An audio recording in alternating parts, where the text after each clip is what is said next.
Hello, live. Dad, you're back. Did you bring the milk? No.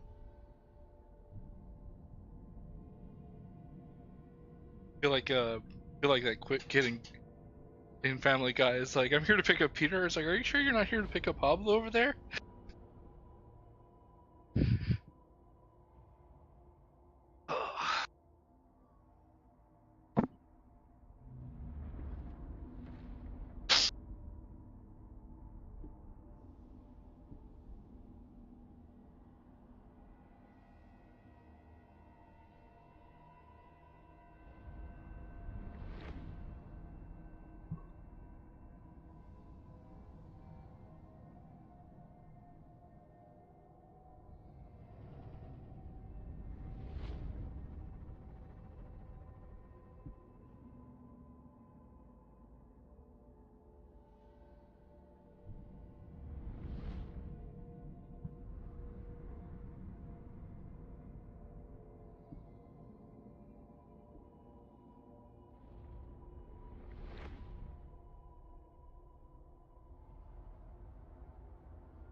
What? What's that good?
Sorry. Sorry. I'm Making It's too early to be our usual selves. I'm making being onions. toxic. Sorry, I'm making pickled onions. I'm pickling onions. Whichever phrase is more appropriate. Pickled these. Got him. That sounds rather painful. Does Also it? hungry. Just vinegar. It's like the natural smell of your balls anyway, right? Yeah, but to pickle something would mean to put it in a jar of it. So if you want them to castrate you, I guess. You could just dip them in the jar. Oh, well, hello. Chat knew what we were. Ladies and gentlemen, Zephyr.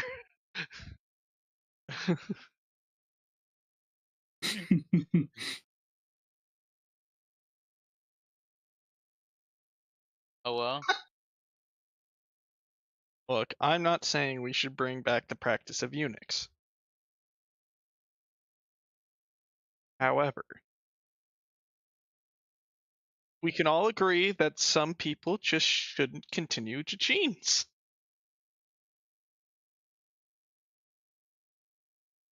I believe well. that's called the Darwin Awards. Alrighty, Cad. Bye. See ya.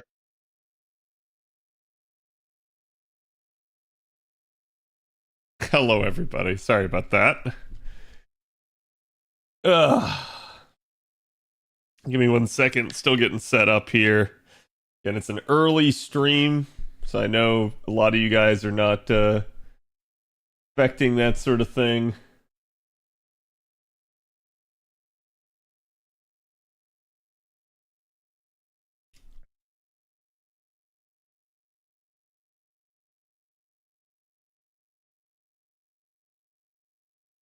Let me get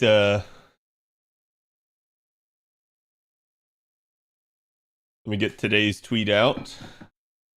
Technically a Saturday. I don't normally do these on Saturdays, but hey, why not? Since we're doing another FGO stream.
Hey, Saido Chusto. Okay, there we go. Tweet is out. It's live. Do me the favor. Go give that some love. Let me grab you guys today's sauce, and we should be good to go. Well, I say that I do need to get that opened. Get that opened. Now we should be.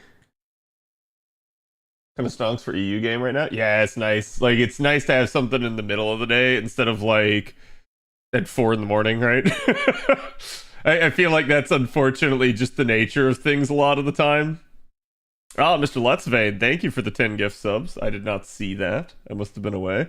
Blind Clown, Phenom, Rama, Parade, Walt, sorry, Hikeb, Steven, Oriana, Strider, and Sebas. Make sure you guys thank Mr. Lutzvane for his generous gift. And enjoy your emotes and your no advertising privileges. All right. Should be good to go here. I actually was just updating my JP because it basically didn't want to update because my phone was full. And I was like, oh shit. So I had to like go and actually get rid of stuff.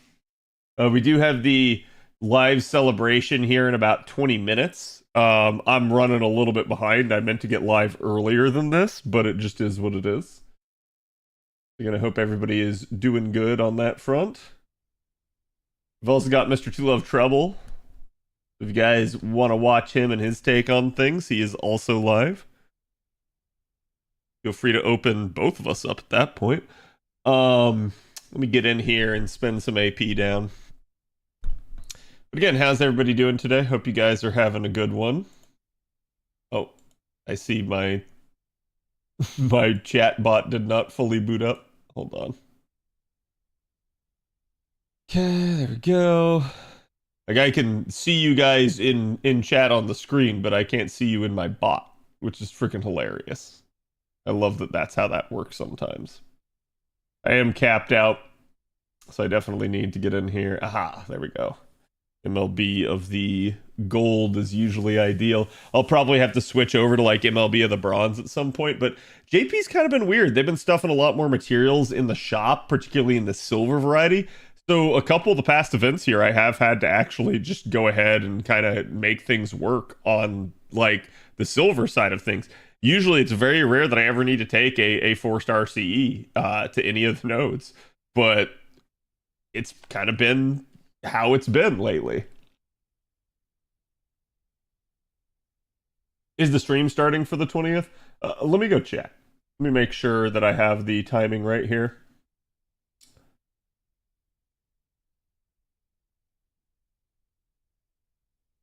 Because it's on YouTube. And of course, like, I pull open their announcement link, and the YouTube link in that is dead. Like, it does not go anywhere. Let me try just copy pasting it. Yeah, that works. So it's right here. But again, we pretty much know this is not, like, due to start yet. So, like, this is just what I assume will be, like, preamble stuff. Shown throughout the live stream, don't forget it, because at the end of the live stream you'll be able to input the password link in the description of your chance to win a prize bundle from items from our team at our friends at Good Smile and Koei Tecmo. Okay, so Koei Tecmo is probably going to give away Samurai Remnant, and Good Smile is probably going to be a statue. That's kind of nice. It's Fate ads, yeah. Like, I mean, like, I could sit here and do this and play on the side if you guys would prefer to watch this instead. It's totally up to you guys. There is no sound at the moment, at least as far as I can tell. Let me double check that. Yeah, doesn't look like it. Had a pretty bad snowstorm come through today, so I kind of got snowed into the house.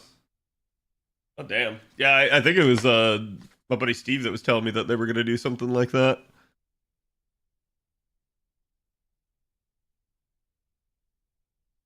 Anime.com. Yeah, there you go. Honestly, it's nice to see this. This is something I feel like they need to do. They need to have actual, like, sponsors more than they have. And I feel like they should be doing this for their live streams in general. Because, like, look, I'll say it is what it is, right? But, like, at the end of the day, I have to admit that usually, like, the MiHoYo streams, and I haven't watched all of them, but usually the ones that I have watched, like, they seem to have way more production value than a lot of the Fate streams. I do think this is being the 20th anniversary. They need to do a lot for it. But I just hope that, you know, while this is going to be a celebration, that we also get some form of news. I'm hoping that we actually get, like, you know, again, like, some sort of announcement. It's weird. You guys know, like the big thing for me, the ideal thing is that we get an announcement of a remake of the Fate route. Like we actually get a proper Fate route anime. The thing is, I think that's unlikely, doubly so because we, you know, again, over the last year here had, like, Medea's VA pass. So I'm not going to say they couldn't recast her, but I do think that hurts the chances of something like this.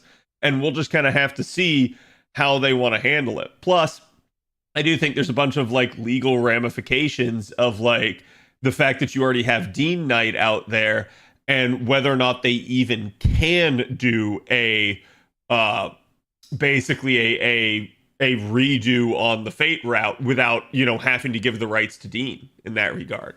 So it'd be very, very interesting to see. It was leaked. There is going to be a potential there's going to be a Fortnite collab. Let me put it to you this way. If there is a Fortnite collab, I would not be at all surprised. Like, as much of a meme as that is to say, like, I really wouldn't be surprised in the slightest. I feel like that would just be a thing that would happen.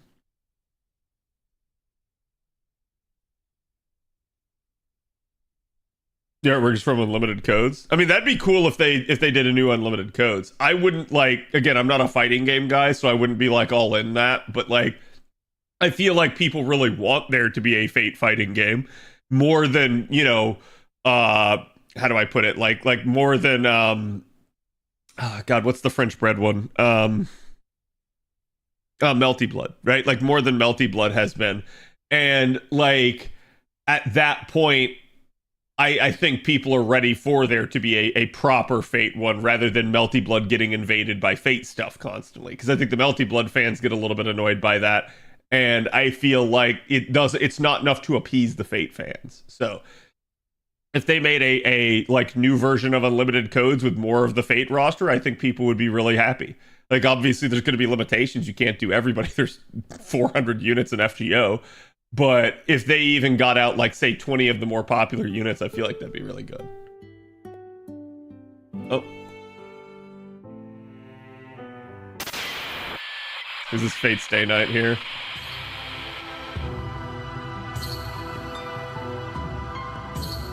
Yeah, I think these are just ads. As hype as they are.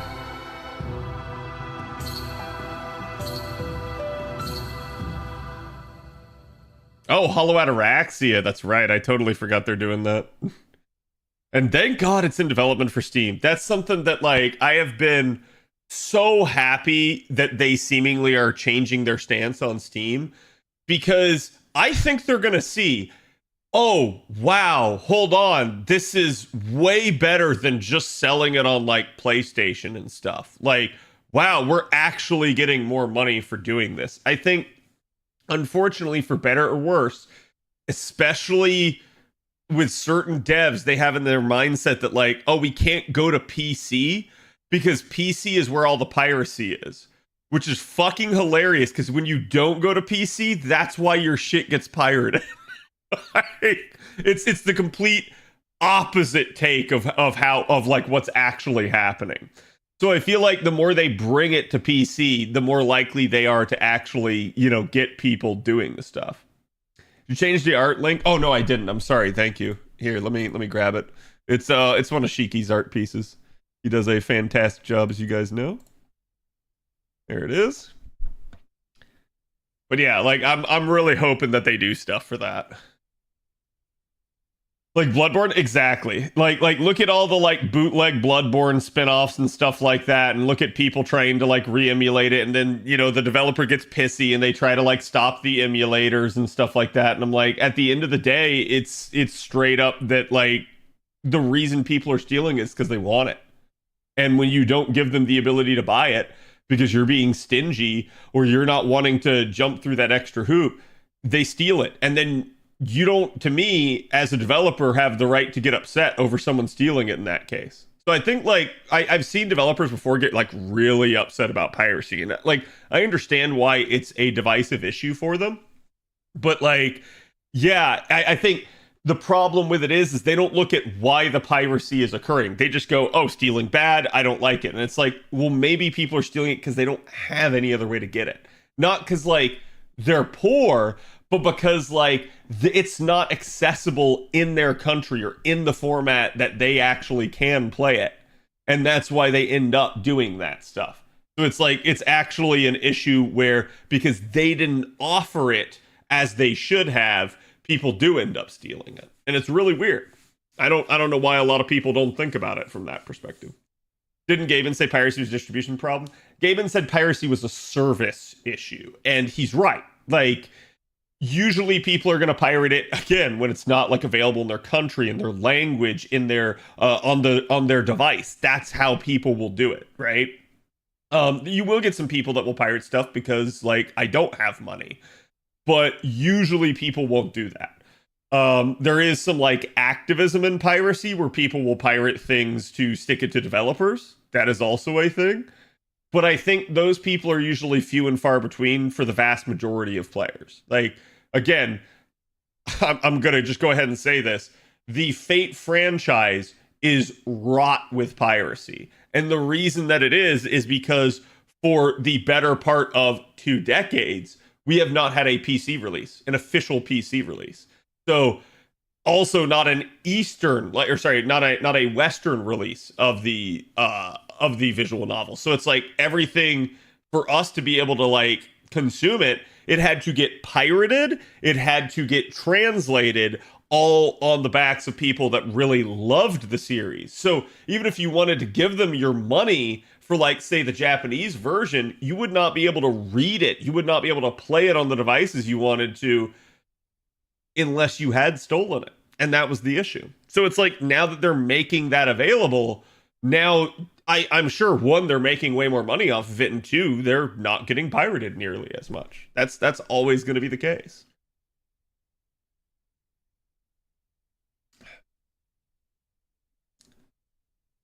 Is there is no regional pricing and the price of the game is worth a month's wage?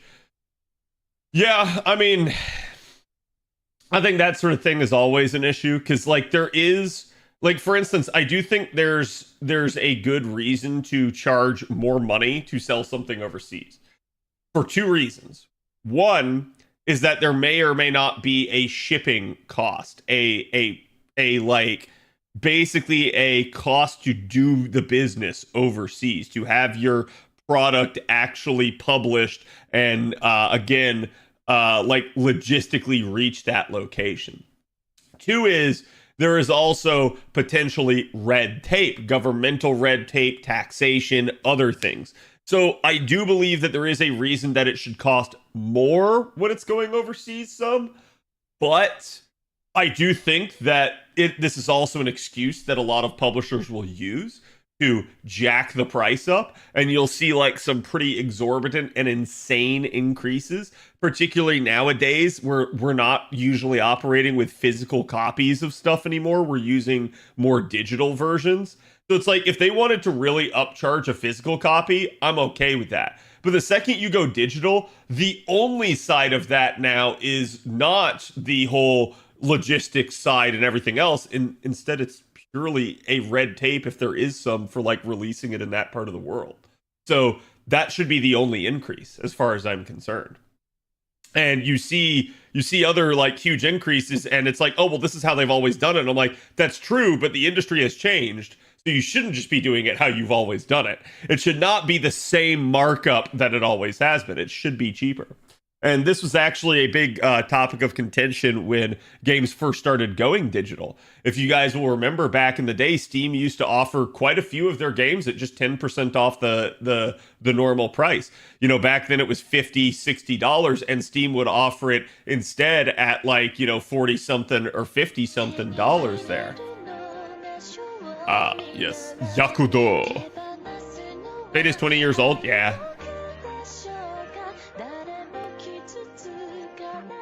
Time to DMCA?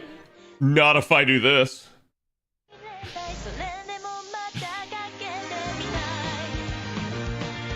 How's the volume, by the way, on your guys' end? Is it good? But yeah, I think like that is an issue with it ultimately.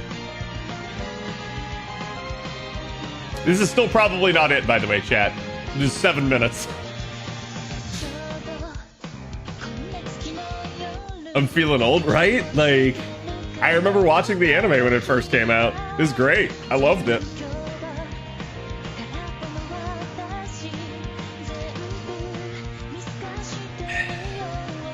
It's fine. Okay.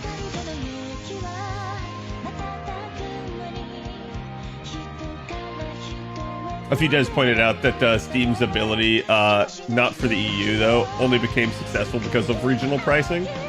See, I don't think that's the case. I think Steam is successful largely just due to the sheer dominance of it. The fact that it's digital when the industry was trending towards digital is what literally allowed Steam to get ahead.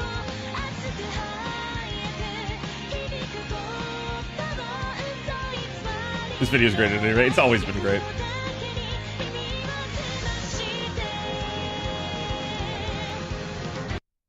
That's why, like, a little bit for me, like, it's so annoying that they keep, like, going so long in between story updates to Fate. Like, sorry, not Fate, but FGO. They really need to, like, move it along at this point, because to me, by far the best thing about FGO is the story, and, like, they keep kind of just stringing it along at such a slow snail's pace that it's like, please give us some, at least, conclusion to, like, this arc, right? Like, that's what I'm wanting. And so, like, I'm really looking forward to LB7. I know we're not going to get every answer, but, like, it's still something where I'm going to be like, yes, at least, like, the original 7 Lost Belts will finally have wrapped up after 5 years. And that's kind of wild. Like, all of part 1 was 1.5 years. Part 1.5, aka Epic of Remnant, was 1 year. And we have been on this for like 5 years now. So it's like, it's pretty obvious that this has gone at a frustratingly slow pace. And I think at the end of the day, that is one of the things that does, like, hurt the game long term. It's, people really like the story, people really love to talk the story. There's all this theory craft, all the people, like, really being like, oh man, this is my favorite character, this is my favorite point in the story, like, man, it was wild that they did this, it was wild that they did that. And you can't have those discussions if you know, you go 6 months in between. Like, people can keep talking about it for like a month, and then after that it kind of falls off.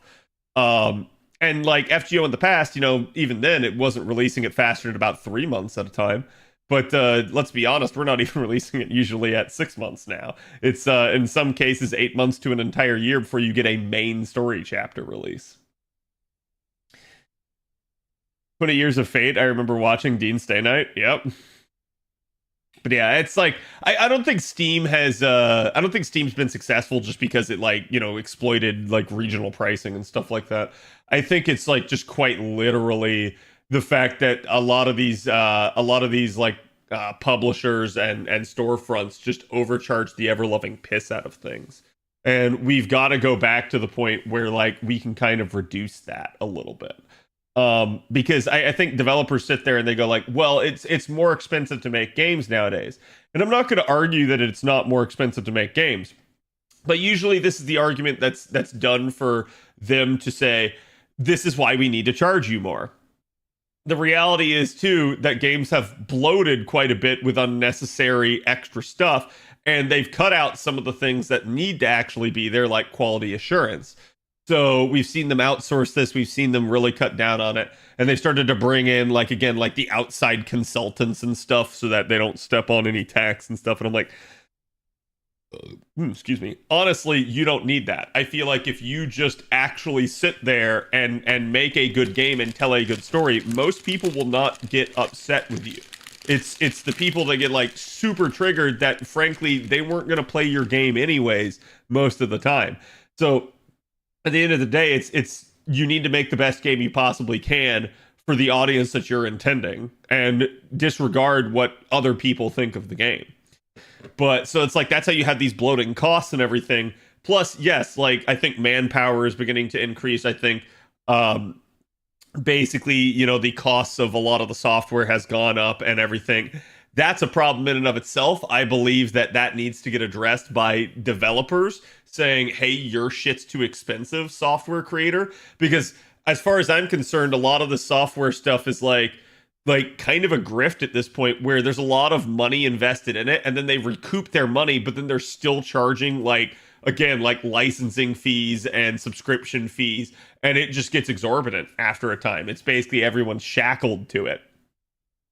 So I think there's an issue there. I think there's a lot of sort of inflation on that front. And then basically the developer passes it on to the consumer by charging more. The reality here, though, too, is that there are far more consumers now than there were, say, 20 years ago. Like, quite literally, gaming has exploded. There are so many people that play video games nowadays, and it's considered a relatively common thing to do. So it's kind of wild to me to sit there and go like, well, games are more expensive, we have to charge more. I'm like, yes, that is true. Games are more expensive to make. You're also making record profits. So this just doesn't add up. It, like, if you're making record profits, but you're having to charge more, that's not actually a thing. If you would charge less, you wouldn't make record making profits, but you would still be making a profit. And that's the thing they don't want to tell you.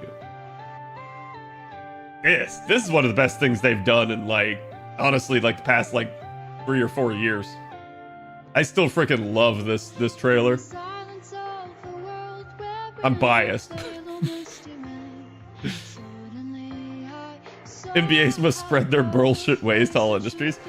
Hey, like, honestly, again, I have an MBA chat, and literally where I was taught how to handle this stuff is that, like, when it comes to, like, corporatism and boards of directors, you have a fiduciary duty to your company to protect it for the long term.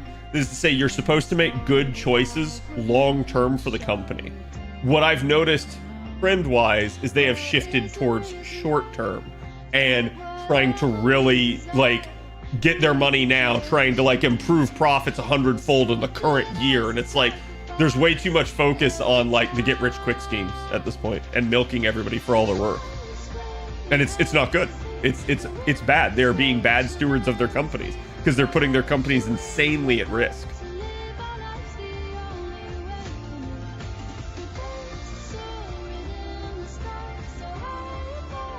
I love that they animated that scene with Artori and Rongo there, because, like, that's one that has appeared multiple times in, like, Fate and the old animes and stuff, and it's nice to actually see it.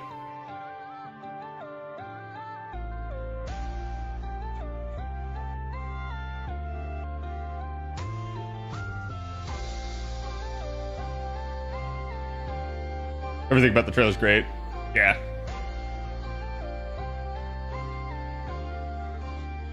Even planned out a whole universe with the books and all that shit, and it's worse players-wise than even Concord. What was the series? I have no idea. Like, it is difficult to make a new IP nowadays. I think that's something that, like, developers have stated, and it's absolutely true. Because it's such a crapshoot.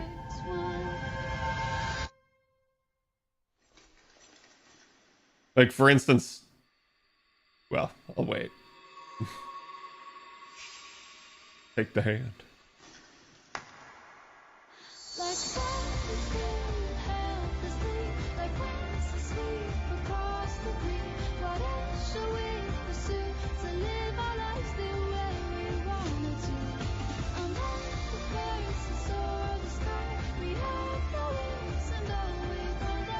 So good.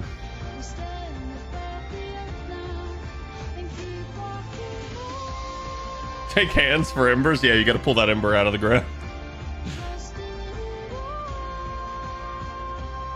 Actually, I'm wondering if this is at, like, full quality here. Fucking auto. Probably not. Because it seems a little bit grainy. Granted, you're watching a live stream of it, so it may not be at the best quality.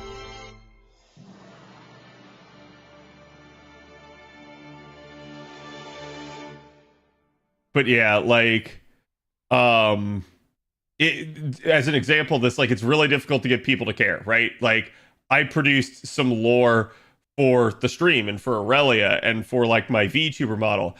And I guarantee you, like, the amount of people that have actually read that is single digits. Like, I can't make you guys care about it. I can't make you read it. One of the things that would help is if I would keep producing it, then people would maybe be more likely to check it out the more I would do. But it's very difficult on me to sit here and, like, sit down and continue to write lore and continue to, like, pump all of my very soul and being into that and take all that time for then, like, no one to actually care. So I totally understand that, like, from a developer perspective, trying to like produce some new title, some new IP, and it's like, oh, we're trying to develop this huge thing that's like spanning multiple games, and like we get books and maybe like a TV or a movie deal off. It's like it's like, yeah, that's the dream, but like it just doesn't fucking happen, and it's unfortunate. Like it's very rare that we get a new successful IP nowadays. For every one successful IP we get, there are 10 more at least that fail. And so that's something that I think a lot of people don't really get. Like to the consumer, you don't pay attention to the failed IPs because you're not interested in them. But to the developer, they go like, oh, fuck. Like we were really hoping that one was going to be good. And then it wasn't, right?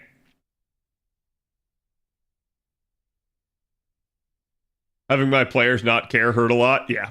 And that's like, it's one of the most like demoralizing things. We're going to find Khadroth. It's on the Discord. I probably need to put it in like a command on stream. That would definitely help if one of the mods wants to do something like that. Like hashtag or exclamation point lore. But like, yeah, it's just like, it just is how it is, right? Like at the end of the day, that's the way the world works. You cannot make people actually care about it. So the problem at play is, how as a developer do you make people care? Well, part of it's on the marketing budget. Part of it is like, you really got to get out there. You really got to sell it. You really got to make people be like, oh, wow, that's cool. You got to show pieces and bits of it and get them invested. And once people are kind of like emotionally invested in the work, then it's easy to keep selling it. Again, you can see just how it works with like any IP nowadays that like, you know, is beloved and people enjoy it. It usually, all it has to do is not screw up. Like, it doesn't have to be the greatest thing ever. People will be like, oh, it wasn't that good, but they'll still keep watching it. They'll still keep consuming it and reading it and all that. So that's where, again, like, once you've gotten the IP established, it's a lot easier to maintain. Developers will sit there and claim that no, it's not, and I'm going to tell you they're full of shit because they're literally standing on the shoulders of all the hard work that everybody else before them did. An example of this would be Dragon Age. Like, Dragon Age 4 did not have to do jack shit other than not screw the pooch, and it screwed the pooch a little bit. But, like, again, all of the hard work of developing that world, getting people to care, getting people to, like, be interested in the game, it had already been done. So all they had to do was sell you on the current iteration of the game, and that's how they fucked up. So it's very, yeah, Star Wars, Assassin's Creed, Lord of the Rings, like any big IP, you know it, you recognize it by name, and you already know whether or not you're going to consume any sort of content relating to it. I love that hat, by the way. Thank you. It is our live stream hat. Actually, they're late now. They're supposed to start at 2 and it's 2:07.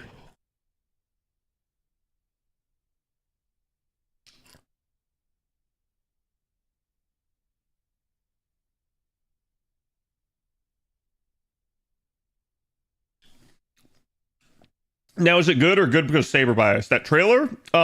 Both. Like, it's good because I really like it, but let me give you guys another example. Asmongold has a negative opinion of Fate. And Asmongold watched that trailer one day on stream and was remarking about how fucking awesome it was. So, if you can get, like, somebody completely uninvolved in Fate and somebody that even has a negative perception to admit that it's a good trailer.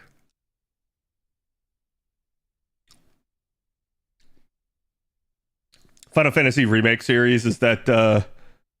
for me, I love OG Final Fantasy VII so much, but I am super let down by the remake. Yeah, I'm very much in the same mentality on that. Like, you want to give it a chance, you want to love it, you were hoping it was going to be so much, and you're just disappointed in it. Because it's like, they just keep changing things and not doing the stuff that you want them to. Like, I'm okay with the fact that they're trying to tell an alternate story. I think that it's on them, though, for labeling it a remake, and not, like, trying to classify it as a new series of Final Fantasy VII games.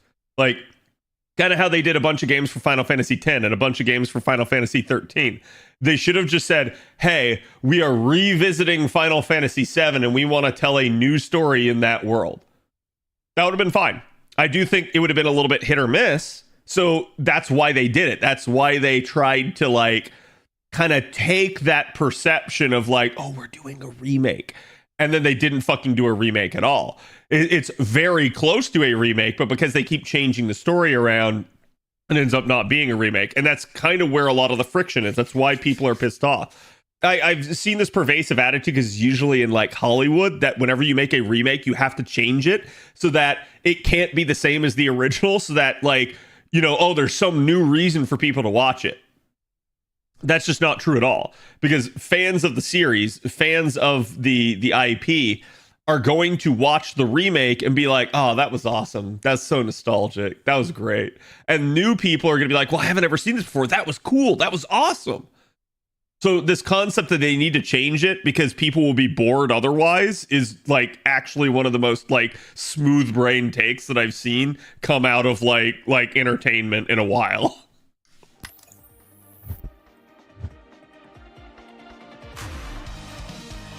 No one takes Asmund seriously. Asmund's echo chamber taken to 200. I don't agree with that. Like, I'm not gonna say there isn't an echo chamber. I think every community it has an echo chamber, but I think Asmund at least usually tries to be fair on a lot of stuff. He definitely has some bad takes, but it is what it is. Oh, yo.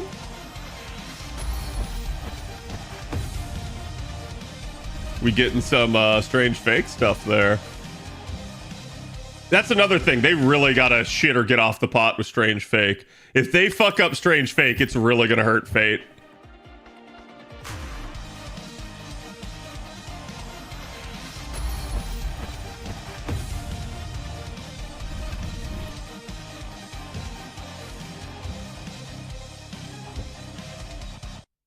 Limited edition digital stickers. You can't say that they're limited edition and digital. That's basically like saying it's an NFT, and I'm like, nobody thinks NFTs are unique. I'm sorry. That's the biggest scam with an NFT. Yep. Yep, yoink. It's like, quite literally, just the fact that they already showed this on the trailer, even if they somehow erased every other evidence of it, ever, we still have that picture. Someone will go back and they'll literally Photoshop it out of this fucking trailer.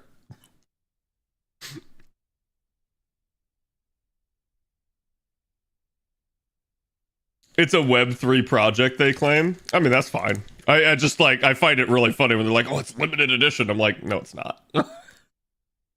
You put it on the internet, it's now forever.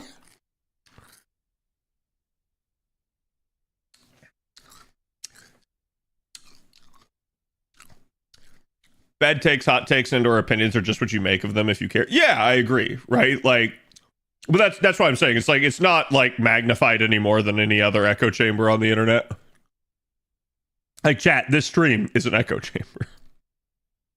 Man, they are taking their sweet time with this. I'm wondering if something's happening, because again, so for the record, this is a live event.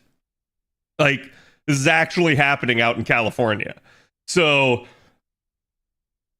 I assume there's some sort of delay. You know, they're not ready to begin, or maybe they already intended like, oh yeah, we'll start at 2:00, but they're not actually going to start till like 2:15. Crypto bros scamming other crypto bros, no humans harmed in the process. Crypto bros are humans too. And I'm going to say most of crypto bros are just dumb. But not every single crypto bro is an idiot. Because again, if you're the crypto bro that walks out with like $20 million and you cash out right then, damn, you fucking had it made. Like, there are those crypto bros out there, the people that did get rich off of it. I think nowadays it's a lot dumber, but like, yeah, if you were one of those, goddamn, you come out smelling like a rose, you're a genius.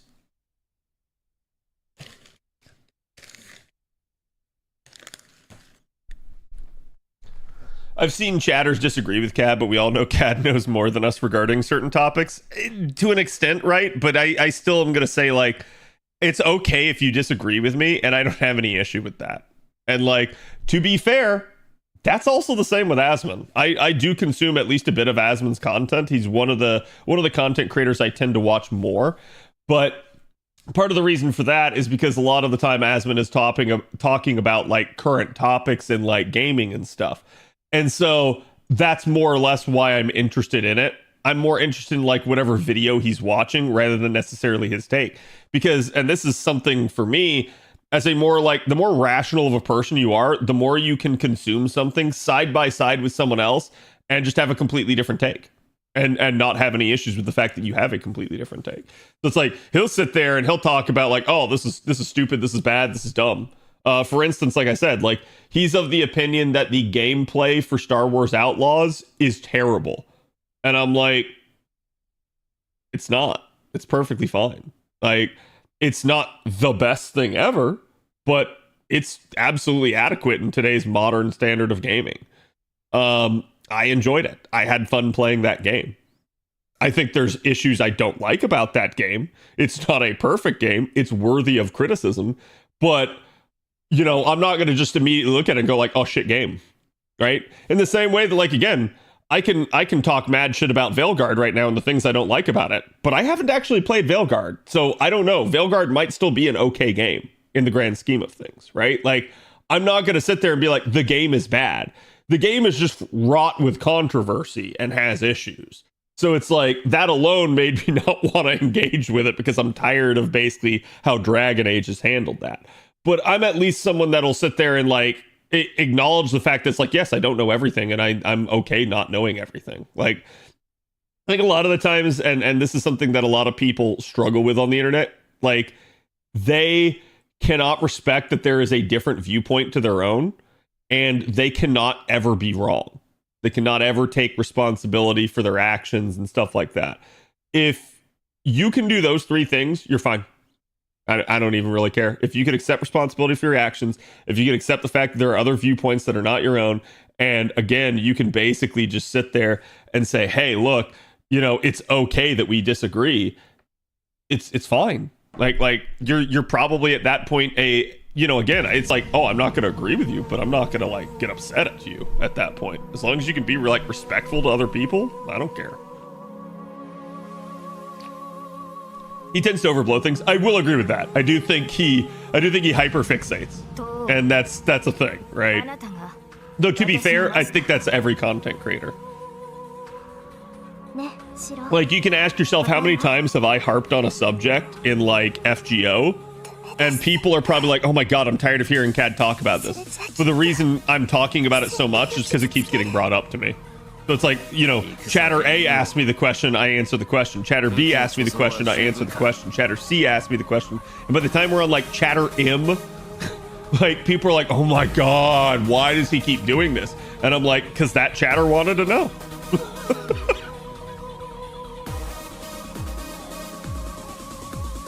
We're really in a loop here, SMH? Yeah. I mean, again, this is just, they're just playing this stuff basically to like pass the time while we're waiting. You'll know, because like, how you'll know when this begins, chat, is they will do something different on screen that they haven't done in the past 20 minutes. Art thou worthy to be my streamer?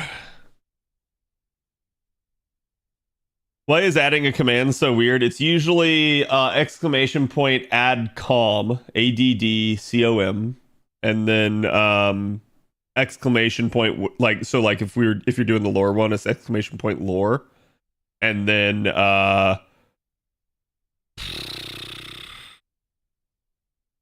then like whatever link you want to use. Yeah, so you don't need, like, I saw what you just did, Burning. You don't need the brackets around lore. Got an MP3 Ash from Story. Nice. Very nice. We're getting Ataraxia, so that's a new game. If you haven't previously read it. I have not. Hollow Ataraxia is one of the ones that I really do want to read, so I'm very happy that one's coming to Steam. Like, I'm dead serious when I say this. Okay. Welcome to the Fate 20th Anniversary Showcase. My name is Albert Cao. I'm the manager at the Digital Content Department at Aniplex of America. That is peaking. It's an honor and a privilege to be here. I work on the Fate project for the past almost 8 years now. Many of you maybe know me as the localization producer for Fate Grand Order. Thank you. In addition to that, I also worked on a lot of the anime project on the side. It is it's an honor to be here to celebrate this occasion and to be able to host the showcase for you. Now, I would like to kick off the event, but to kick off the event, I would like to welcome our first guest up to the stage. He was the producer that worked on many of the Type Moon anime titles. He produced Kara no Kyokai, The Garden of Sinners. Okay. He was also the person that worked on a lot of other more Type Moon related titles and was the person that's responsible for developing the Fate IP at Aniplex to where it is today. None of this will be possible without him. So let's put our hands together and welcome our first guest, the current president of Aniplex Inc., Mr. Azuhiro Iwakami. Oh, nice. It's rare that we get to see like Aniplex upper staff. Hello, everyone. It is an honor to be here. Thank you for joining Oh, so they don't have a teleprompter. for Fate 20th Anniversary Showcase, both here on site and online. That feedback. 20 years ago this year, a certain game brand released a work that has been loved by many fans to this day. That work was Fate Stay Night by Type Moon. Yeah, I'm written turning by it up for you Kinoko guys. Nasu, and its characters illustrated by Takashi Takeuchi. He's really The low. title became an instant hit. The work then expanded into various media, such as anime and manga, helping shape so much of what came after into what we have come to know as the Fate series. Together with the talented creators at Type Moon, Aniplex has been involved with the Fate series for many years, including anime adaptations like Fate Stay Night and Fate Zero, operating the game Fate Grand Order, and many other projects for the Fate series. It looks like a CGI background. Words cannot begin to express how fortunate we have been to be involved. None of this would have been possible without everyone at Type Moon trusting us with bringing the Fate franchise to all of you here and around the world. I cannot express my gratitude enough. Gratitude enough. It is no longer rare for a single IP to expand into various forms of media nowadays.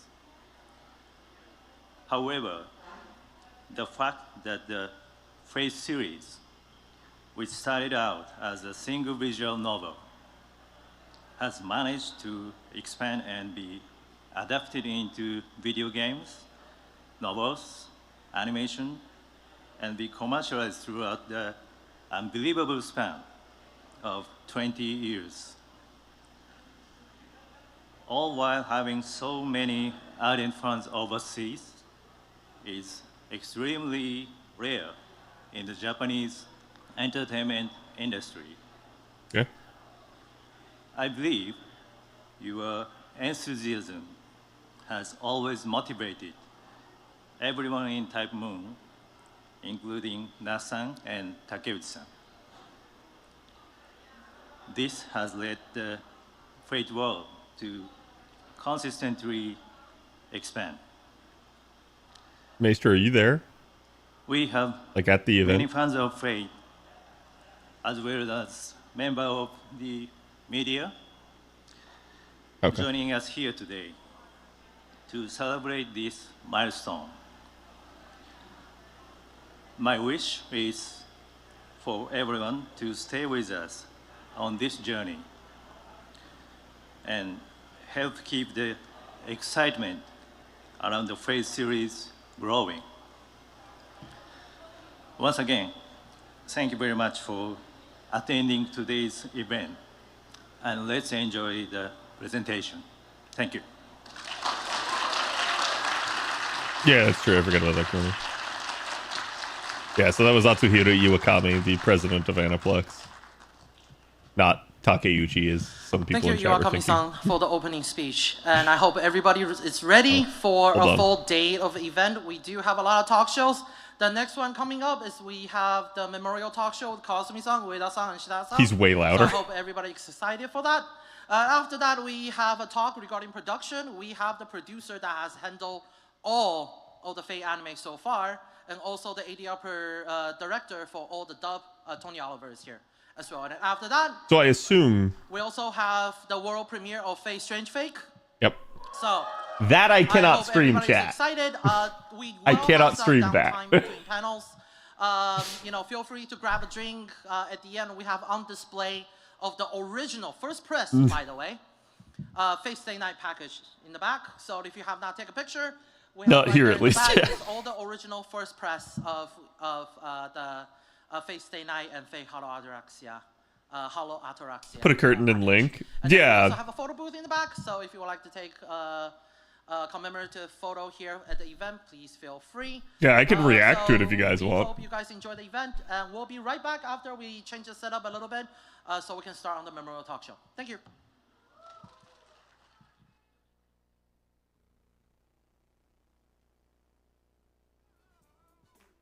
I was wondering if they were going to do like a concert or something here. It actually looks like a relatively small venue. Like, it doesn't look like there's a whole lot here. Also, I am just literally going to mute that because that will get me DMCA'd in a hurry. But yeah, like, it's really funny because, you know, clearly, so you can see, like, it's more of a mobile setup. That was why, like, the sound for that was so, like, just bad. So I think we can expect that this is going to, like, be a thing. Okay, so code summon, chat. Write that down. Write that down. Code summon is apparently a thing.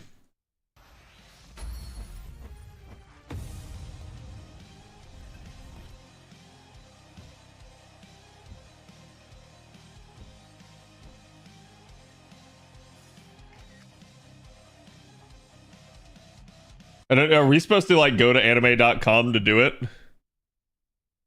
Write that down. Write that down. Yeah.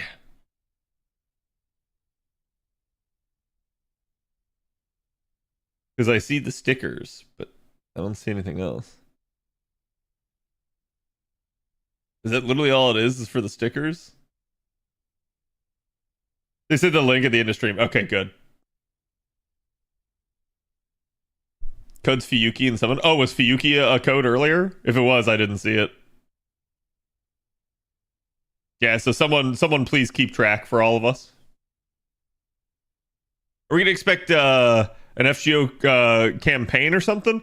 They very well might. Like, again, it's 20th anniversary. I think you could expect them to do something in FGO, whether or not it gets done like right here, right now, or something else. Part of this, and what this really is more than anything, is this is a showcase and a hype event for Strange Fake. That's what they're really seemingly trying to do with this, but hopefully we get some additional news on top of that.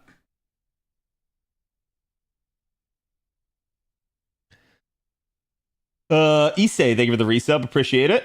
And Cosmic Nexus and Skywatcher, thank you guys for the follows as well. I can imagine the trailer for LB7. Maybe, like, I don't know if this is supposed to be like an actual FGO specific event. I don't think they'll bog it down with a lot of FGO news. They might, like, announce something, but I would not expect them to, like, sit here and just, like, you know, throw a bunch of stuff out. Again, usually when they have to rent these venues, they're on a time, like, oriented basis, and they have to be, you know, relatively quick with how they do things. Otherwise, just going to cost them more money.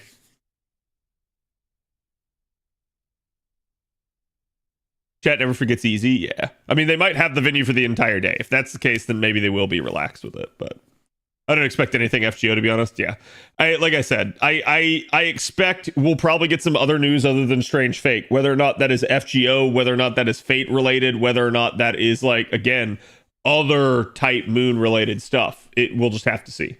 Like, but I think the majority of this is like we said, it's meant to be the 20th anniversary celebration and or like hyping Strange Fake. Yeah, Farside. I don't think it'll be Farside. I mean, who knows, right? I could be wrong, but I don't think it will be. How high and low are my expectations for Fate Saber Route remake announcement? I would fucking love that. That's my dream. I hope they do that. You need to have low expectations that they do that, though. Like I am not betting the farm on that. Starving for Akiha content, damn it. Yeah.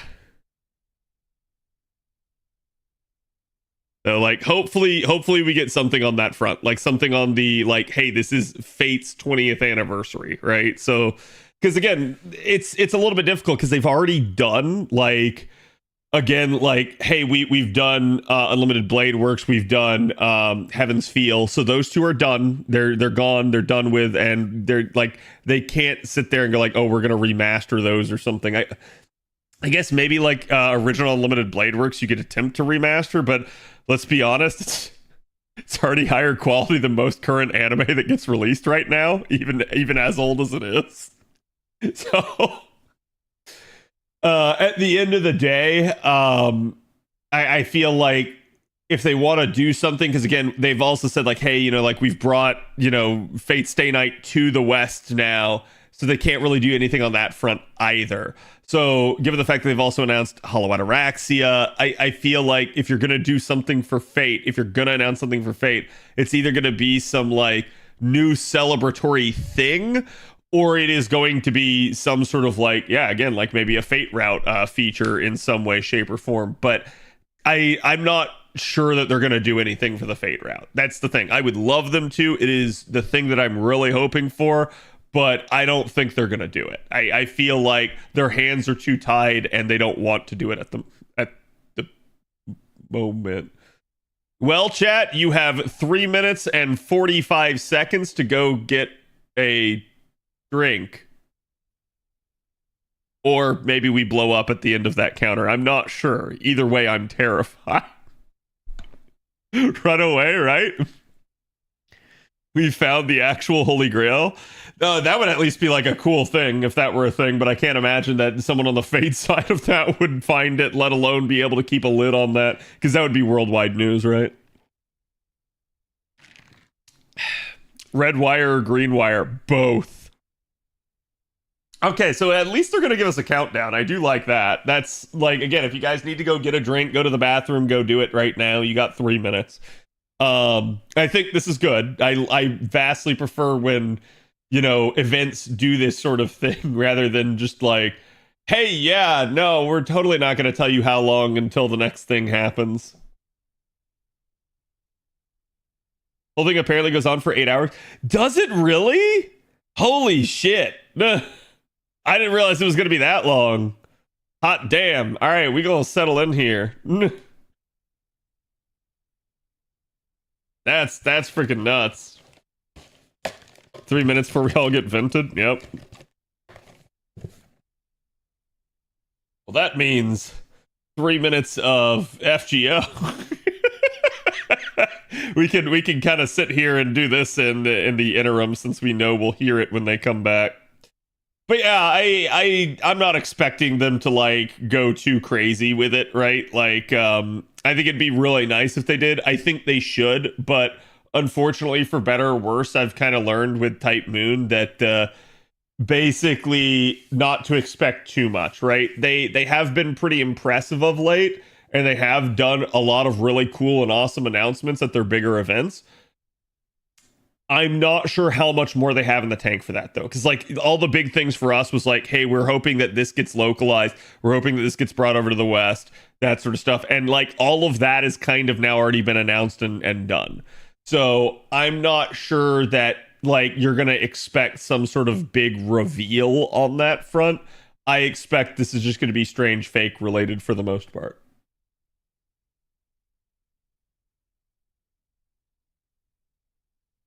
want to migrate to Japan servers, I mean, you can. There's nothing stopping you from starting and playing over there.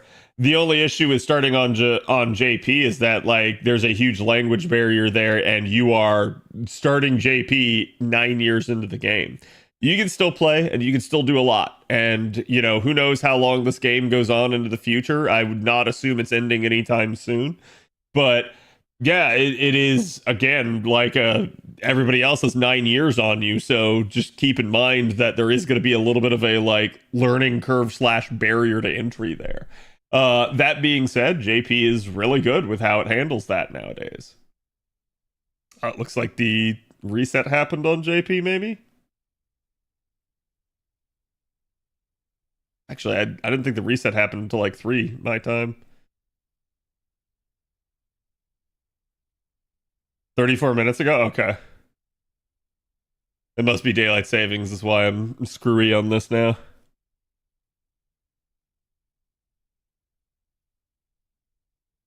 Already had a 20th Annie campaign? Yeah. So like I said, that's why I'm thinking, if anything, like, if you see something in FGO for this, it might just be some little commemorative dinky-do where it's like, hey, we get like some apples and other stuff. And if they do anything, it might be Strange Fake related. It will not be like major, 20th Annie stuff, I would think. Craft Essence, yeah. Yeah, you get like an artwork or something. And that's probably what they'll do here, is they'll do like some sort of commemorative artwork. Do you think they'll announce a new FGO anime? That'd be really cool. I would like that. That is something that we can at least hypothesize is in the works because they have been asking about it.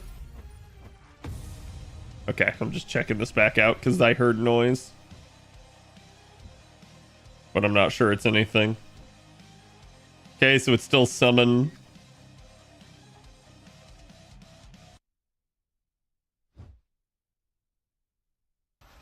But like they've asked about that in the surveys in the game. A lot of people seem to want LB5 and LB6 animated. So I don't think it's impossible that you could see something like that. But given the fact that they seemingly have their hands full with Strange Fake, and that it has been delayed seemingly as well, I'm not sure that it's something that you can expect, right? At least not in the short term here. Abalone was so great. Something like that again, please. Yeah. Well, because I think like, and I do think this is important. FGO is unfortunately relatively self-contained. Everybody that plays FGO loves FGO and likes all the stuff with it. But the people that, again, 9 years now later that have avoided FGO, you putting out a new FGO anime is not really going to make them care. So like, it's something that I complained about with like Babylonia and the Camelot movie, is that in both cases they did a terrible job of like onboarding people and like making this concept clear to people that had not played the game. And I think that's important when you're going to do any anime, is like you have to make things relatively clear. You cannot assume that people have watched every prior season of a show. It doesn't mean you have to like sit there and constantly hammer it, but at least like at the beginning, you really need to like give a nice, comprehensive and thorough, like, hey, this is what's going on. And they did that some with Babylonia, but it's still like the whole time you're sitting there and you're like, okay, cool, but why do I care about the Holy Grail? Like they told you like, oh, we're going through the singularities and collecting Holy Grails. But why? They never actually said why. And it was like wild to me that they didn't. So I can imagine that like a new person trying to get into Fate with the Babylonia anime probably was confused as fuck. Right. And I think that's something that they really do need to address with all future like anime projects that they do going forward. Like the same thing with Strange Fake. As they go into Strange Fake, they're really going to need to explain the concept of a Grail War and why this is an important thing, right? Rather than just being like, oh, totally everybody that's watched this has already watched like, every prior Fate show. Like you cannot assume that people have done this, especially 20 years later. Like it's the same thing with like, you think about like Doctor Who or like Detective Conan or anything, like even One Piece. Like One Piece will put a summary at the beginning of every single episode for what's happened in the past like 3 episodes. So I'm not going to say that's not for padding reasons, it is, but it also helps onboard people if they're just starting out. How's everybody doing today? Okay, there he is. Yeah? Yeah, sorry for the wait. So now we're just gonna go into a little Dude, he is peeking so hard. segment where we're going to have a chat with our voice actors to talk a little bit about what's their experience bringing the iconic character of Fate Stay Night to life and their involvement What is with this and volume? of the project and their thoughts on the evolution of the franchise. Again, I'm your host for today. My name's Albert. If you see me a little bit sweaty, that's because I'm also running the event. I'm kind of running Yeah, around, you're not so wrong, Noli. thank you for your understanding. Cringe All right, boy is so, back. without further ado, I would like to introduce our guests to the stage. So, let's welcome our guests to the stage. Kawasumi Ayako, Ueda AKA Kana, Saber. and Saya Noriko. I didn't hear who the second one he said was.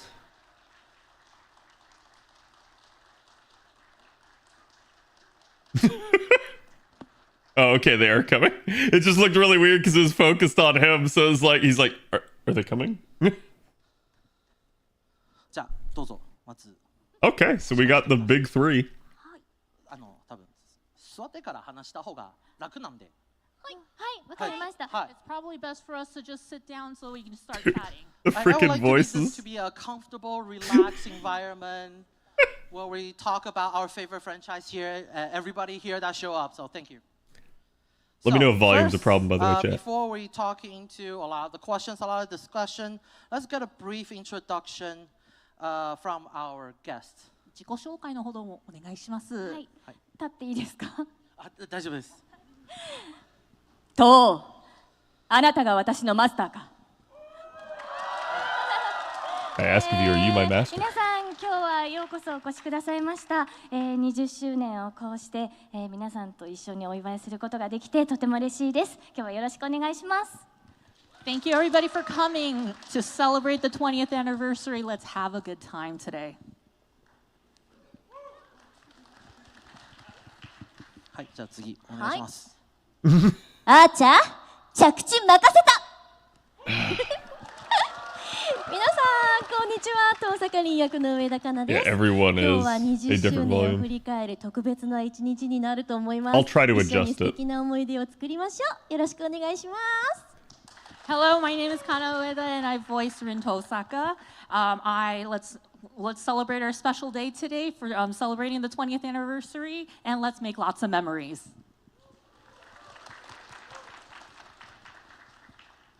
お願いします。はい。おはようございます。先輩。皆さん、おはようございます。的桜役の下谷のりこです。今 Uh-oh. 日というこの日をとても楽しみにしてきました。本日は最後までよろしくお願いいたします。 Good morning, everybody. My name is Noriko Shitaya, and I play Sakura Mato, and I voice Sakura Mato. I've been looking forward to this day for a very long time, and so I hope that everybody looks forward to it too, and let's have a great time. If it buffers like that, chat, and I get to be like not live like this, I Thank you will for joining us today jump for when they go this to like wonderful in between occasion of segments. Celebrating Fate Stay Night's 20th anniversary. So, before we start, I would like to go over a brief introduction of the Fate franchise. So, Fate Stay Night was the first commercial release from Time Moon back in 2004. It featured deep story that leads to multiple endings and a unique art style that makes Fate Stay Night stand out from the other visual novels of its time. Since its release, the franchise has created a global following through its numerous spin-off projects and anime adaptations such as Fate Zero, Fate Stay Night Unlimited Blade Works, Fate Stay Night Heaven's Field, and the mobile game title Fate Grand Order. In celebration of its 20th anniversary, Fate Stay Night Remastered was released so a new generations of fans can enjoy this masterpiece. Have everybody played Fate Stay Night? Yeah. Thank you. So, the guest joining us here today has been part of the project starting from 2006 anime, and first time voicing their characters in the game during the 2007 Realta Nua release. So first, I would like to go back to the beginning. The original release in 2004 did not include voice acting. Can the guest tell us a little bit about what was the moment like when you got involved with the project, and what was that experience like? ゲストの皆さんがこのプロジェクトに関わることになった当時の経緯を、軽くお教えいただけないでしょうか。Here, I'll skip to live. 役を受けて、この役を演じることになりました。So we all auditioned for our respective roles during that time. なんか覚えてることある？私は実は遠坂凛とさくらの役のオーディションを受けたんです。で、ごめんなさい。So let's going back. I actually auditioned for Rin and Sakura voice, both of their characters for the audition. 当時「シンデスタン月姫」という作品で琥珀を演じていたこともあってオーディションに受かるなら桜役だろうなって思っていたんですけども実際に受かったのがリンで本当に驚いたのを覚えてます。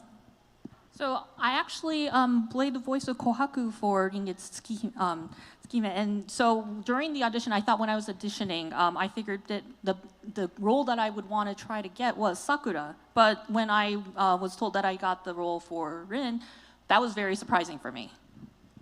のりちゃんは I don't think she was approached for both. 私はオーデ I ィシ think ョ she ンで tried さ out く for ら both. とセイバーを受けました。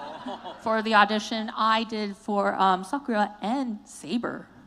当時那須さんからセイバーの勇ましいというか、ふっとか、はあとかそういうオリジナルとあとエクスカリバーのセリフなど読んでほしいと言われてただ私にはやはり凛とこのかっこいいセイバーを演じるのはすごく荷が重く感じていてさくらのような可愛らしいさくらを、演じさせていただけて光栄だなとも思いますしそしてセイバーを川澄さんが演じることになって本当に良かったなと思っています。いや私は実はさくらが受けたいって言ったんですけど、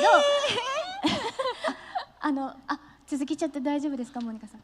さくらが受けたいって言ったんです。やっぱり私も昔の自分が演じてた役だとさくらかな。そう守られる女性だった。そしたらいやセイバーを受けてくださいって言われて、まあでも。みんなこうやって運命に導かれそれぞれの役をやることにみんなぴったりでねなりました。Right. So when I was auditioning for when Shita-san was auditioning, Natsan, I wanted to do a very gallant Saber voice, where she does the ha and the yelling and all of that shouting and everything, because I was during the audition I did a lot of original lines and I tried different lines and I also tried doing the Excalibur line as well too. But I'd love to hear that. Ultimately, I couldn't get. I guess I wasn't fit for the whole Rin or the really cool Saber voice. It didn't really fit. I guess it was just too much.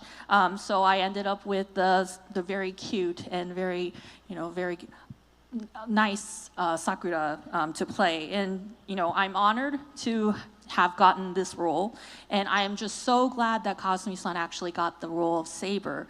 That's what I remember now, and then I'm so glad that we all got our respectable roles as we have right now. And when Kasumi-san mentioned that I wanted to try Sakura too, based on all the other roles that I've played in the past in my other titles that I've voiced before. I played a character that needed to be protected, a woman who needs to be protected and stuff. But ultimately, I was told that Saber was the right role for me. And you know what? I think it's ultimately fate that we all got our roles that we have right now. And so we're very glad, and I'm so glad that we're all here today to talk about that kind of stuff and to reminisce about it. She's taking notes, chat, because it helps her remember everything that she has to translate. Thank you for sharing with us your experience. And I'm going to delve a little bit more into Fate Stay Night. There are a lot of memorable moments that's iconic until this day. And I actually prepared a few of the scenes that I grabbed from Fate Stay Night Remastered. I would like to share with each guest and would like to talk about what's some of the behind the scene of voicing such scenes. So first, let's start with Kawasumi-san. So as a reminder, the following presentation will have spoilers. Please be advised. And so, I'm sorry. Spoilers to a 20-year-old game? Nani? ネタバレ吹いてネタバレが入ってるので、大丈夫です。全然大丈夫です。それは見て大丈夫。 I think everybody here, I'm sure you're already prepared to be spoiled to a certain degree. The game has been out for 20 years, so. All right, so first let's take a look at this iconic scene first. とあなたが私のマスターか You can see Kawasumi looking 召 at 喚 me に like, 従い参上したこれより我が剣はあなたと共にありあなたの運命は私と共にあるここに契約は完了した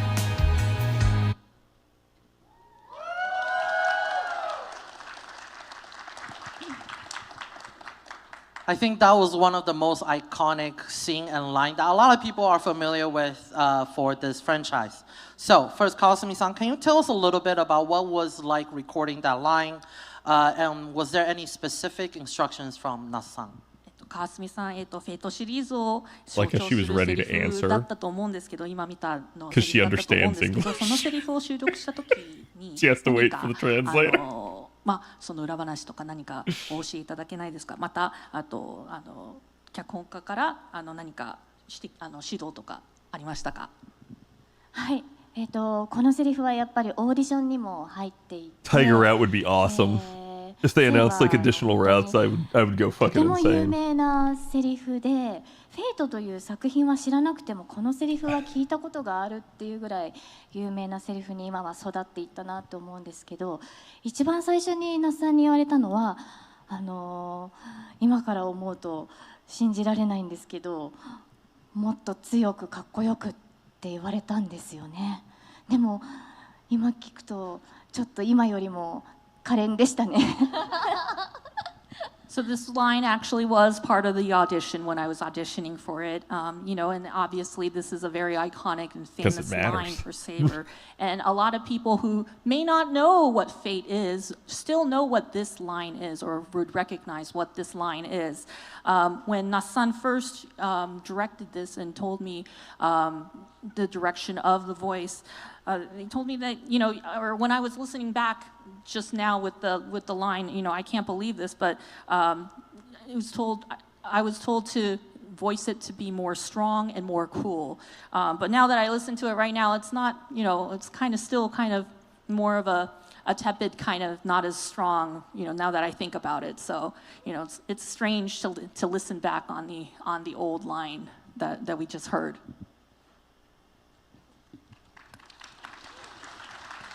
I would actually like to hear the three of them. Thank you. And then Like, next, each I switch their do want role. to take a look at the next scene, which is for each route of Face Day Night. The main heroine has a little different interaction with our protagonist, Emiyashiro. And so I would like to take a look at this next scene and we'll talk about it. So let's Have roll they? the clip. If they have, I've never seen it. よかったこの分なら死ぬことはなさそうですねマスター Musta. She's really close. I know what's going on with my body.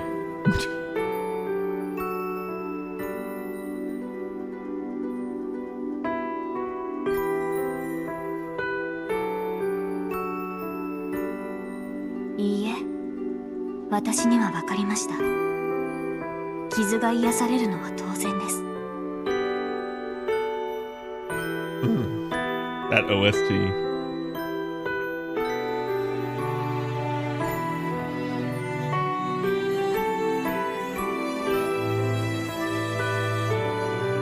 っと気づいたシローは私の鞘だったのですね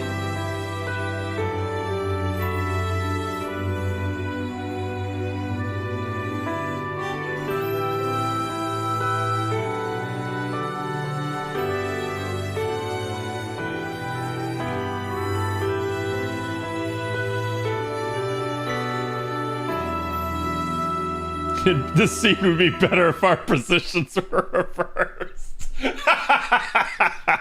Yeah, that's Shiro. This is a very tender moment between Saber and Shiro. So, Kawasumi-san, can you tell us a little bit about recording this scene? これは本当にもう心温まるシーンだったと思うんですけど、川澄さんこのシーンについて何かお話しいただけないでしょうか。はい、このシーンはシロとアバロンを使った後のシーンなんですけれども、セーバーがその王として国を守れなかったっていうこだわりがずっとあって、でもその自分の生き方も間違いじゃなかったって認められて、でそのアバロンっていうのはフォーグの名前でもあるんですけど、理想郷でもあって、その理想はちゃんと手に入ってたんだ、ここにあったんだっていう意味も込めてということで、本当に大事なシーンだと思っています。でやっぱりセーバーはとても硬いセリフとか強いセリフが多い中で、とにかくもう全てのその堅くなな心がほどかれて、本当に一人の少女に戻ったような気持ちで演じました。I'm getting to So one of the understand some of things, what she this says. obviously was a very tender moment and everything. Shiro, and this is the moment where Shiro uses Avalon, and Saber always throughout the entire story has has this regret that she couldn't protect her nation throughout her entire life. But through this interaction with Shiro, she accepts that for her current life or her current way of living, she accepts it. She starts to accept what it is, and Avalon is both a noble phantasm as well as the promised land, and it's important, and she realizes that importance, and that she accepts that, and it's a very important scene, or at least I think it's a very important scene for that matter. And Saber typically before that has very rigid, very formal lines, but as we hear in this line, her heart unravels and she starts to warm up and has more tender moments and everything. So I just think it's, again, a very important line that needs, and for her to accept who she is, and she starts to accept who she is right now, both in the past and present. They look so bored. I think the other VAs are. Like they're listening intently, but like this is par for the course if you're a VA. And then I think for Saber, of course, there's a scene we cannot forget. Is one of very impactful scenes, and it's the one that reveals Saber's true identity in her route. And it's one of the scenes that truly shocked the fans. I think everybody knows what's coming up, so let's take a look. Bro, you can't spoil those.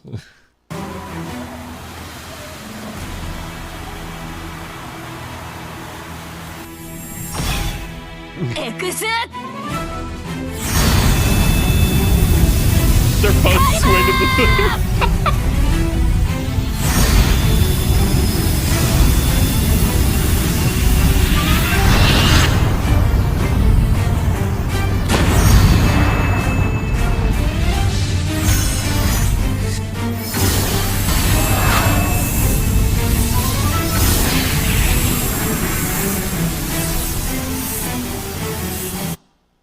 I saw both Kawasumi and Kana Ueda, like when she said Exu, they both lifted their microphones up and did the chop. Kawasumi-san, can you tell us a little bit behind the scene about recording that scene? Is it the first time for you to find out about Saber's true identity, and how did you prepare for this scene?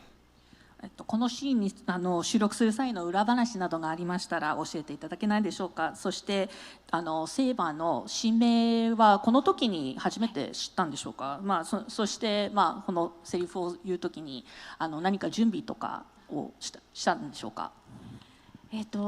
今から考えると信じられないんですけれども、その当時はセーバーがアーサー王だということは絶対に言ってはいけないことで、フェイト・ステイ・ナイトの当時っていうのはもう英霊はセーバーというクラスで呼ばれているので、本当にここで実はこの可憐な少女がアーサー王だったんだっていうことが分かる。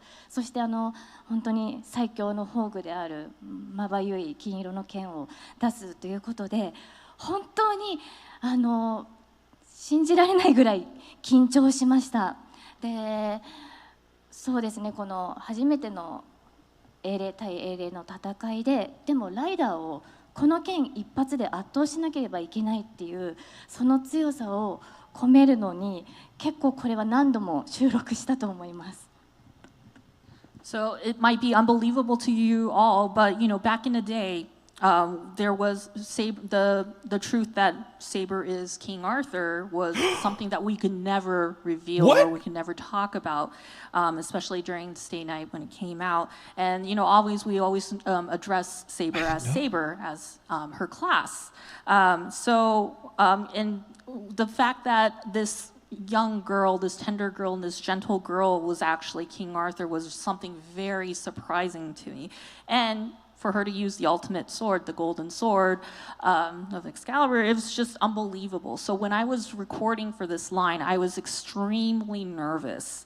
And again, so this line is supposed to be, it was a battle between a servant versus a servant, and Saber needed to overwhelm Ryder to show, because they're fighting, and she needed to overwhelm so that she can repel Ryder.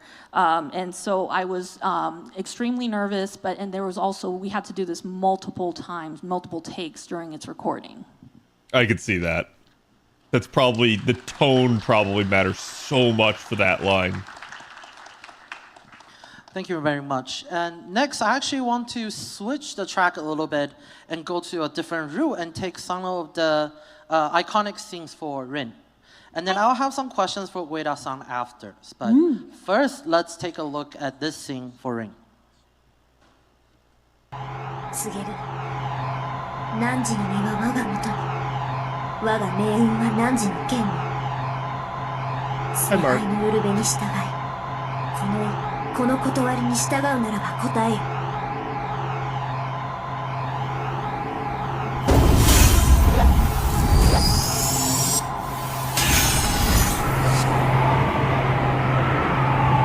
Going Super Saiyan.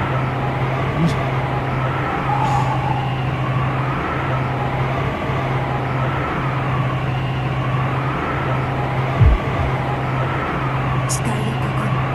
我は常世すべての善となるもの。我は常世すべての悪を仕組む。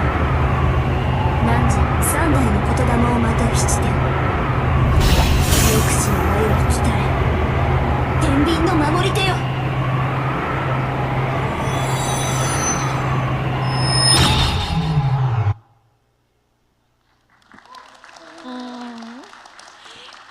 懐かしい. Oh, it brings back so much memories. I'm sure it does. This is an iconic scene, obviously, from the context of it, of Rin preparing for the summoning up until that point. It shows her personality and it showcases her capability as a mage, which is a huge contrast with Shiro. It also leads to the iconic scene of Archer sitting in the messed up room afterwards. Yep. So, Ueda-san, can you tell us a little bit about that scene? What was it like? Because she does it precisely at midnight. 何か思い出とかありましたでしょうか？はい、このシーンはリンが最初に魔術師という設定をしっかりと皆さんに伝えることができるシーンで、この呪文っていうんですか、これが後々何度も私が演じることになる呪文なんですが、これをどれだけかっこよく演じることができるのかっていうのをお家でたくさん練習しました。So this scene, is it sets the tone for what Rin is as a mage, and we need it to convey how cool or how much of a mage she is. And this chant that you just heard will be used multiple times afterwards successively. And so in order to make it sound, how to make it sound cool, I had to practice, or I practiced multiple times at home.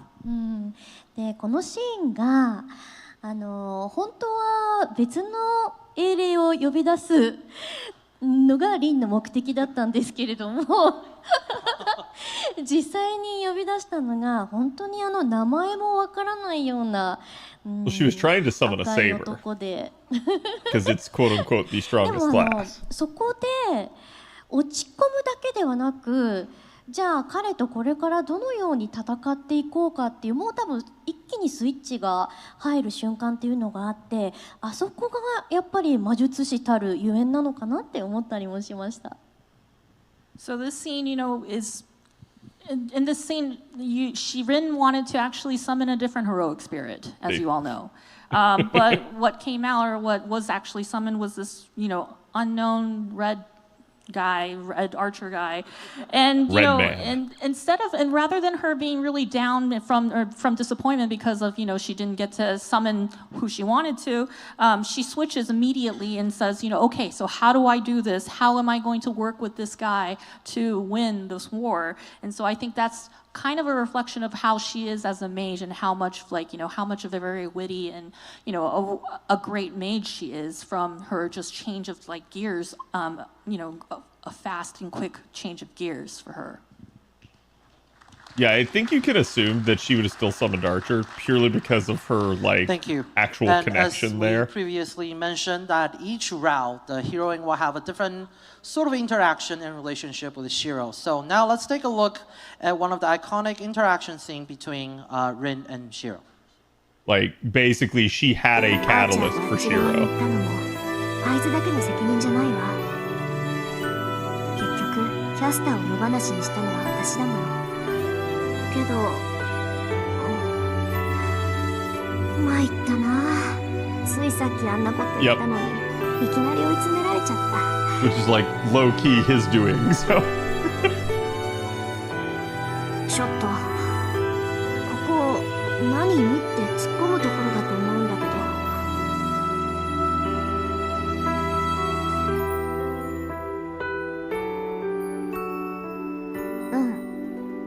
後悔はしたくないってこと。あいつは私はそういう性格じゃないって言ってたけど、今が正念場みたい。シローがあんなこと言うから余計失敗したなって落ち込んじゃった。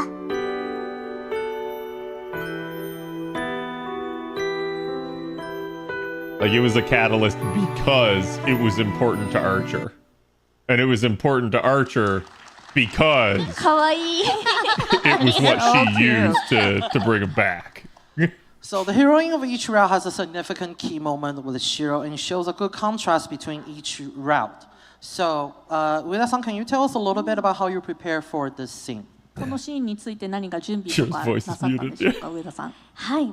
このシーンはリンが冒頭からどちらかというとシロを引っ張っていくお姉さんタイプで物語が進行していて、でこの少し前にとても残念なことが起こって、リンが初めてシロに弱音を吐くというシーンでもありました。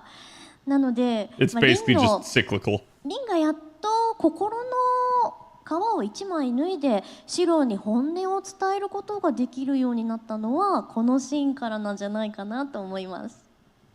So this is, Rin begins to show how her actual true side, and her vulnerable side. And in the beginning, beginning of the game, or at least the route, Rin has been kind of a big sister kind of role where she basically pulls Shiro around and tells him what to do and everything. But right before this scene that you just saw, something unfortunate happens in the scene. So this is the first time Rin shows kind of a vulnerable, her sadness, or at least her weakness, and so this is kind of her way of just kind of coming out of her shell a little bit to show, her true tender side to Shiro. I don't think that's the first time that she does. That's just the most significant progression at that point.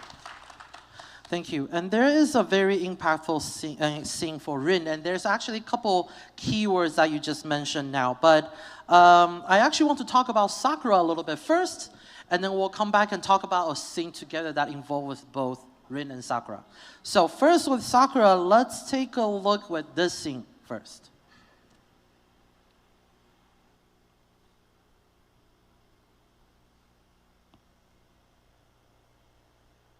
I don't think this is pre-recorded. I think they're actually going through the game. 先輩、起きてますか？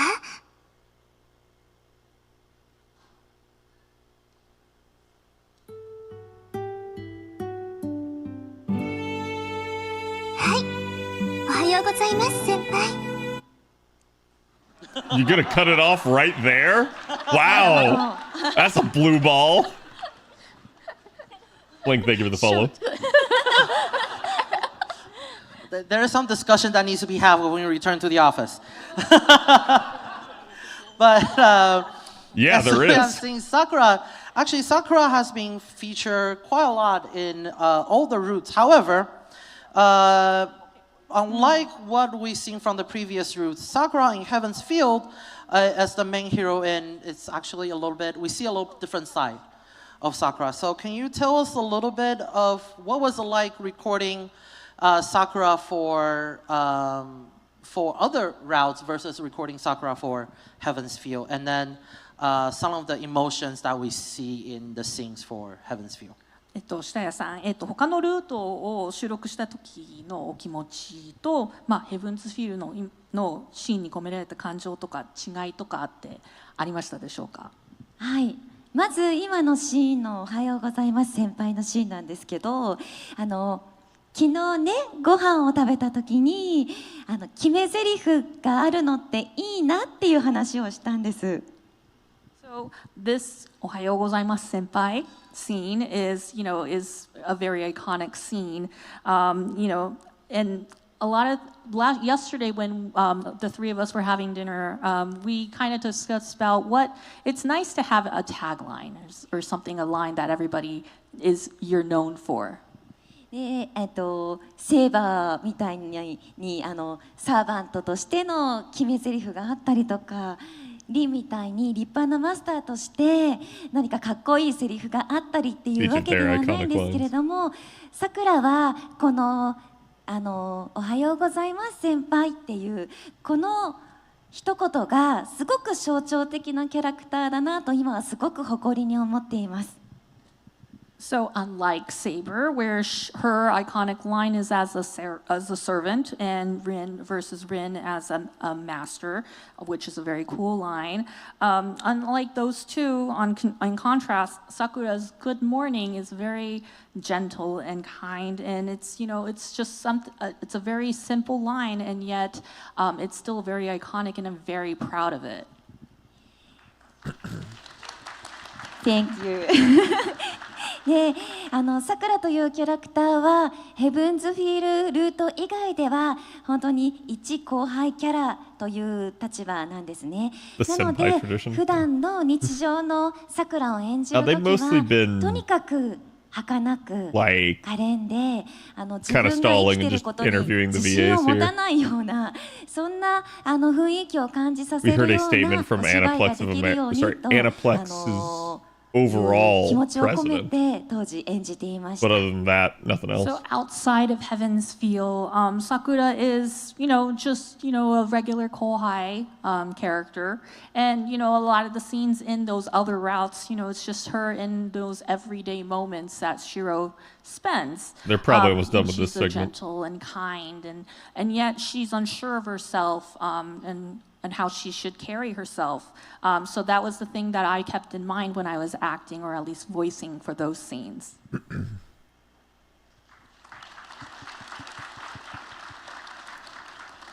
Thank you. And then for the next thing I would like to take a look is that, for this route, we see a lot of heavy emotions that involves with the characters, and there is an iconic scene that's not just for Sakura, it's for our protagonist Shiro as well. I think it's one of the turning point in the story. Yeah, but Shiro's not here. Let's take a look at the scene. So we can't let Shiro's voice be heard.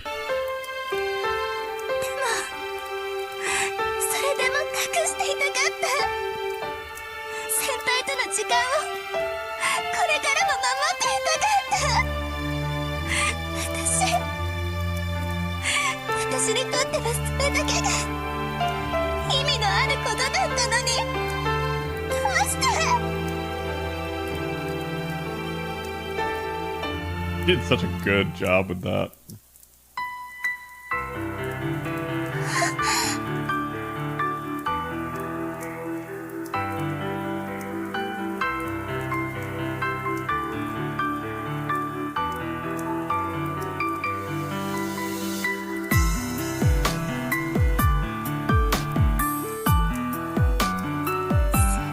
We don't know.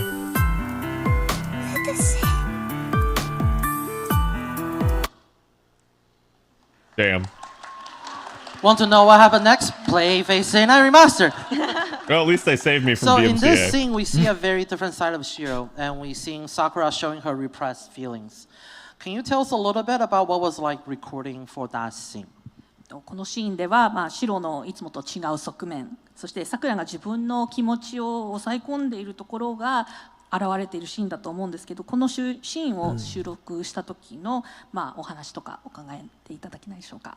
はい、これはヘブンズフィールルートのシーンなんですけれども、このルートでは今まで、明かされることのなかったさくらの本当の真実っていう側面が、現れてきます。で今まで先輩に知られたくなくて必死に隠していたけれども、もう隠しきれないっていうことで、逃げようとするんですけれども、でもどんなにさくらがシロを拒絶しても、私はそばにいてはいけない人間なんだと訴えても、最後にこういう力強くね抱きしめて全てを受け入れてくれたっていう、本当になんか衝撃であり、さくらを演じている私からしてはすごく感動的なシーンだったのを覚えています。So this is a scene from the Heaven's Feel route, and this is the first time that it was never revealed in the other routes, but this is a scene where the truth is revealed.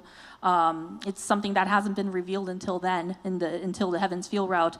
And there was something that Sakura really didn't want Senpai to know. And there was something that she couldn't, and yet she was just holding it back, and she wanted to hide it, but she couldn't hide it any longer, or at least conceal it anymore. And she wanted to just reject him and hide from and run away from it. And yet, despite how much she tried to do that, Shiro embraced her and accepted and took in whatever she was hiding, which, it's quite a shock, or at least it was quite a shock for Sakura as the character. And, it's something that she wanted to embrace, or at least hide away, and yet she was shocked to know and learn that she is being accepted and embraced by Shiro. And that was a very emotional scene, or at least I remember that it was a very emotional scene for me playing as Sakura.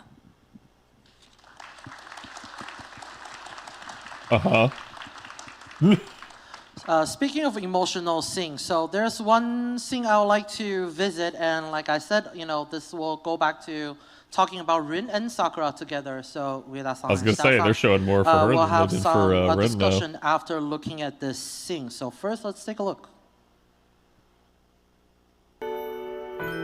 さくらのことが好きだし、いつも見ていたし、いつも笑っていてほしかったし、私が辛ければ辛いほどあんたは楽できてるんだって信じたかった。それだけで苦しいなんて思う暇すらなかったんだから。Favor spotted.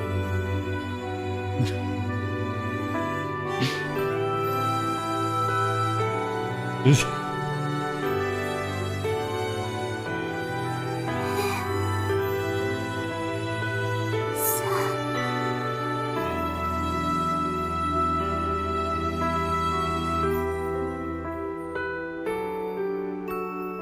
ごめんね、こういう勝手な姉貴で。それとありがとう。そのリボンずっとつけていてくれて嬉しかった。Big spoilers? Yeah, I'm actually kind of surprised they showed that. While the lines are short, I think there's a lot of emotion packed into delivery of those lines. So I want to hear from Ueda-san and Shitara-san regarding this scene. So first, for this scene, for time reasons, we're not going to show the whole scene, but there was a big confrontation leading up to this. So I want to hear from both sides' perspective. What was the recording for this scene, like this entirety leading up to that moment like? Did you guys record the scene together or separately? Can you tell us a little bit about context, kind of like behind the scene with recording with this? And was there any specific instructions from Nasu-san, for example, when it comes to the delivery of the scene? このシーンは、ご一緒に収録されたものだったんでしょうか、それとも別々に収録されたんでしょうか。またこの瞬間にこのシーンにたどり着くまでのいろいろ感情とかあったと思うんですけど、 We know we're getting a strange fake reveal. They've said they're going to show the premiere basically of it, シーンを収録する際にまた which I'll react to, but I can't show it on stream with you guys. 何かありましたか。収録は別でした。そうでした、別々でした。Besides that, I'm not sure. でも今このシーンを見ると、リンは随分と優しい、というか最近映画のアフレコの印象がすごく強く残っていて、でこのゲームの時は随分と優しい印象のお芝居をしていたんだなって、ちょっと自分で久しぶりに聞いて驚きました。So watching this scene just now that we just watched, Rin sounds very nice and kind and gentle. Maybe my impression of Rin is a little more fresh because in the movie she's a little more strong and she has an impression of being a little more strong and strong-hearted. But in the game, in this game that we just saw in this scene, it's pretty gentle. And so listening to it myself again, revisiting it, I was very surprised. I think that's something that the Strange Fake movie got wrong. このシーンを演じた時は、 Heaven's Feel. 実際には桜に刺されているんですけど、それを気づかせないような柔らかい表情で撮っていて、多分テストの時はもっとなんて言うんでしょう、死にそうな声というか、もっとダメージ感のあるお芝居をしてたと思うんですけど、それって裏を返せばもう刺されていることを暗示してしまうので、ここの桜に対する言葉だけは何もなかったかのように、本当に桜に対する思いだけで優しく包み込んで、実際に、時が経ってみると、あ、刺されてたんだっていう、なんかミスリードというか、お芝居音響監督さんに指示されてお芝居を変えたシーンでもありました。So at the time, I just leading up to this actual scene, right before this tender moment, Sakura actually stabs Rin, and but Rin is talking, and she's talking as if she's not noticing, or she's not noticing that she's being stabbed. And during the testing, when we were doing the test recording, I think I was more voicing with more of a dying, kind of a more damaged acting, or at least that was my voice. But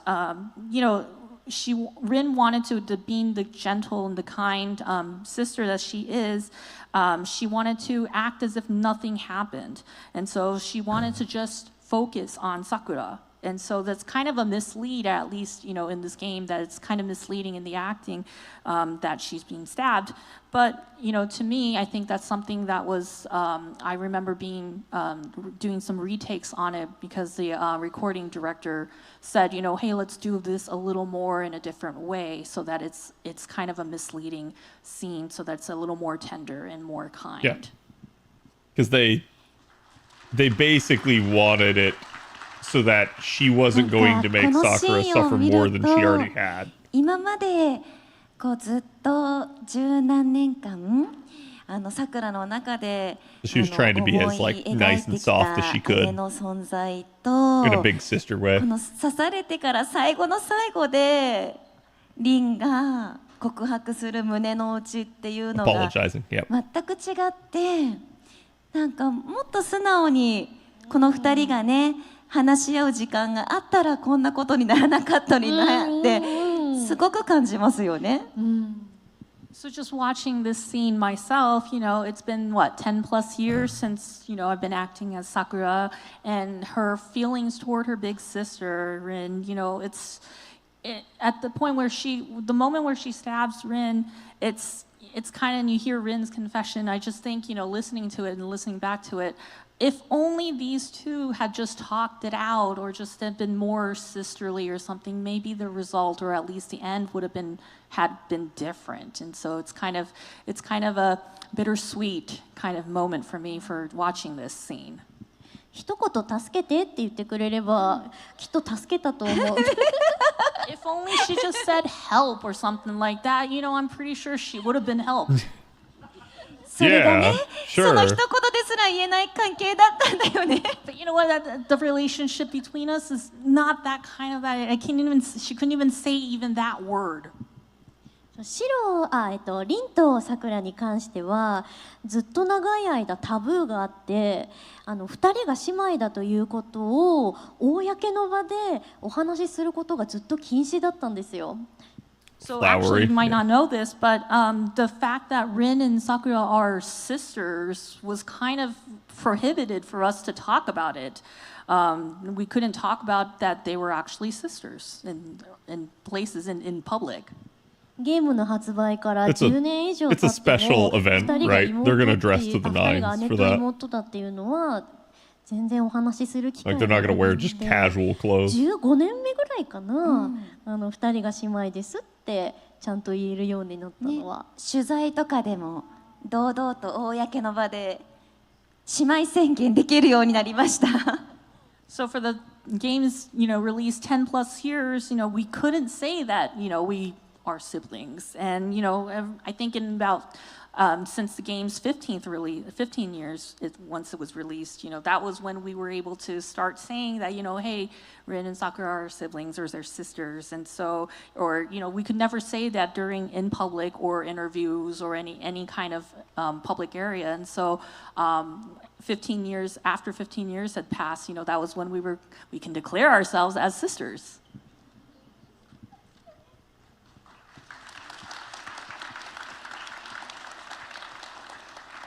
You should adopt each other. Thank you, Kawasami-san, Ueda-san, Shita-san, for all the wonderful answers. I think that in addition to the beautiful writing, the guest's voice acting, I think, adds that extra layer to the medium and enhances the player's experience we're going through this iconic visual novel. It doesn't matter if the line delivery is long or short. Each of them, as we can just tell right now, is packed with a lot of emotion, a lot of detail into it. So it's an honor to be here, to be able to hear those answers. Thank you very much. Thank you. Next, it's kind of like a big tone change. I would like to talk about Fate Grand Order. Oh. Ooh. Whoa. Like, oh my God, what's going on? So a little bit background about Fate Grand Order, as many of us here know that the Fate franchise itself has evolved throughout the years. And for Fate Grand Order, first released in 2015 in Japan and 2017 in certain English-speaking territories, the mobile game has brought a revolution to the mobile game industry by including large volume of intricate story not seen in mobile games at the time, along with its strategic elements that are involving visuals. Fate Grand Order has gathered millions of fans around the world. So, regarding Fate Grand Order, we'll also like to talk to each guest regarding their experience with voicing characters in Fate Grand Order. First, with Kawasumi-san. So, Fate Grand Order, it kind of changes the definition and the ideas of saber or sabers. In the gaming FGO, you know, before when we say saber, we know as one character. Now, saber, we're like, which saber we're talking about? Lancer saber? So you have voiced all the different sabers in FGO and also characters such as M. Bonnie and Lady Avalon and Fall in the anime adaptation. Is this your first time voicing characters other than Saber when it comes with FGO in the Fate franchise? And what was that experience like? What is that question? セーバー以外のキャラクターを演じるのは初めてだったと思うんですけど、その初めて他のキャラクターを演じた時の気持ちやその経緯についてお教えいただけないでしょうか。はい、一番最初の多分今現在こちらでセーバーというか私の演じてるキャラクターが多分15ぐらいいると思うんですけれども。ちょっと定かではないんですけれども、一番最初のレコーディング、まだリリースの1年以上前に、私いきなり7役、もっとかな、7、8役を一気にレコーディングしてるんですね。So first of all, you know, at this point, I think I lost track, but I think I have about 15 sabers or different characters in FGO. Yeah, I'm not believe sure it. I lost count. But just to tell you, before the game was even released, a year before, year before the game was released, I actually was given the task to record 7 to 8 servants, or 7 to 8 different characters all at once. でセイバーとセイバーオルタはもうフェイトステイナイトで演じていて、でセイバーリリーもアンリミテッドコーズっていう格闘ゲームに出てきたキャラクターで、そこから先はちょっと未知の世界すぎて那須さんと相談しながら一つ一つのキャラクターをどういうふうに、同じアルトリア・ペンドラゴンですけれども持つ武器が違ったり、そのオルタになったり出てくる時代が違ったりなるとどういうふうになるのかっていうのを相談しながら一つ一つ演じました。そして一番驚いたのはアンボニーです。実は私こんなにやってるのにまだ他の役もやっていいんだって一番驚きまして、これは言っちゃおうかな、なんで私がアンボニーですかって那須さんに聞いたら、那須さんが川澄さんのお嬢様キャラが聞きたかったんだって言ったのをとてもよく覚えています。So, you know, when I was recording for Saber and Saber Alter, you know, I've recorded them, or I know those characters from Stay Night, and you know, Saber Lily was from a fighting game from Unlimited Codes, so I had experience with those 3 characters before, but everything else was just unknown territory. Yep. And you know, for all these other characters that I needed to voice for the servants, so basically I worked in the recording with Nas-san, and you know, I consulted what kind of acting should I do, what kind of voices should I reflect based on their weapons, their different times that they lived in, that these sabers, and how do you, when they use these weapons, how do they sound, how there's all these things that I had to consult with Nas-san and given direction on how to voice them. You know, and you know what, the most surprising character or servant that I voiced was Anne Bonny. Yep. Out of all the characters that I voiced, and the reason, and I actually asked Nas-san, why am I voicing Anne Bonny? And Nas-san basically said, I wanted to hear Kawasumi-san, your ojo-sama, your ojo-sama character, and so that was Anne Bonny. Thank you. That's great. Thank you for the insight. I think this is the first time I heard about the M. Bonny story, so that's very interesting.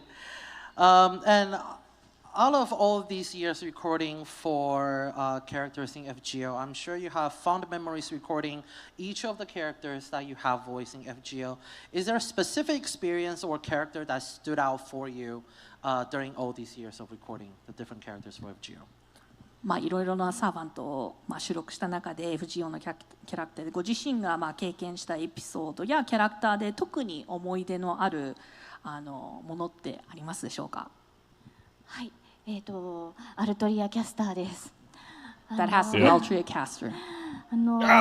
セーバーにはキャスター属性というかキャスター適性がないって言われてたので、キャスターにはならないんじゃないかって自分で思っていたところに、本当に初めて出会う新しいアルトリアっていうキャラクターが出てきて、もう私の中で、セイバーはです常に目の前のことに逃げずにまっすぐ立ち向かっていくっていうキャラクターで、その中で今まで演じたことのないもうやだよ逃げたいよって言うっていうのがもう最初はどうやって演じたらいいんだろう、同じ顔をしているのにって思ってとても戸惑ったんですけれども、でもやっぱり持ってるものはとても同じ強い心で成り立ちが変わってもやっぱり本当にアルトリアは素晴らしく素敵なキャラクターだなって改めて思ったキャラクターです。So like I said, Saber, I was told that Saber herself didn't have the affinity to be a caster. And so when there was Altria caster, this is the very first Altria that I've never really been able to, comprehend or at least, grasp, because this is very new to me. Saber is an unhinged character, or at least she has this very strong will and resolve. And yet, Altria Caster's like, I don't want to do this anymore. I want to run away. And so how to voice that, I didn't know how to actually provide that kind of acting, or it was kind of bewildered at first because, they have the same face, but they have a different, they have a different path, or they've been walking the different path. And yet, deep down and ultimately, they ultimately come to the same conclusion, or they come to the same resolve. And so, I'm even though they had different paths and everything, I think this was a very new thing to me, and it was a great experience for me. And I thought it was just great being able to see a different side of Altria. Thank you. Yeah, that's why when people say like, "Oh, they're not the same," like they're totally different people, I'm like, they are, but they are. The story of Altria Caster features heavily in it's a what if Artoria. So for people playing FGO, or it's a long reading experience, but I promise it's worth it. A lot of the story kind of intertwined with the Fate universe. So if you have the opportunity, definitely check it out for yourself. Next, for Ueda-san, of course, for FGO, we have Ishtar and Ereshkigal. Ueda-san, can you tell us a little bit about so I have two questions first. So first, what was it like recording for these two characters? この2期のサーバントを収録するときに、Cat, let me be right back. My food's at the door. It'll just be like はい、a minute. イシュタルとエレシキガルをレコーディングしたのは実は随分と前のことで、最初のハロウィンイベントがあった頃にはもう実は収録をしていました。So Ishtar and Ereshkigal's recording for me was done actually a long time ago, and actually recording was done, I think, even when the first Halloween event ended. ただその収録が終わってから何年もそのキャラが実装されることがなくってでついにそろそろ出ますよ上田さんのキャラってなった時にもう一度全く新しく撮り直したキャラクター2人ともキャラクターで全体的なイメージは変わってはいなかったんですけれども2回目に収録した時はもっとそれぞれの個々のキャラクターを際立たせてで那須さんに細かくレクチャーしていただきながら収録しました。But so even after, I recorded and I finished recording for these characters a long time ago, it took a long time for them to get implemented. And, when I was finally told that, hey, Ueda-san, your characters your servants are coming out, we actually had to re-record a few more lines and stuff. And so when I went into re-recording right before implementation,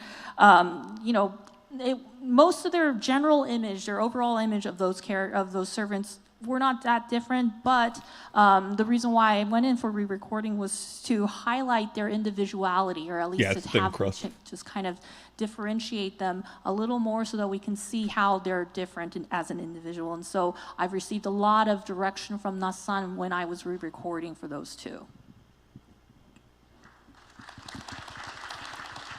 Pepperoni and sausage. And with Ishtar and Ereshkigal, how do you differentiate the voice between these two characters? で、イシュタルとエレシキガルはどういうふうに演じ分けてるんでしょうか。はい、声優にとって姿形が全く違うものを演じるっていうのは実はやりやすいんですけれども、イシュタルとエレシキガルって素体になっている女の子が全く一緒で実際に声帯というんですか、この声帯も全く同じものから声が出ているということで、その2つのキャラクターを演じ分けるっていうことに最初はすごく戸惑いました。So as a voice actor, you know, playing or at least voicing a different character, two different looking characters are very easy. Yet for Ereshkigal and Ishtar, they're basically the same. They're cut from the same cloth of the base, or at least the vessel's the same from the same girl. You just change and so, tone. Initially when I was trying to differentiate them, they sound the same too. I hesitated, or at least I had some hard time trying to differentiate them initially, and so I had a little trouble about that.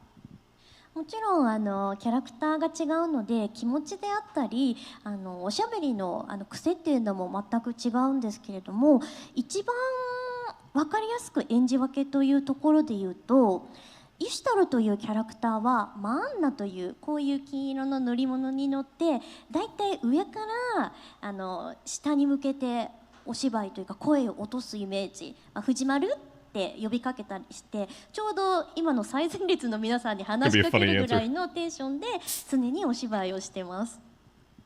So one of the things is, there are certain subtle differences that I do, in my acting. They talk differently. They have a different type of mannerism when they talk between these two characters. The easiest thing that I can explain, or at least is the easiest for Ishtar, was, Ishtar rides this golden boat called the Manana. I'm sorry, I don't know how to pronounce it, but and basically she shoots, or she looks down from, she talks from up towards down, and so it's kind of the same tone as if I'm, like talking to everybody right now up here to the people up in the front row. That's kind of the tone that I'm talking to as when I'm acting as Ishtar. She didn't fully translate that, I don't think.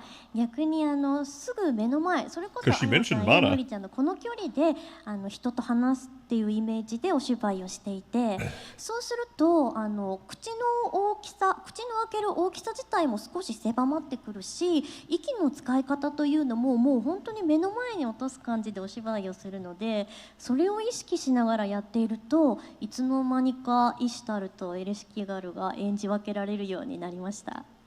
Versus during it, when I'm voicing Ereshkigal, I am talking in the tone like as if I'm talking to Kasumi-san and Shitaya-san right here on equal footing right here. And so when I talk to somebody like that on the equal planes, the size of my mouth is it narrows and it gets smaller, and my breathing gets a little more narrow as well too. And so when I'm acting, it naturally just becomes it becomes more natural when I'm talking when I do this method. And so that's how my acting just naturally, and somehow my acting to differentiate Ishtar and Ereshkigal was miraculously differentiated.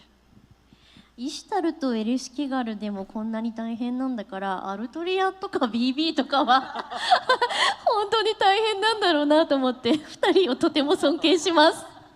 I mean, if it's hard enough that I'm trying to differentiate Ishtar and Ereshkigal, I just can't imagine how Altria and BB is differentiated between my fellow voice actors, and so I have nothing but respect for them. Actually, she probably has it the hardest. Thank you.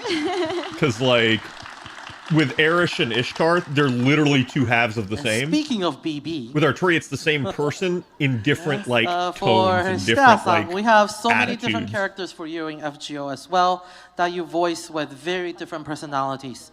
We have Kama and Parvati, which is very and we also have the very cheery BB, who's an established character from a different Fate title called Fate Extra CCC. So first, let's talk about BB. BB is a very cheery, also feels like she's hiding something. Also, I think for all of us playing FGO, we can never forget about that one event. All of a sudden, we're getting a full voice story from BB and be like, oh, what's going on? So can you tell us a little bit about recording for BB and what do you keep in mind for recording this character? BB の声を収録した時のお話などがありましたらお聞かせていただいて、また収録した際に何か意識したことってありますか？桜の容姿をしたさくらではないキャラっていうのを初めて演じたのが BB でした。So she looks like Sakura, but she's not her. And BB was, and so that was the first time, you know, and that was the first character. That was BB. Acting, VAing BB is like just VAing a different character entirely almost. という作品で初めて BB ちゃんとは出会いました。So before FGO, you know, there was Fate Extra, CCC, and that's when I first, you know, was recording for BB. 当時私はヘブンズフィールという作品で黒桜っていう、正式な名称ではないのかもしれないんですけど、いわゆる黒桜というキャラクターを演じることはあったんですが、一番最初に BB を演じた時に BB もそういう側面があるのかなと、桜の、黒い一面みたいな感じで演じるのかなっていうふうにお家で役作りをしていったんですが、実際は全く違うと言われました。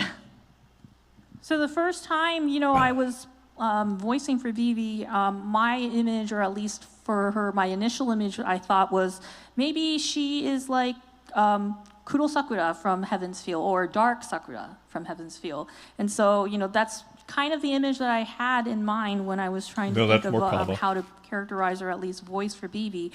Maybe BB is kind of like that, where she has an aspect of, you know, the Dark Sakura. And so I was practicing those lines, you know, when at home when I was doing that, when I was practicing.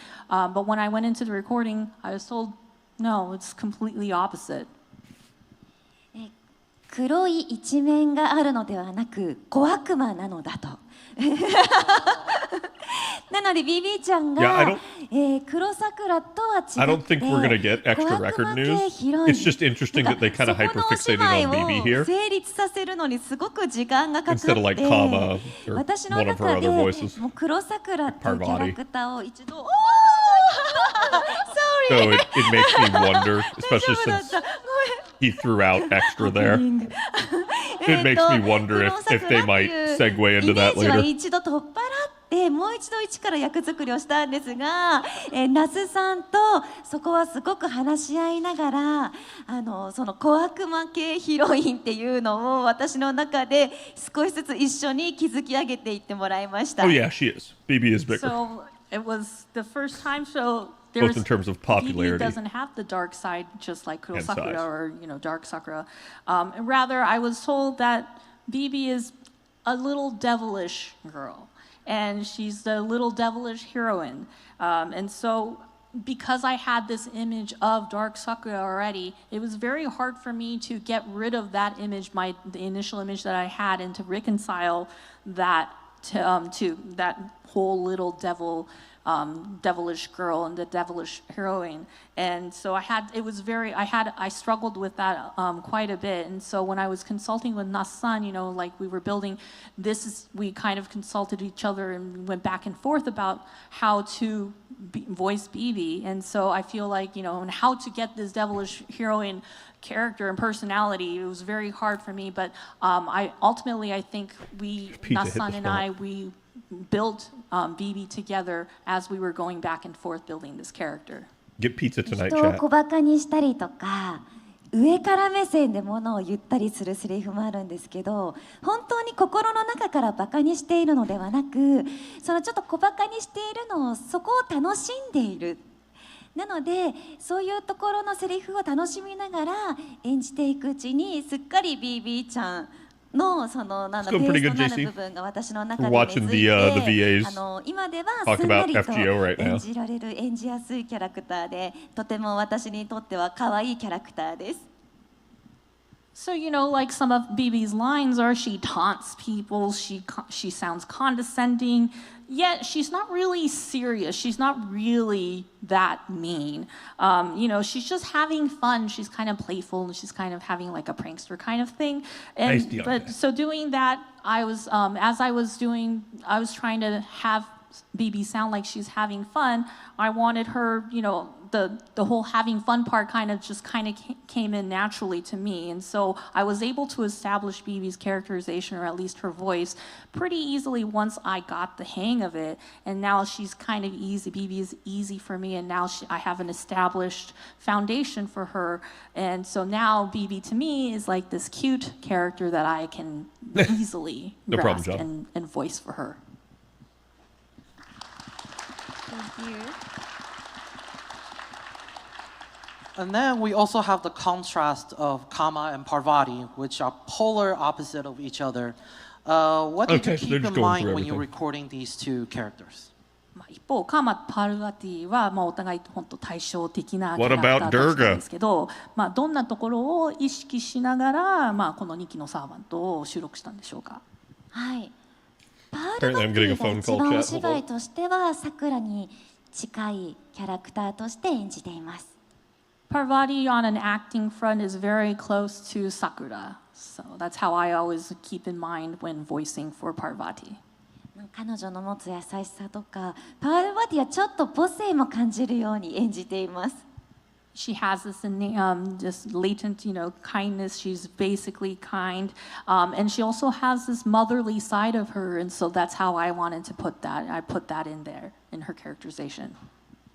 一方、カーマちゃんはちょっと BB にも近いちょっと小悪魔な感じも感じながら、ちょっと BB とはまた演じ方も分けたいなって思っていて、で特にカーマは再臨ごとによって年齢も全然違うので、その再臨によってお芝居の幅が変わっていくというか、なんかそういうところも声優として力量を試されるキャラだなと思っていますので、カーマは一番演じがいがあるキャラクターです。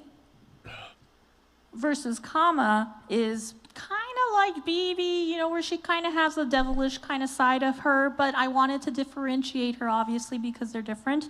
And especially for Kama in the game, she has different ascension forms, and as her ascension forms change, her age changes as well, too, and there's a different, in age. And so there's a big wide range in acting when I'm trying to voice for Kama, and so as a voice actor, I feel like I'm challenged, or I feel like somebody's testing me as a voice actor when I'm voicing for Kama. That's how I feel when I'm trying to expand myself as a voice actor for Kama. Yeah, type. That is what she does. Like I know that from dealing with Trubs. 全員一緒に喋るみたいな、会話をするみたいな話が出てきたら、my college football team just beat the number 9 team in the nation. Well, now that I've voiced so many of these characters, if somebody told me, or if I'm challenged, hey, they're all in the same room, we need to have you record all of them together at the same room. I don't know if I can do that, or that seems very tough. バビロニアのアニメーションすごく大変だったよ。そうだ。The Babylonian animation, that recording was tough. じゃあいつか私もそのような機会があるかもしれないので頑張ります。You know what? I might have that opportunity myself. So when that time comes, I'm going to try my best. I'm surprised that was tough for them. Maybe they had to do like a lot of like retakes or long recording sessions. I don't know. We have a lot more for this panel, but for the talk segment, I would like to wrap up a little bit. So the last question. Yeah, Koji, we're bowl eligible now. Ueda-san and Shitaya-san. Great. You have all been voicing and bringing iconic characters of the Fate franchise to life for close to 20 years at this point now. So kind of a two-parter question. So first part, have you noticed any changes in your performance for your characters? And the second part, what does the Fate series mean for you? It means nothing. お三方とても20年ほどにわたってご自身のキャラクターとかを演じてるわけだと思うんですけど、この20年間でご自身の演技に何か変化とか変わりっていうのは感じましたか？2つ質問なんですけど、まず20年間でご自身の演技に変化はあったと感じますか？そして2つ目、ご自身にとってフェイトシリーズというのはどういった存在なんでしょうか？はい、20年間で本当になんか心の真ん中にあるものは変わってないなっていうのはすごく思って、やっぱりこう本当にセイバーというキャラクターが大好きですし、そこからいろんな作品でどんどんアルトリアが増えていっても、やっぱり私は一番最初に出会ったセイバーアルトリアペンドラゴンが大好きで、でもこうやっていろんな機会があって20年の中に本当にいろんな作品でいろんなアルトリアを演じることになって、その全ての経験がその一番始まりのアルトリアにちゃんと戻ってきてるなっていうことは感じて、でやっぱり最初は上手に表現できなかったこともできるようになってるし、今さっきやっぱり自分の声を聞いてみて、20年前の自分はちょっと今よりエクスカリバー弱そうだなって思ったりしましたけど、でもそういうなんか時間の流れ一緒に本当に過ごしてきたことを感じられてとても嬉しいと思いました。そしてフェイトは私にとっていつもちょっと大げさな表現しちゃうなって思うんですけど、やっぱり本当に神様がくれたもう素敵な出会い、宝物っていつも思ってます。So for the 20 years that I've been voicing, I believe that nothing has really changed for myself in the core. When I look back, I love Saber. I've played her for 20 years and I love Saber, and there's so many titles with Saber now that started off with the first game. And it's just, but the first time, no matter how many different titles there are with Saber, it all goes back down to the first Saber that I acted.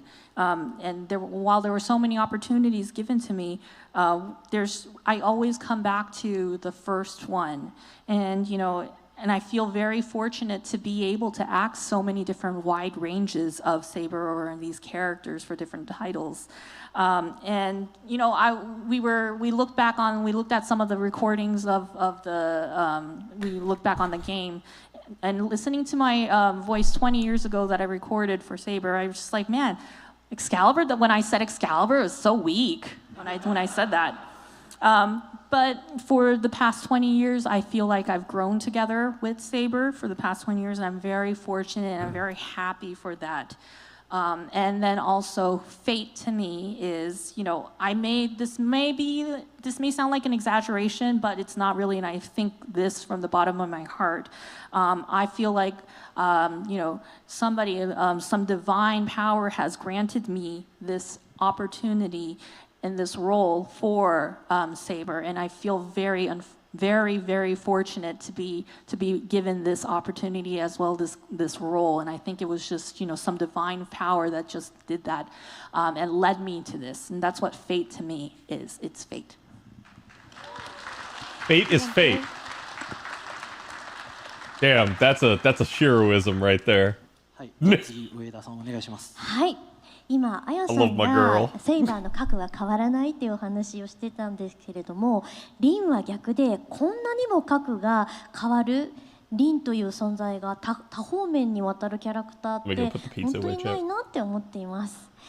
リンはフェイト・ステイナイトの中でスピンオフ作品にもたくさん出演させていただいていて、でプリズマエリアだったりフェイト・エクストラのシリーズだったり、みんなリンなんですけれども、中身が全く違う、生い立ちも違うし、考え方も、そして魔術師としての技術や経験も全く違うということで、何年経ってもこんなに新しいリンが出てくるんだって今でも、とても不思議ですし、いつまで経っても20年経っても新鮮にお芝居ができるってあまりないキャラクターなので、それが20年経っていろいろ変わったことであり、いまだになんでしょうね、新しい発見をくれるっていう感じですね。So as Aya-san said, though, she said that her core, or at least her base for Saber, never changed. But I feel for Rin, it's kind of the opposite. Things changed a lot, actually, in my opinion, for Rin. Starting from Stay Night, there were so many other spin-off titles that featured Rin or that had Rin in it, like Prisma Ilia, Extra. And they're all the same Rin, or at least, we think they are. She looks the same, but she may have, she has a different thought, she has different thoughts, she's a different type of mage, she has a different tone. So no matter how long or no matter how many times I've played Rin, they're all different after all these years, for 20 years. And it's always, every time it's new and refreshing to me. It's also very strange, or at least it kind of feels very uncanny to me that it's, there's so many different aspects of Rin that I know, and there's so many new discoveries of her, which I think is just it's wonderful, and I think it's great, but at the same time I think it's just very strange to me how there's so many Rins that I can play, that I can continue to play differently. She's right, by the way. 私にとってフェイトとは Like, Rin and Extra feels way different than Rin and Stay Night. 何年も前から竹内さんがお父さんで那須さんがお母さんででタイプムーンのスタッフさんが皆さんがいて、今キャストがいて、でこうやって支えてくれるスタッフさんたちがたくさんいて、これから25年30年と経っていくとどんどん大家族になっていくと思うんですけれども、みんな末永く仲良くしていけるといいなって思ってます。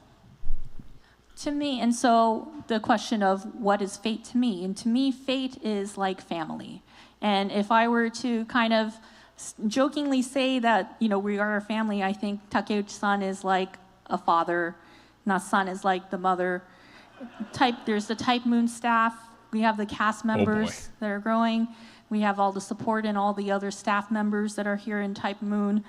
And, as we go beyond 20 years, we go 25, 30 years, our family just keeps growing, and it just gets bigger and bigger, and it's a family. And I'm very happy to know that, and I'm fortunate. I feel very fortunate for that. I was going to say. That's how I feel, and I feel very fortunate to be a part of this big family. There is a conspiracy theory that, like, Nasu's actually a woman. So it's like, that didn't help right there. そうですね。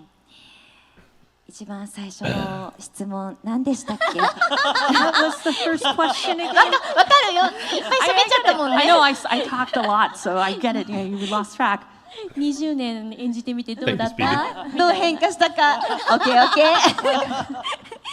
そうですね。本当にさくらというキャラクターは一番最初のアニメでも。UBW でも聖杯戦争には supposedly he's married 変わ with らない kids. っていう Like this kind of got revealed 私は recently. やはり私の中では一番ターニングポイントだったのが、劇場版のヘブンズフィールで3章かけてしっかりと彼女と向き合ったあの期間が一番大きかったなと思います。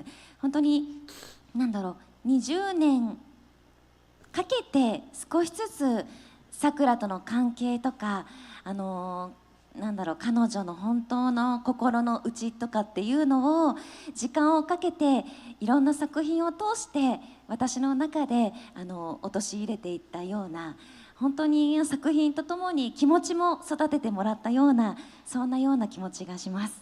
I think so, Tsuji. So for Sakura, there was up until the thing. I'm sorry, let me try this again. So throughout up until now, for Sakura, for anime and like UBW, Sakura has not been a part of, or at least she hasn't been a participant for the Holy Grail War. I think the biggest turning point for me as far as learning who Sakura is was the theatrical release in the trilogy of Heaven's Feel. And I think that was the biggest thing. After 20 years, I feel like after doing so many titles, that's when I feel like I finally have a relationship with Sakura, and I've finally get to learn what her true feelings and her true heart was through all of these titles after all these years. So it was a lot of titles that it was a learning process after all of these titles, and I was able to tie them in, and that's when I feel like I've grown with her, or at least learn who she is truly after taking 20 years through all of these titles, especially for Heaven's Feel. そしてありがとうございます。 Those chairs look uncomfortable. そして私にとってフェイトは本当になくてはならないかけがえのない大切なものです。私フェイトに携わらせていただいた期間と同じくらいの声優歴というかYeah, the Nasu stuff got found out apparently recently because of there were some disclosures about a philanthropic interest that he had, and that apparently revealed his real name. At least supposedly. そしてなくてはならないキャラクターですし、そしてこれからのまだまだ続く声優人生の中でずっとフェイトという作品は私のそばに居続けていてくれるんだろうなと思っております。So what is fate to me? To me, it is something that I cherish, and that's something that is irreplaceable to me. Actually, so the length of the time that I was with, that I've worked with for Fate, as well as the length of my voice acting career, I would have to say it's about the same. I started off as a newbie voice actor, and that's when I started Fate, being a part of Fate. And so I feel like I've grown with it. My voice acting career has grown with the growth of Fate as well too. To me, so Fate to me is like an irreplaceable title to me. Again, and it's as well as the character that I play, and it's something that I want to cherish as well too. So I will, as I continue my career as a voice actor, Fate will continue to be close to my heart and will be next to me as I continue my voice acting career, as well as how Fate will be with me for all this time until I finish.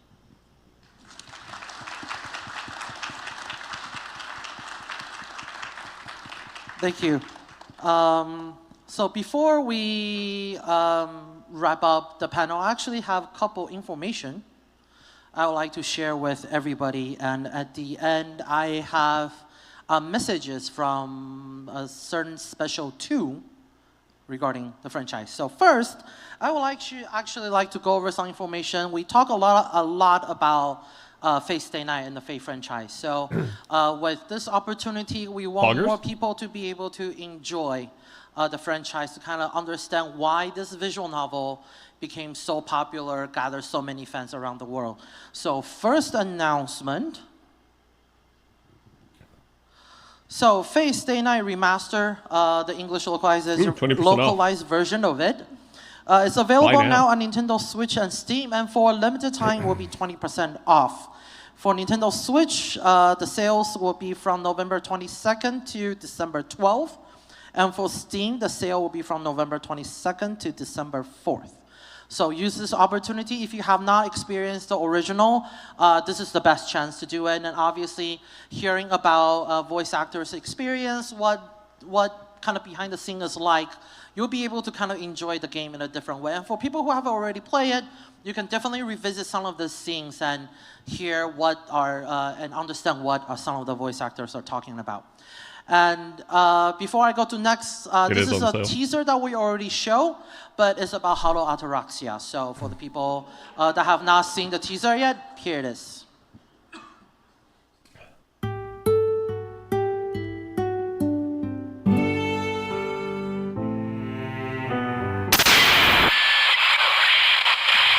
That cut.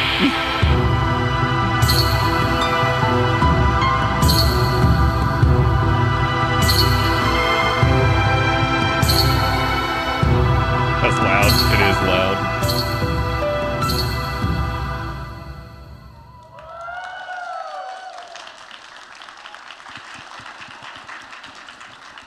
So yeah, Fate Hollow Ataraxia is in development now, so please look forward to it.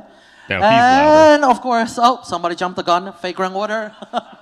So Fate Grand Order will have a Fate 20th Anniversary Showcase Celebration campaign. Next slide. Told you, chat. 10 Saint Courts. We're gonna give away Saint Courts to everybody. We'll take it.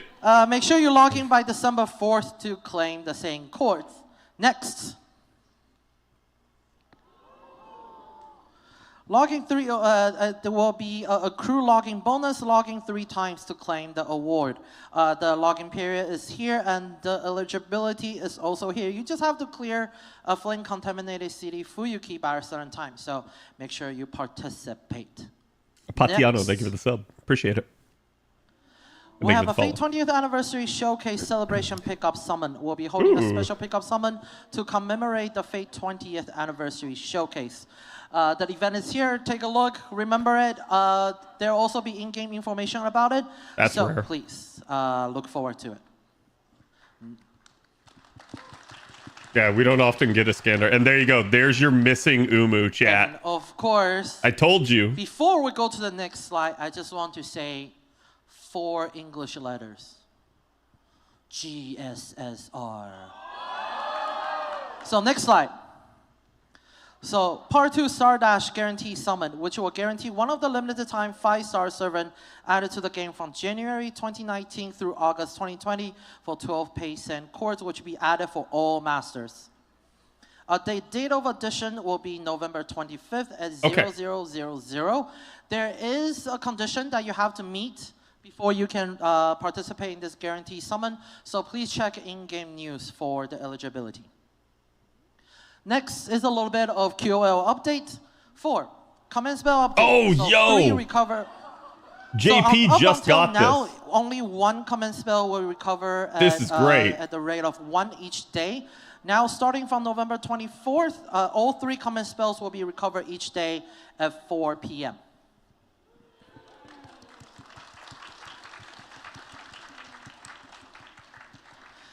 And that's the information we have for Fate Grand Order. Next, we have this.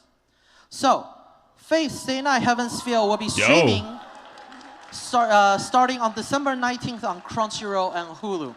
So, for the people that didn't have the opportunity, now this is the time to watch all 3 movies of Heaven's Feel.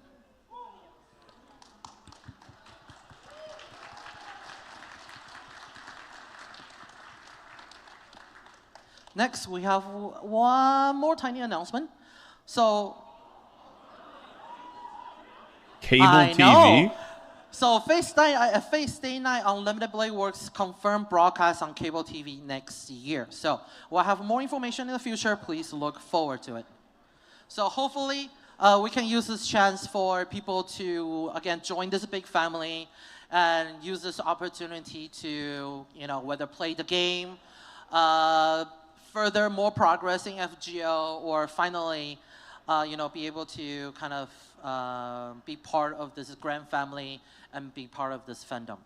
So speaking of fandom, for this occasion, we really want to get a special message from Nasu-san and Takeuchi-san. Face reveal? So we have a couple questions that we asked Nasu-san and Takeuchi-san respectively. So first, let's take a look for the comments from Nasu-san. So first, were there any themes for each of the routes in Fate Stay Night, and are there highlights you would like the players to focus on each route? So the answer is from Nasu-san. If each route represented a protagonist mentality, production was based on the following directions. The first route represented the problem, the second route offers solutions to the problem, and the third route resolves the problem. I don't like that As for the explanation. story itself, Saber's route is a classic boy meets girl story, and its theme is hope. Ring's route is a story that follows an ensemble cast, and its theme is ideals. And finally, Sakura's route is a mystery story, and its theme is reality. Yeah, As for that the I like. highlights in each route, Fate definitely is when Saber releases both her Noble Phantasms. For Unlimited Blade Works will be the battle against Archer, and for Heaven's Feel will be the ending. Next, are there any behind-the-scenes stories about the production of the game you can tell us now, after 20 years have passed? Nasan's answer, it's not exactly a behind-the-scenes story, but there was a particular format that was a trend, or rather, something the players expected back in the day, and it would have been very difficult to proceed through the story as envisioned had I kept that format in mind. As a result of going a different direction, the context and the content that otherwise would have been lost remains to this day. What was thought of as unnecessarily burdensome 20 years ago is now invaluable and can no longer be recreated, and I think it's remarkable that it has been preserved.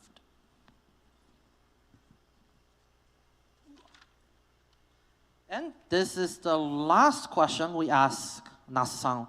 Can you give us a message for the English fans of the Face series? From Nasa-san, Face started from a single idea where the world's hero battles each other. The story was received well by the players, and even the production team was surprised by the fast and widespread popularity.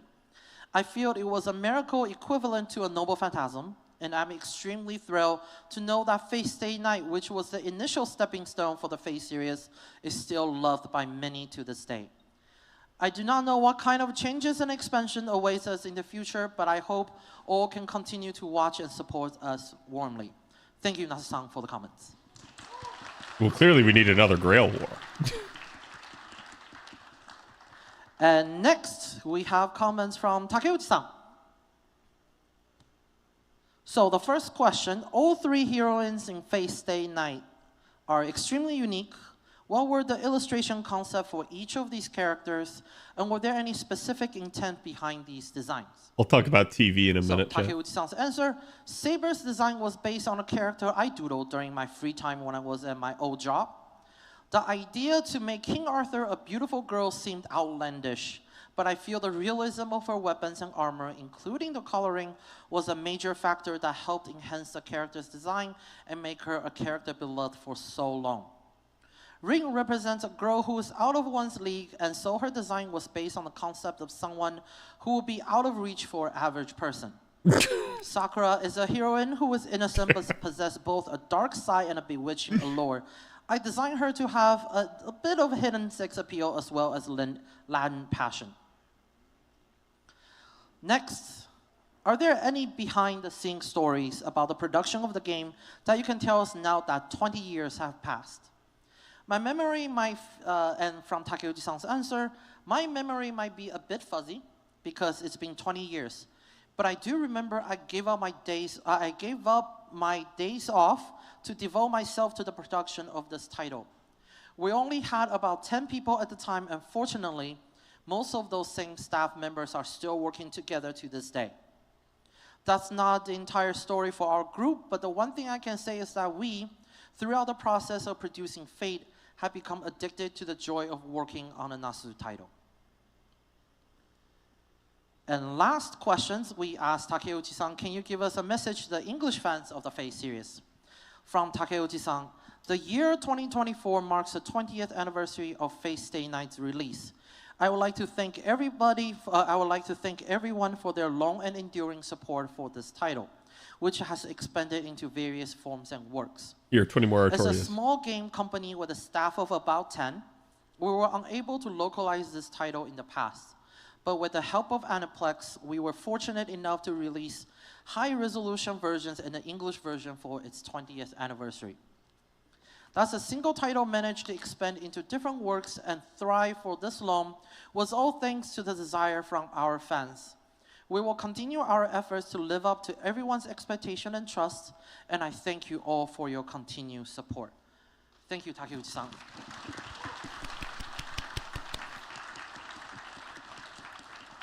And now it's really the end of the panel.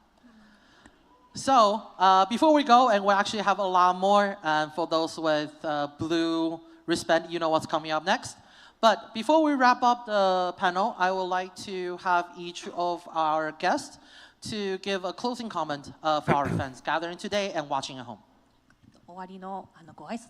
So, with regards to TV chat, it may be something as like simple as like it's going to be on like Cartoon Network or something like Toonami, right?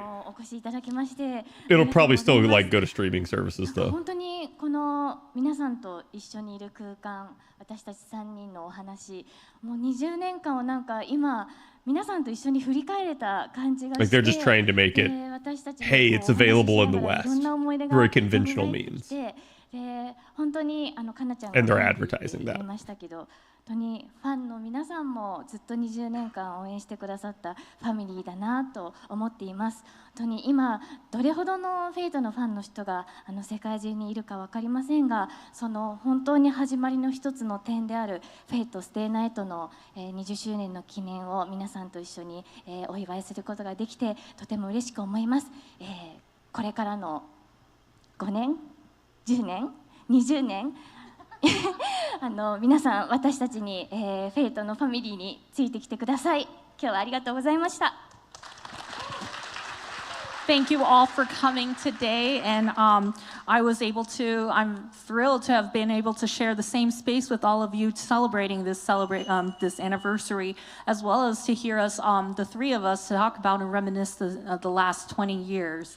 There were so many, and talking about it, there were so many memories that came up, and to learn that there's so many fans out there after 20 years is just remarkable. And as Kana-san mentioned, fate is like family. And so you are all, the fans itself are also our family as well too. I'm not sure how many fans are there for fate in the world altogether, but as the stepping stone, as we celebrate the 20th anniversary of what started it all, I think that we can continue to celebrate 5 more years, 10 more, maybe 20 more years of fate. And as our family keeps growing, I hope that everybody continues to join us as our family, as well as, as our big fandom continues to grow and worldwide. Again, I'm very happy, and I feel very fortunate to share the same space with all of you, celebrating this big momentous occasion. And thank you very much for coming. Thank you so much. It's been pretty lackluster, no? I mean, the FGO announcements are good. 会場に来てくださっている So far, 皆さん、そしてストリーミングを見てくださっている皆さん、今日は本当にありがとうございます。フェイトという作品は20年間ずっとプロジェクトとして走り続けている作品です。一つの物語が終わって20年後、10年後、20年後にお祝いですって言って集まる作品はたくさんあれども、こんなにも常に進化をし続けているプロジェクトが常に進行してさらに盛り上がって20年間走り続けているっていう作品は本当に類を見ないんじゃないかと思っています。この20年間、横にあやさんとのりちゃんがずっといてくれて、でファミリーのみんなとすごく楽しい思い出がずっと増え続けていることに本当に、嬉しいですし、これからもそんな時間がずっと続けばいいなって思っています。皆さんもこれから末永くフェイトシリーズを愛していただいて、ますます盛り上がるフェイトの世界を一緒に楽しんでいっていただけると嬉しいです。今日はありがとうございました。Thank you, everybody here on the site, as well as the people watching on the stream. Thank you for watching our panel today and our talk. Fate as a project for 20 years has continued to keep going. And it's not that rare for one story to say it was released 20 years ago, hey, let's celebrate it. But for something like Fate to have lasted for 20 years but continue to grow and evolve and still be celebrated is something very rare, and I think that's wonderful. The creativity continues to this day for Fate, and it is, to me, it's very exciting to me. Again, we are a family, and so I'm being with Nori-chan and Aya-san together here to celebrate this wonderful occasion is something that is just indescribable to me. And I hope that we continue to be able to celebrate something like this further in the future as well too. And I hope everybody continues to support and celebrate Fate as it keeps going on for many years to come. Thank you as it expands. Thank you again for sharing this great moment with us. And thank you all for coming and enjoying this moment.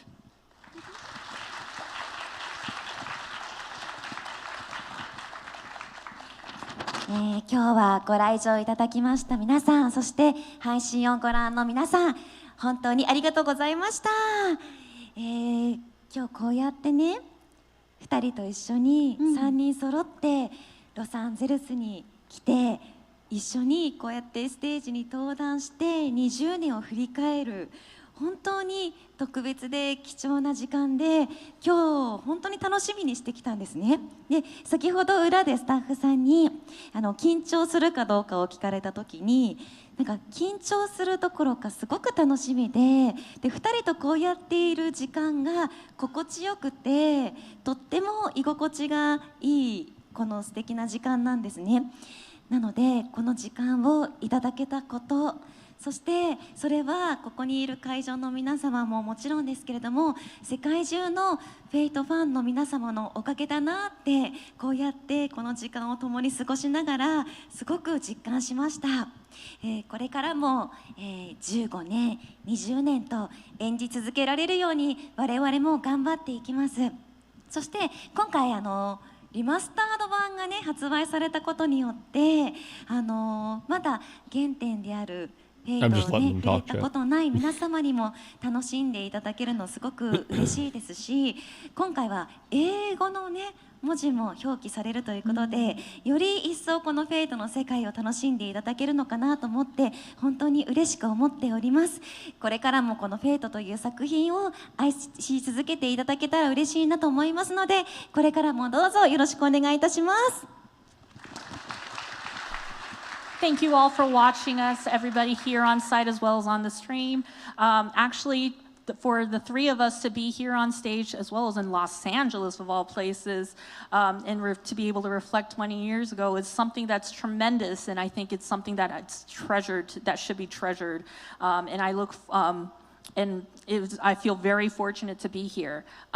Before the panel started, I was actually asked by a staff member backstage, "Are you nervous for this stage?" And I said, "Well, actually, no. I'm actually excited. I look forward to it. That's how comfortable I am, or at least it was such a wonderful moment that I feel being up here to celebrate such a great occasion. And I've looked forward to this time, and I was looking forward to spending so much time celebrating this great occasion." So one of the things, I know that there's a lot of Fate fans out here as well as around the world, and I do feel the love that everybody has. I know that Fate is loved by a lot of us, by generations and around the world. So for the next 15 years, 15 plus, maybe next 20, we should continue to love and continue to embrace Fate. And I look forward to its growth and potential as it keeps growing. As mentioned earlier, as Albert mentioned, that there was a remastered version that just released, which is the origin for Fate. And I feel thrilled. I'm very thrilled to know that, we can now we're sharing this game to the people speaking English or reading English, to be able to spread this this great series to the people around the world when we could have not done it before in the past. And so it keeps expanding, and I know that I see this growth, and I'm very amazed by its growth. Again, so I hope everybody continues to love Fate, and I hope everybody continues to support Fate, as well as when we will continue to work hard as voice actors as Fate continues. Thank you very much for everybody coming tonight. Thank you. Okay, so what's Albert gonna Before say? we leave the stage, I actually have one more thing here. I knew it. This is, how am I gonna do this? ありがとう。いや。ありがとうございます。すみません。So, we have this. すみません。大丈夫です。So, to celebrate the 20th anniversary and as a special product from the showcase, we have made a limited amount of Primo Art print. So Primo Art is DMP Dai Nippon Printing's state-of-the-art printing technology. While this is a replica, the color is as close to the original illustration as possible. So having this meaning that you have a piece, almost having a piece of the original illustration of this, of the key visual for Fate Stay Night Remastered. Each of this print will come with a frame, and it is serial numbered. And for limited quantity, so we'll have the regular version, and then we have a limited quantity signed version. The signed version, the details will be released later. The pre-order will go up Monday, November 25th at 6 p.m. Pacific time. The signed version will be hand-signed by Takeuchi-san. And the quantity will be limited. We also have a standard edition as well. Both will be serial numbered. So please look forward to information. And if you want a piece of this art, make sure you pre-order on Monday night. It will sell really quick. Yeah, Scalper's going to get that. And that is the last we have for you today. Again, I would like to thank our wonderful guests, Kawasumi-san, Ueda-san, and Shita-san for coming and joining us here today. For those who have the blue wristband, make sure you lined up over there to my left, to your right. There will be a person in the back over there that tell you where to line up for the autograph. Nice. Think about what you have to say. You know, we have to go through the autograph really quickly. We'll provide the sign. You cannot get your own stuff signed, okay? And you cannot take a picture, so there's that. For everybody here and watching at home, we'll take a little break. We'll come back soon for the next panel, and during that time, we'll also show episode 0 of Fate Stay Night Unlimited Blade Works here. And at home, we'll take a little break. You mean and Strange we'll come Fate. back around 2 something for our next panel. Thank you very much, and we are looking forward to show you more throughout today. Thank you. Bye-bye. Thank you. See you. Saber cosplayer spotted? Yeah, there were 2 of them down there in the bottom right. Actually, there's a 3rd one right there. That's Saber in the anniversary dress, and I believe that was an Erish right there as well. Let me hear that again. That time we'll also show episode 0 of Fate Stay Night Unlimited Blade Works here. And at home, we'll take a little break, and we'll come back around 2 something for our next panel. Thank you very much. So basically, they'll be back in about a half hour, is what I'm hearing. So we don't get to see it because they're not going to show it. I'm actually happy because if all it is episode 0 of Strange Fake, I don't give a crap because we've already all seen it. So, like, we don't need to react to it. There's nothing there. In that regard, not gonna lie, they kind of overhyped this because they made this seem like this was gonna be some big Strange Fake reveal. And it's really not. Like, episode 0 has been out for an entire year at this point. We've all known about it, so it's nothing new. Way too overhyped? Yeah, like, and I'm gonna say this. Like, I knew this whole thing, like, this is not the end of it, by the way, chat. They are coming back with more stuff. That was just the end of the, like, sort of interview panel with all 3 of the VAs. So, again, like, yeah, that was a little bit boring, but if you guys have seen, like, FGO's live streams, that's par for the course. You just kind of know they're going to sit there, they're going to ask the VAs, you know, questions. You got to wait on it to get translated. They're going to give you their response. You're going to like it, but it's going to take a long time, and it may even be a little boring. So that just is the way it is. So, yeah, chat keeps asking me about the GSSRs. Oh, okay. I was like, what the fuck? Are they gonna give us a new code? Code Holy Grail. Okay, there you go, chat. So it's Holy Grail, Fuyuki, and Summon are your 3 so far. It's just gonna keep doing the same thing, but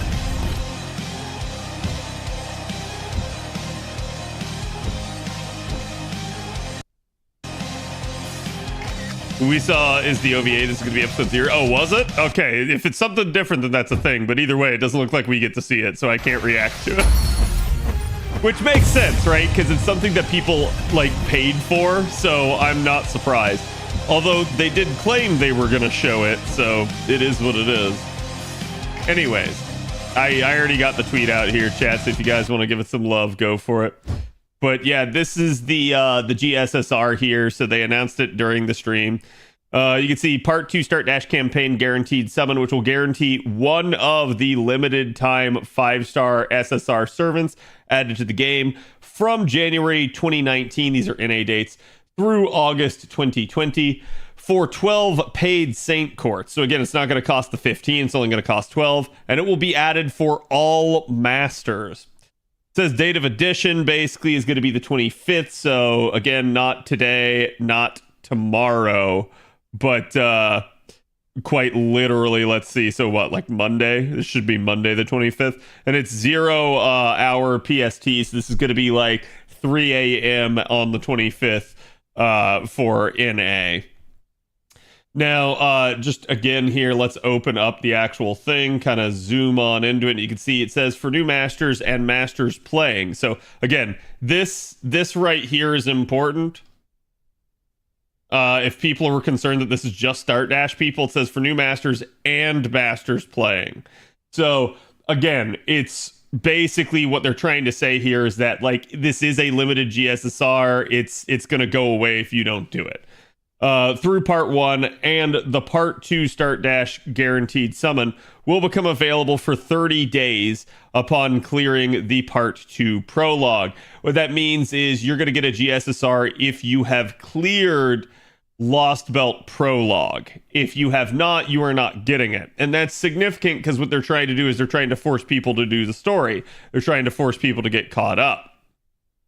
For masters who have already cleared the Part 2 Prologue, the Start Dash Guaranteed Summon will become available for 30 days upon your first login after it is added. So, okay, that's actually interesting. So it looks like this won't be a temporary thing. This will stick around in the sense that, like, whenever probably anybody actually does that, it should trigger the 30-day window. The Part 2 Start Dash Guaranteed Summon will disappear from the summon screen after you perform it, or if 30 days pass without performing it after it becomes available to you. So, for instance, if you have not cleared the Part 2 Prologue, you won't see it. It just won't be there, but your 30-day timer will not start. So yeah, exactly. It's like, it's just going to be something where like you got the GSSR kind of when you first began the game. Now you're going to get one when you complete all of Part 1. This is a nice addition. I really do like this.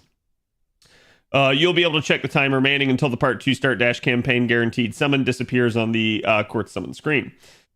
So again, it's just a cheap GSSR. It's not a huge pool, so there's probably going to be some griping about this, okay? Now, that being said, I think, for certain players, this is amazing, especially if you're newer to the game. Getting your hands on some of these units could be really good.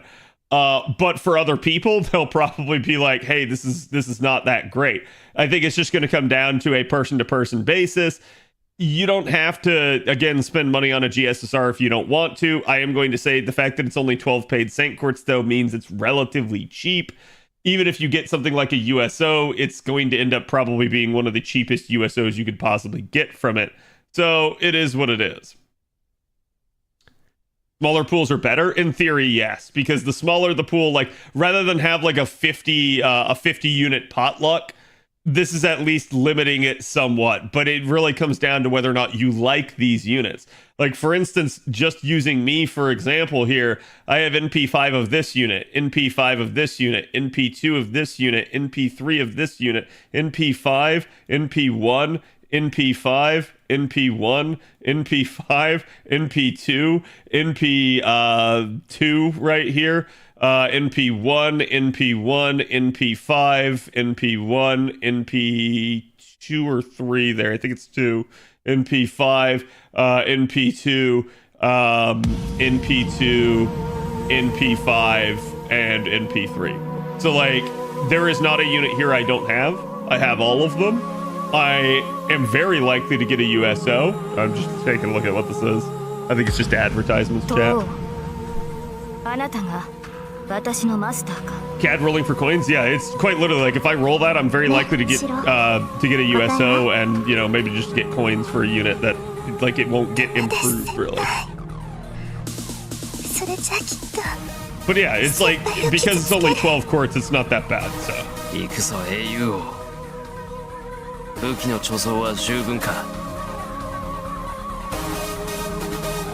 Chad will need to do his best Matrix dodge to avoid those USOs. I will. I have several servants here that I don't have. Yeah, and so that's what I'm saying. Like I'm a veteran player who is a whale.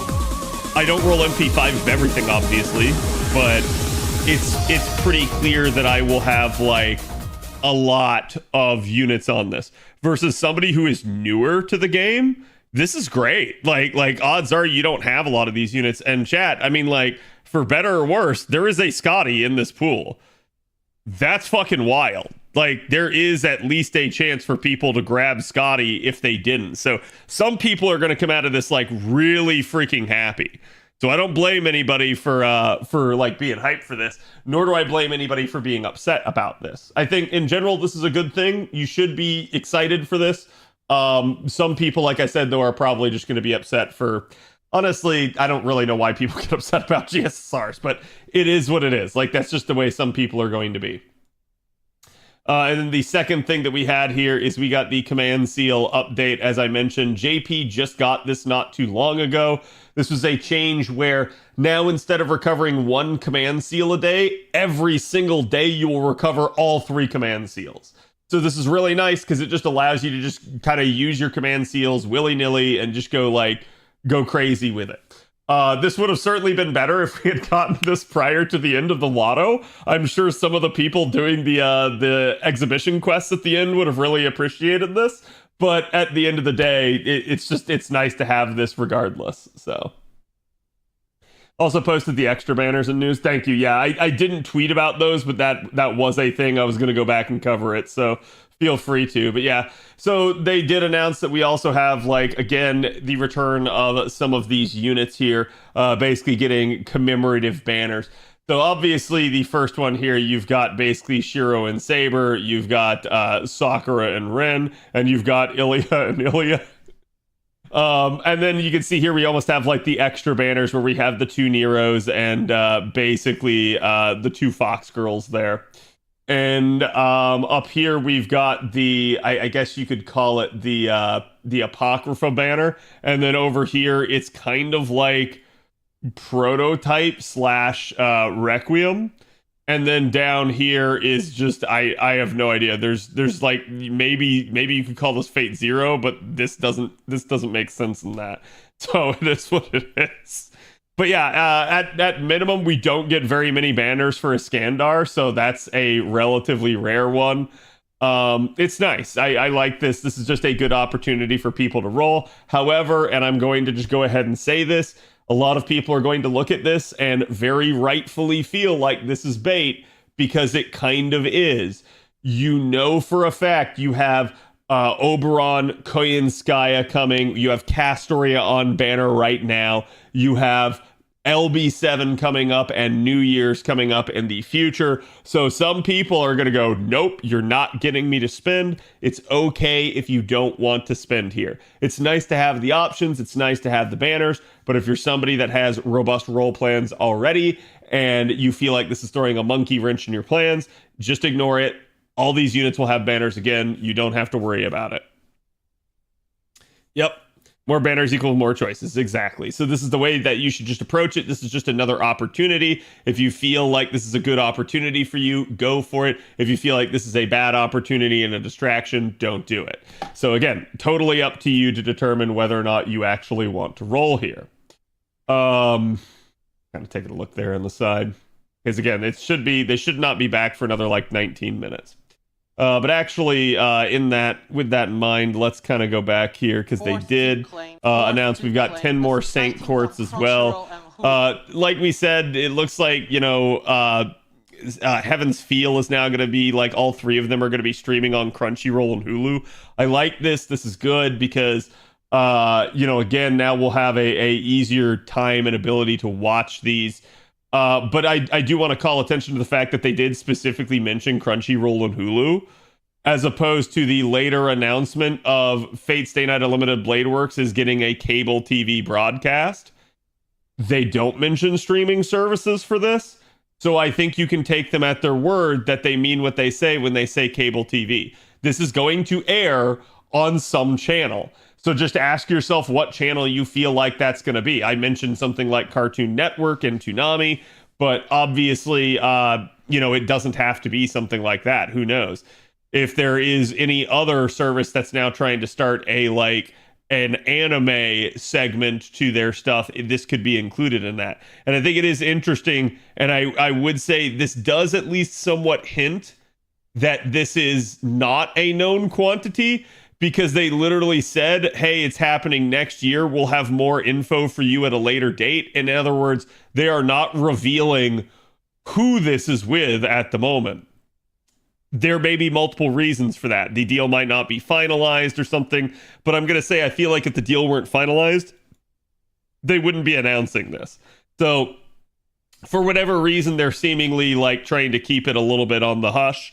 So we'll see kind of what's going on with that. It may just be that the time slot's not hammered out or something, and so there's a very logical explanation for it.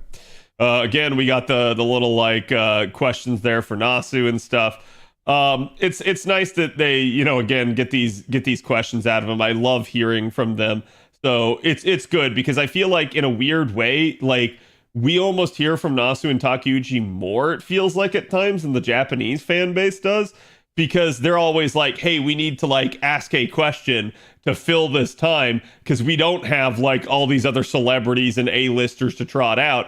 So we actually get to hear direct from the devs at times. So it's really interesting. I'm sure somebody on the Japanese side is going to take these comments and translate it back. So that's definitely going to be an interesting thing. And I'm just looking to see, was there anything else here that I maybe missed? Again, they did announce this, that they're going to be selling these limited quantities. They're serialized images. So again, it's going to be having a collector's value at that point to an extent. But also the fact that some of these will be signed. So that's definitely going to be a nice thing. I'm going to kind of push it back live here just to make sure, as I look for other stuff. It's available now on Nintendo Switch. Yeah, we have the 20% off Fate's Day Night sale, which is currently ongoing on Steam. For Nintendo Switch, the sales will be from November 22nd to December 12th. And for Steam, the sale will be from November 22nd to December 4th. So use. Yeah, and then we got these rewards. This is kind of nothing, though. I don't think that's a big deal. That was basically it. They really milked that for 2 freaking hours. Holy hell. Actually, an hour and a half, but still, that was a long segment for, at least we got some news during it, but holy cow, that was a lot of talking and back and forth and translating. Nasu gets to bless us with his words, yeah. Good for new players. It really is. And I've said this before. If you guys want the Fate IP to grow, if you want FGO to grow, we need to be as welcoming as we can to new people. We need to be trying to get ourselves out there. I think Fate's biggest failing is that Fate has not taken major steps in the West to promote itself.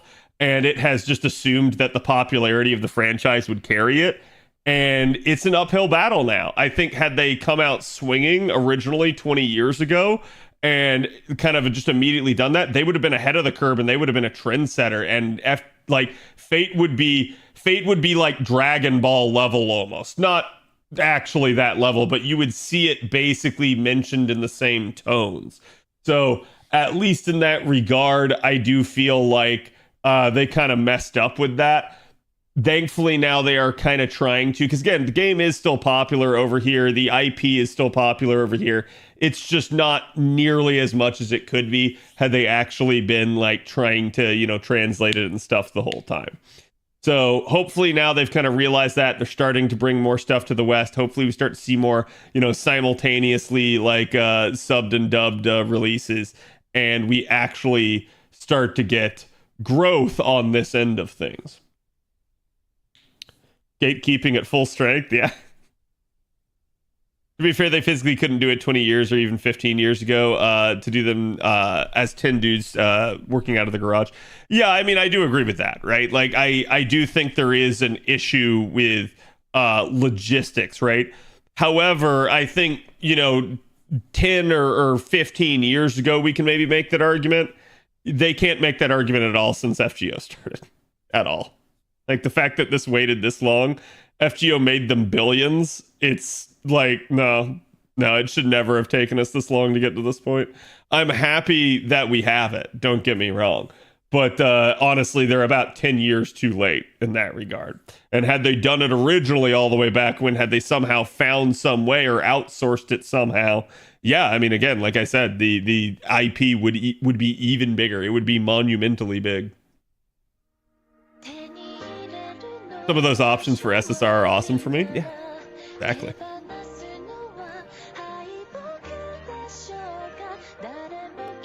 We have more connections between companies or countries, and people can just translate indie stuff for people. I mean, that's kind of what happened. Like, chat, the only reason that you guys all know of Fate at this point, like if you're someone in the West and you know of Fate, it's probably because of the, again, pirated and you know, like fan translated works. It's not because of anything Type Moon did.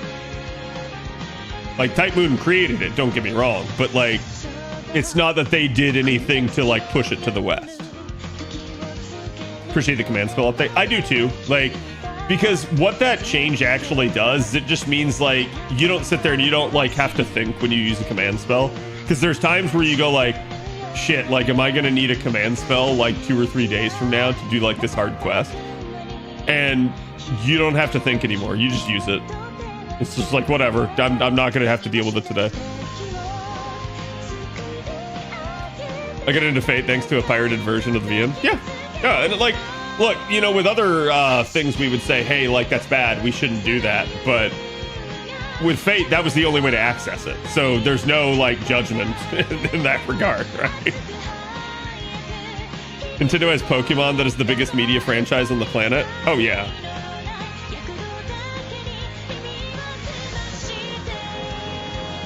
The fact that Nintendo has 7 of the 10 most expensive game franchises in terms of value. Oh yeah, no, it absolutely does. Like, that's what I'm saying. Like, Fate is hugely popular in the entire global market as an anime IP, but it's not like Pokemon level, right? Like, it's not like Dragon Ball level. It could have been if different choices were made, if they, you know, took bigger risks and stuff like that. Because again, I think it is popular in spite of everything that has held it back, which shows it's a testament to the robustness of the concept. It's a great IP. It's a great, like, you know, story that they tell with this stuff, and it has quite a bit of capacity to grow and morph into other things. So it's like, it's awesome. And that's what I'm saying. Like, they easily could have grown it even more. Stubbornness cost them big time. Yeah, and I do want to state that this is actually a known quantity. We do know for a fact that the reason that it did not get translated for a good number of years had to do with Nasu's own stubbornness on things.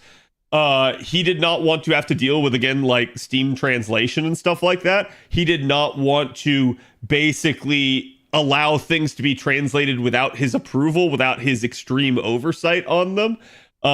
Because again, he wanted to make sure that the quality was there. And I think that's a valid concern. However, there's a difference between we're just not going to do it at all and, hey, I need to like anally retentively supervise you to make sure this gets done at a high quality.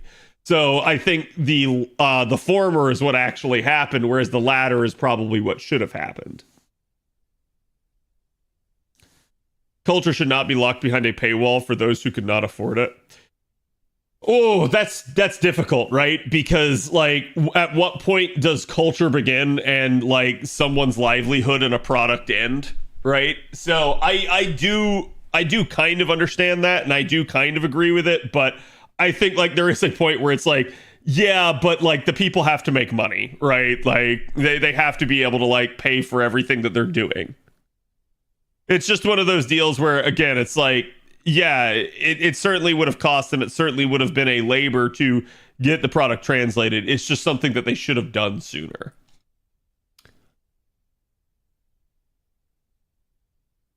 Legit just wanting to have things done on your own terms. Yeah, exactly. And that is what like Nasu was all about. And I'm not going to say that like that's some terrible thing. I'm just pointing out the fact that that is the reason that you did not get translations sooner rather than later. Here, let's go to FGO here for a little bit since I'm still farming with you guys. This is an easy way for me to be able to do stuff. But yeah, again, they should be back here in about like 8 more minutes. I have no idea what the next panel is, so that is interesting to see. I did not realize this was going to be this big, that this was going to take up this much time. So this is definitely a surprise. Hopefully there's more stuff to come. I hope people are excited and positive about Strange Fake. Those are the people that are there and have seen it now. The people that are watching episode 0.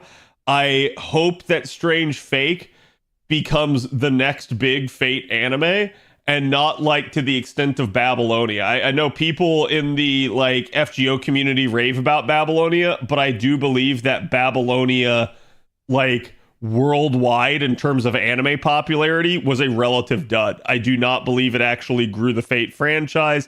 I believe most people just looked at that, were confused, and even some of the people that wanted to get into it basically said like, this is too convoluted for me. So I hope Strange Fake acts as a better starting point for people. I hope it allows people to get involved in the Fate franchise and get invested in it and like it. And I hope that that actually, again, is a good like springboard for Fate and actually allows it to pop off again.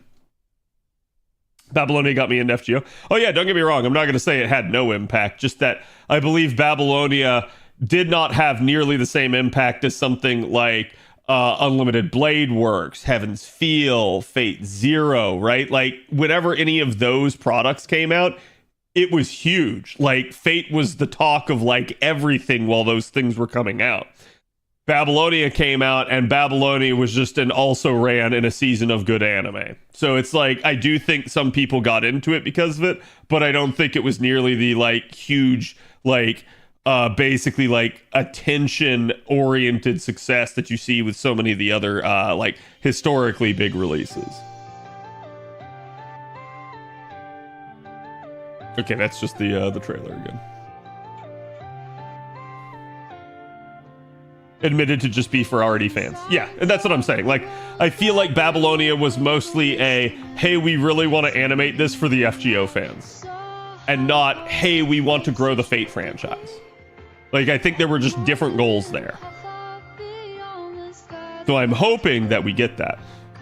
People shit on APOC was the first Fate thing most Western people saw because it was on Netflix. Yeah, and APOC was honestly fine. Like, it has its issues. I think APOC needs to actually be a little bit longer because out of all the, like, Fate, like, animes that we've had, APOC has by far the most characters involved in it. So it needed to be a little bit longer to give time to actually characterize some of that and to tell a little bit more of a robust story and not, you know, like, just sit there and hop from character to character real fast. But besides from that, I actually do feel like Apocrypha had a pretty good story and definitely like kind of I feel like it was still a good representative of Fate. I don't think it was as successful as, again, those prior ones that I mentioned, but I do feel like if we're looking at this bar, you can look at something like APOC and I'm way more pleased with APOC than I am with something like Last Encore. Last Encore was terrible and to me, it did quite a bit of damage to Fate. I don't think Last Encore was good for Fate.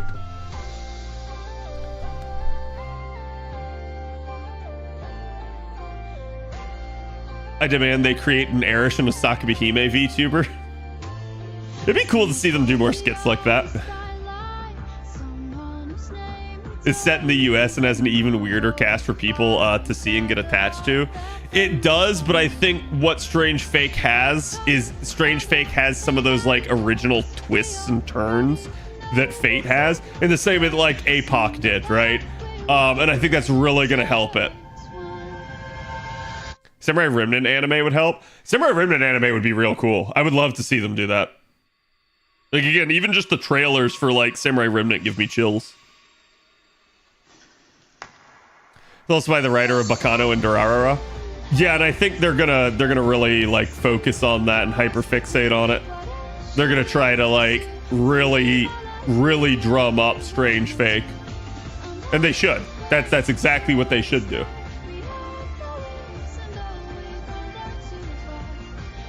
A Draco anime would be nice. That's still probably way too far in the future. They need to make more Emiya themes. I mean, part of what makes like Fate really good is that like that tragic hero type thing, right? I think they tried to do that with APOC, and this is one of the major criticisms of APOC, is that while Sieg is tragic, Sieg's character development is also tragic in the sense that like he did not get good character development. So he's one of the worst protagonists in like any of the Fate animes. And that's kind of bad to me that like he doesn't really live up to that same quality. You've always had, you know, again, like Emiya is sitting there being like a freaking dumbass and stating the obvious, but Emiya still is a very likable protag in many ways. I don't feel like Sieg really was. In fact, Sieg and FGO is way better than Sieg and Apocrypha was. 2 weeks, how long did that kid live? Yeah, it's very difficult to like get attached to a character that you know like should really have no reason to care about some of the stuff. And it's also difficult to like believe a lot of the story plot points because it would require him to have emotional depth that he would not be capable of due to his lack of lived life experiences and stuff. And I do think that's why they tried to do the whole like, hey, we're going to include, that was a nice, great success actually. The fact that they tried to include like, what's his face? Sumanite, like actual Siegfried in him, was an attempt to try and like kind of curb some of that. Thoughts on the part 2 GS? Sorry, I just talked about it earlier, actually. I made the MC a piece of cardboard. Should have had Mordred and Shishigo and Sisigo be the MC. I'm okay with them making Sieg the MC. They just didn't develop him properly. What I would say is, yes, I do agree, though, that Mordred definitely needed more time. She, like, her and Sisigo is the best, like, written element in Apocrypha. Their interactions are like actually the best part of the anime, if you ask me. And so giving them more time would have naturally just been better. But that just is the way it is. To me, that's a little bit the failing of the writing on some of the other characters. It's not a knock so much that they're bad. It's that they really needed to develop some of the other characters a little bit more. Like, for instance, chat, you get almost no interaction between Astolfo and Astolfo's master, other than Astolfo's master has Astolfo chained up and is, like, bondage torturing. Like, that's it. That's pretty much all you get in APOC between those two. So that's kind of an example of, like, how much of a meme some of the other characters turned into because of that. Astolfo really didn't like her. No, I know, but that's like, they did not really develop a lot of the other characters to a degree. And even Astolfo just kind of reappears at like plot convenience because Astolfo has the necessary noble phantasms for that part of the story, and less so that like Astolfo is actually a well-developed character. Like, in that regard, they did Astolfo a little bit dirty because Astolfo just shows up either for plot convenience or like comedic relief.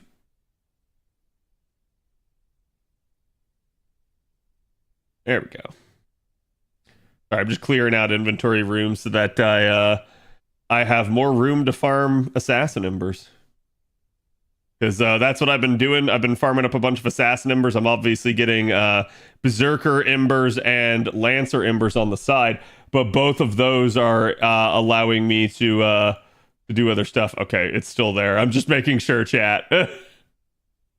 We're still waiting on them to start the next segment. I'm gonna turn it up a little bit more, so my apologies if you guys get blown out by something sudden that they do. But yeah, it's a thing, and hopefully we get a little bit more news on this front. I get the feeling though now that they might talk a little bit more Strange Fake here, because now they will have shown episode 0, so they're probably gonna like bring people on to talk about it.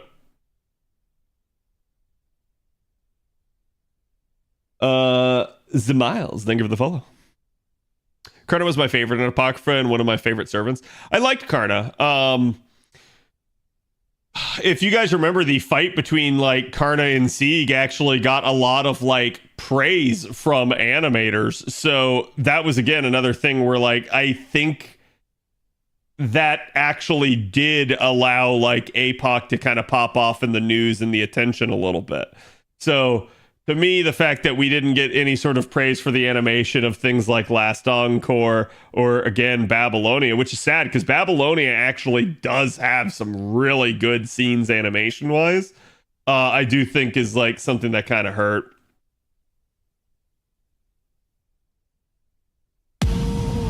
What? Chat, grab your swords.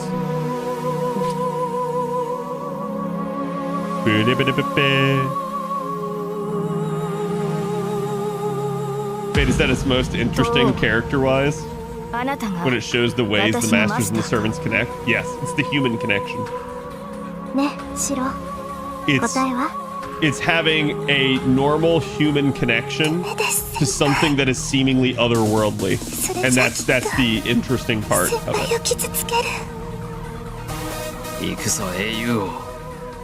When I saw Ishtar's MP for the first time. So it didn't make your jaw drop when you got to see her ass like 20 times in the first episode?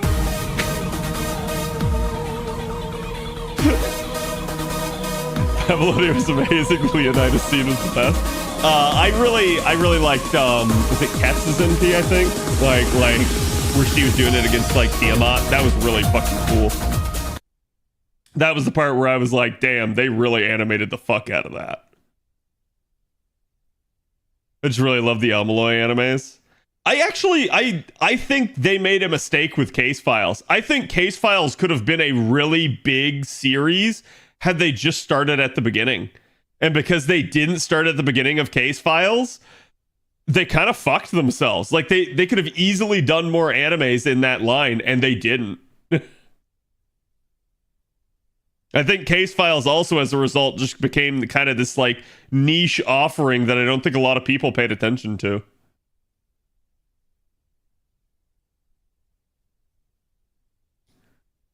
Assalonia was 10 out of 10. Yeah, you also got to see a bunch of like Mash's ass there. They know what they're doing.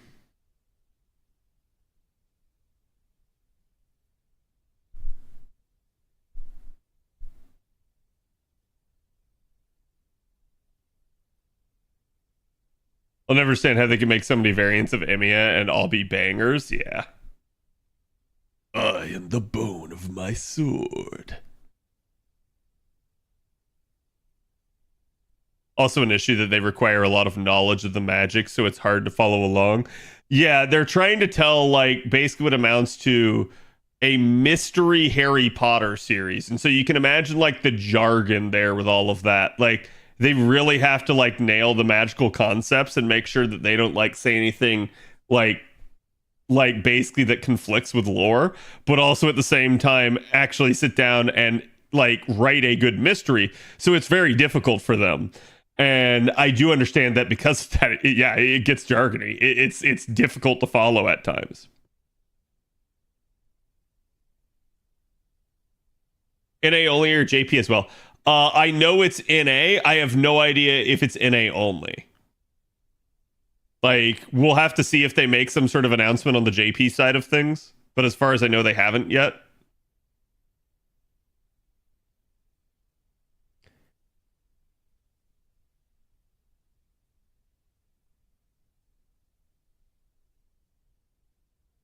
Actually, no, Case Files was the first series to go into the Magecraft system ever. Well, what do you mean by that? Because, like, literally Fate Stay Night does.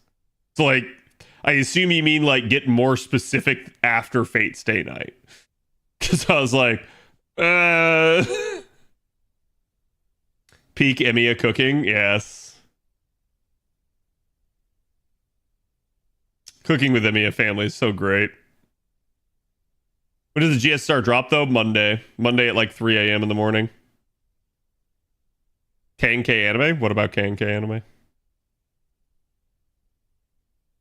Steel is my body, and the fire is my blood. Tower explanation. When does Astolfo get his own anime? I don't know, because like from everything I've heard, Astolfo's like way more popular over like here in the West than he is in Japan.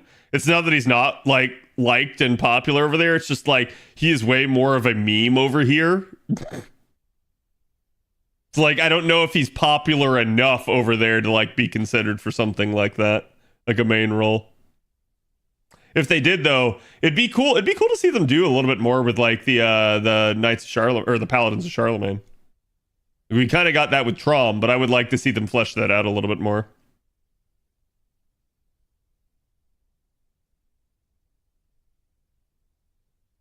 Stuffle does have his own anime. It's called Apocrypha. Yeah. He may be the most popular Fate servant since Saber. Definitely not. Definitely not. I can unequivocally, uncategorically deny that claim. Because like you literally have like Tamamo and Umu, both of which are like pervasive in anime culture. Like don't get me wrong, he's a thing, but he's kind of a meme.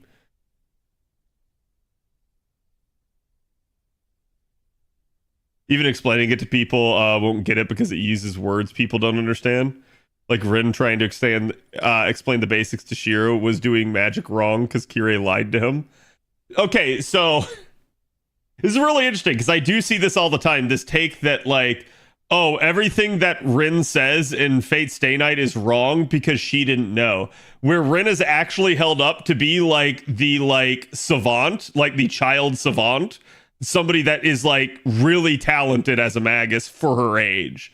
So I don't believe that's actually true. I think it's just over the years, the concepts have changed and it does kind of retcon some of the original statements made in Stay Night. And you can look no further on like anything in that regard to be like, oh, Artoria can't be a mage. Artoria can't be another class. Like those statements have literally changed, right? Like now it's a thing where like, this has been something different now as a result of years of development going in other directions.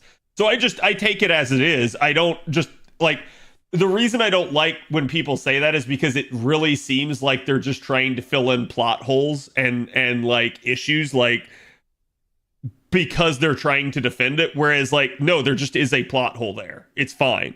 It doesn't make like the work any less good. There's just a plot hole and there's no issue with that. Kirei lied to Shira. Oh, okay. Sorry. If I misread your statement, that's my bad.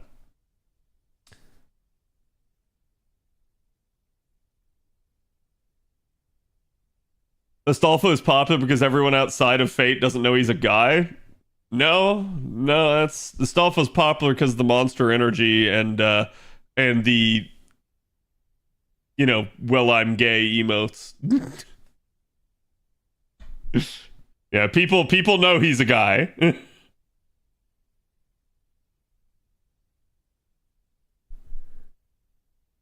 Crazy Nick, thank you for the prime. Appreciate it.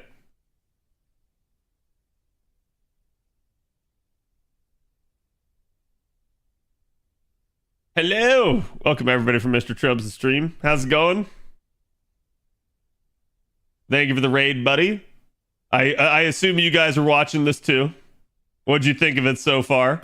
Guys, if you haven't checked out Trubs, make sure you do so. I'm too tired. You wanna come in here and react with me, or do you gotta get to bed?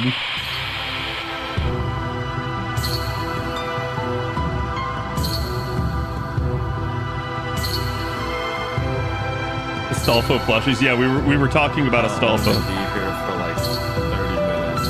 Oh, that's not good.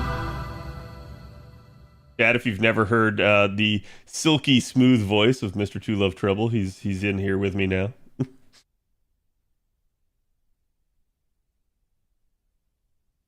Their commercials they're withering me down. Oh yeah, it's just repetitive and we don't have a timer. I mean, they said they were going to be back around 5 and it's like almost 5:15 now. So it is what it is. I assume it's because they had to shuffle everybody in and like get them seated back in place after doing all the autographs and then show the episode, which is like, you know, probably like a 20-minute episode again. So it's like, It's like that. Yeah, they're probably not going to come back till like 5:30. Yeah, it's whack. I totally forgot this live stream was a thing. I knew this live stream was a thing. I didn't realize it was going to be this big. Like, I thought this was just going to be like an hour or 2 hour affair. I didn't think they were going to like do multiple panels like this. Me too. I just wish the break was a little short. I mean, it's kind of how it is with like JP streams, right? Like the anniversary streams where they're like, they take like half-hour to hour-long hiatuses in between segments, right? 15 minutes. Because, is it only 15? Technically, I'm live translating both panels. So technically it's 30 per panel, but the other side is time lagged, so it's 15 between. So chat was asking me, and I said that GSSR was definitely for an A, but I had no idea if it's going to be for JP or not. Like, I assume eventually it will be, but they haven't made an announcement yet. That's the start. That's the second starting Star Dash that JP hasn't gotten. Yeah. Yeah, which is wild. Like, we now have like 2 that JP hasn't gotten, basically, right? Yep. And this starting Star Dash is locked on a LB. Yeah, you got to have part 2 prologue done. I hate the part 2. They need to stop saying part 2. It's season. Much easier. Yeah, I mean, it's basically just like, again, Lost Belt. You have to have the Lost Belt prologue. I wish they would use specific terminology. Because I thought it was a second starting Dash panel. Yeah. That's what I thought, but it's season 2. Well, because we do have like the initial GSSR when everybody starts the game. And so now it's like, okay, you get one when you begin playing, and then you're going to get one like basically when you complete part 1 is kind of how that looks now.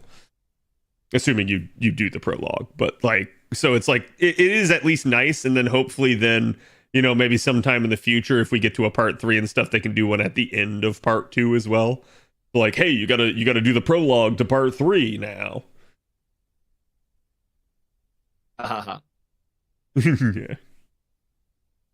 I missed the 10 Sankwarts announcement. What are the other banners? They just like, we're getting kind of some one-off banners for like Saber and Ishtar and was it BB was the other one? BB's last, but yeah, you're getting like the former banners that you haven't gotten, like Voyager and whatnot. Yep. Yeah. The Umu that they apparently split out of the banner that became the Thanksgiving banner is now here in this. So like, all right, you ready for my tinfoil hat? Yeah, go for it. Padoru this year, JP. What? Oh, you mean like actual Padoru? Yeah. Okay, but why? Right? Because like, you obviously that's a candidate every year, but like, why this year? Because Bri got separated. Oh, really? That you think that's enough? No, it's just pure fucking tinsel hat.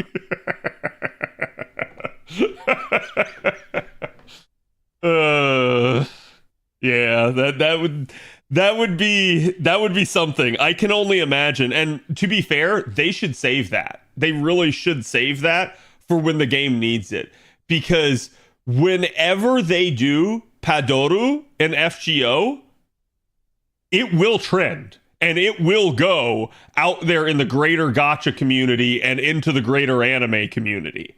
Because Padoru is a, like, basically worldwide recognized meme at this point. So if you put that in FGO, it will turn all eyes to FGO. So they need to use that very strategically, if you ask me.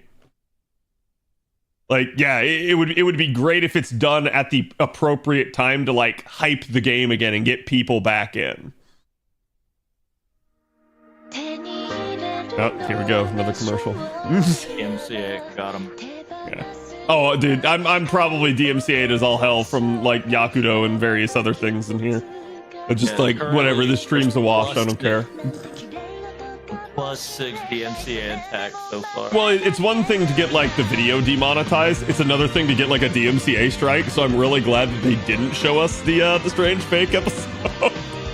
I was like telling chat, I'm like, I'm not going to be able to show that to you guys. Like, I can like, you know, put something else up on the screen and live react to it. But if they show it, I cannot show it to you. That is something that you will actually get a strike over. You ready for another tinsel theory? Yeah, go for it. Episode, the premiere episode that you're gonna watch for Fate Stay Night, Fate Strange Fate. Yeah. It's gonna be a dubbed Whisper of Dawn. Wait. What, you mean like all in English? Yeah. Because it's in America? Whisper of Dawn dubbed.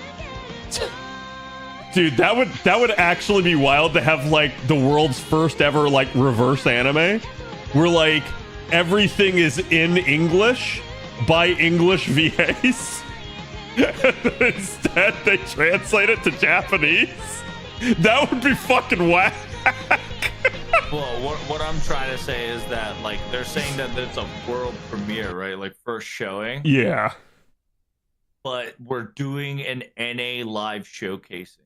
Yeah, and I do find that to be kind of interesting, and that's why like I assumed this had a lot to do with Strange Fake, because otherwise the like why in America, right? Like why are you not doing this big 20th Annie thing over in Japan? So I do think this is one for Strange Fake, but I think it's also maybe showing a little bit of a conscientious shift in Aniplex and maybe them kind of realizing they need to grow this over here. Because I think Aniplex is at this point kind of sitting here looking at Fate, seeing how much of a moneymaker it is and how popular it is, and then going like, what the shit, as they look over at like MiHoYo and see all the dominance that they've had. And I think they're now like realizing like they screwed up and they should have been trying to push this way more in the West. Like the fact that they just, as FGO came out, they just never really freaking advertised FGO in America and various other parts of the world outside of Japan is like their ultimate failing. Aniplex is largely to blame for that, not Type Moon or Sony. Aniplex is the one that controls all the marketing for the game. So it's like, it's wild to me that they basically just said, it's popular, it'll sell itself. Like, it's such a like smooth brain take. And a lackluster early game. Yeah, I mean, don't get me wrong, the game would have probably been criticized quite a bit for just how like, you know, bad the initial inception of the game was. But you know, again, the game has trended well over time. And I think the important thing is, had you gotten a bunch of people hooked on the game, it would have certainly like performed well down the stretch, as we have seen it, you know, again, do in like Japan and even a little bit here in global. Like the global version of the server has not died. So just imagine if the global version of the server was instead like 5 or 10 times bigger. Like, holy crap. that they would be kind of like you see with like the MiHoYo games. They would be making almost more off global than they are off their local populace. And that's like, that's the potential I think that Aniplex realizes that they've missed. The NA server should be bigger than Japan, and it's not.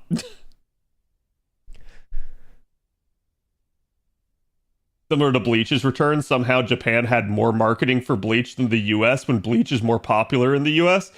Yeah, I gotta admit, I do think that's another one where I think they kind of messed up on Bleach.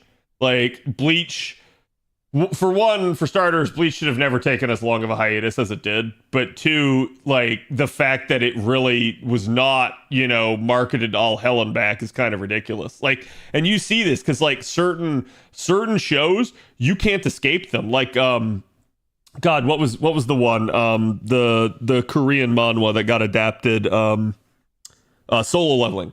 You could not go anywhere without a Solo Leveling advertisement. It was everywhere. It was all over the place, and that fed the hype for it. So, like, imagine if they were doing that sort of thing, but it was Fate, or again, like any number of other IPs, right? Like, it's kind of wild to think of just how much they could have done had they just had a more robust marketing budget. Get ready for Orv stuff soon. What's Orv?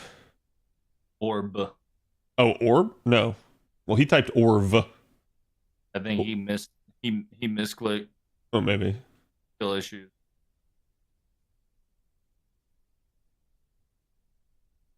Disney has the license to stream it and doesn't advertise any anime for shit? Wait, for what? Disney has like 40% anime license. Yeah, no. I'm just for which IP. I'm not sure what we're talking about. Brandon, thank you for the 3 years. Appreciate it, my man. Chat, can we get some love? Oh, for Bleach. Okay. Yeah, that makes a lot more sense then. That's wild. How does Disney have the rights to it, out of curiosity? Is it because of someone they bought? Or did they actually acquire the rights to Bleach? I think he went to Bleach. Hulu? Disney, I think. Yeah, it's Hulu. Okay. Yeah, I was gonna say, it's like, Hulu I get, but I was gonna say, it's like, I don't think like Disney Plus has any anime on it, which is... No. Actually, you'll be surprised, Ken. Not in NA, but in JP, there is a lot of anime. No, that doesn't surprise me at all. Of course. They would be idiots not to, right? Like, but no, I'm actually surprised that on the NA side of things, they don't have anime. Like, that's actually nuts to me. Because anime is so absurdly popular with the younger generations right now. Like, if you actually did that, it would pop off even harder if you were Disney. But I think Disney... I think to a degree, Disney doesn't like anime and some of the values that it represents. Because, well, they don't control it. So it is what it is. Right now. Yeah, Disney does not like any animation other than their own. If they don't control it, they don't like it because they view it as a threat.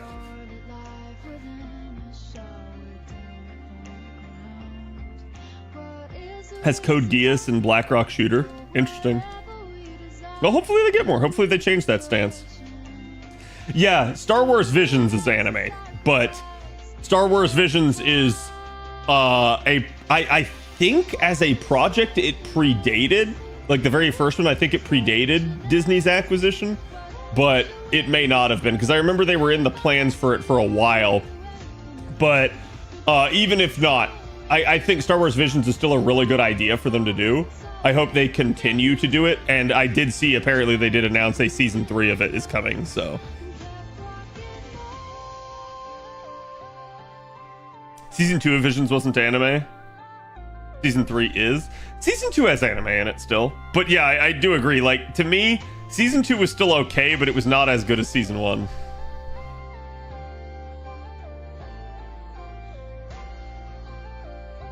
Season 3 is not even out, yeah. Summertime Render was hurt a lot by being locked in Disney jail. Yeah, I do know, like, I think Ash and Creamy really liked it. And did you watch it, Trubs?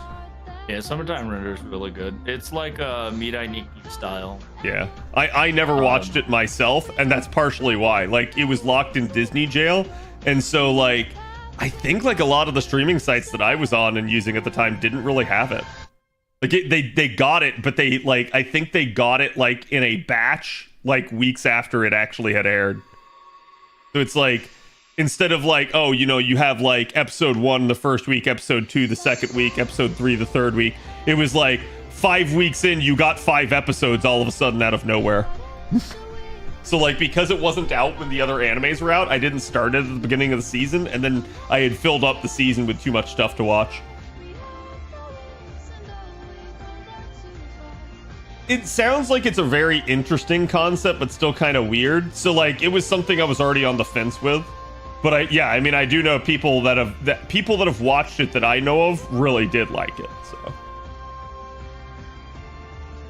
Disney also has Twisted Wonderland. I'm gonna be real with you, Twisted Wonderland isn't gonna do anything. Like, don't get me wrong, I'm not gonna say it's not gonna be successful, but it's not gonna go anywhere or do anything. It's kind of nepotism. It's Disney promoting itself. So yeah, but if they finally animate it, that'll be like every girl's wet dream. It's maybe, like yeah. If they would go that extra step. But if they just leave it as it is, like a gacha game right now, it's not gonna do anything. Disney still has JoJo? Disney has some JoJo. I thought Netflix had JoJo. Netflix has season 6 JoJo. Yeah. It won't be yaoi enough for the fan base? Goddamn. You're not wrong though. Like, and again, I think that's what Disney doesn't like about anime. It doesn't like the degenerate aspect to it.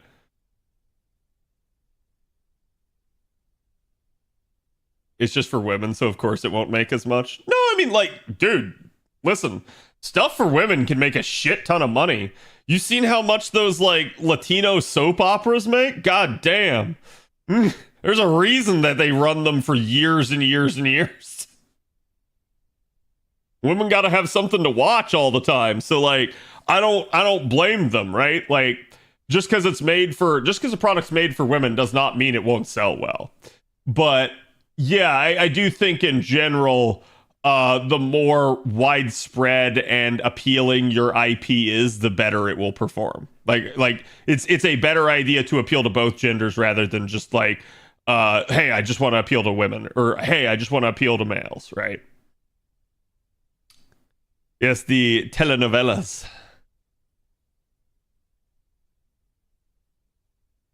Where the code's given out already? We have 3 of them. Fuyuki, Holy Grail, and Summon. But they haven't given us the link for where to put it in.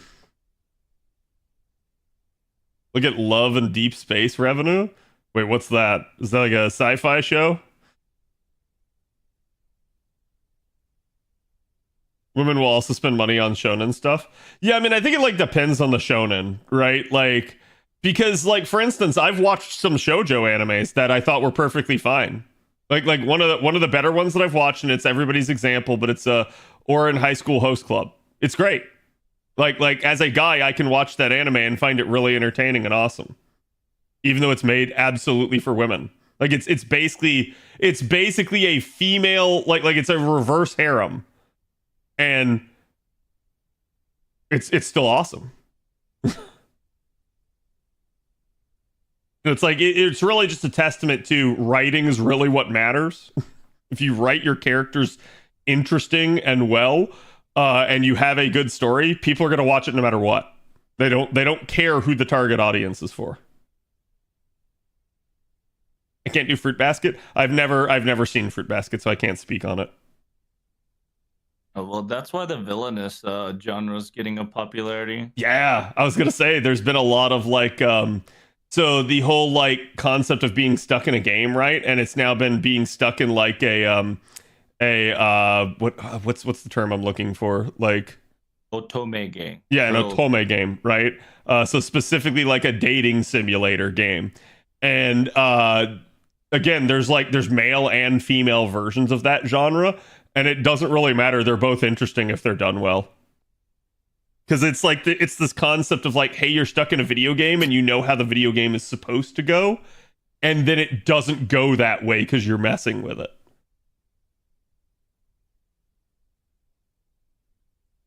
Apothecary Diaries is one of the best shows I watched in the last year. Yeah, Apothecary Diaries is great, and that's a show that's absolutely made for women.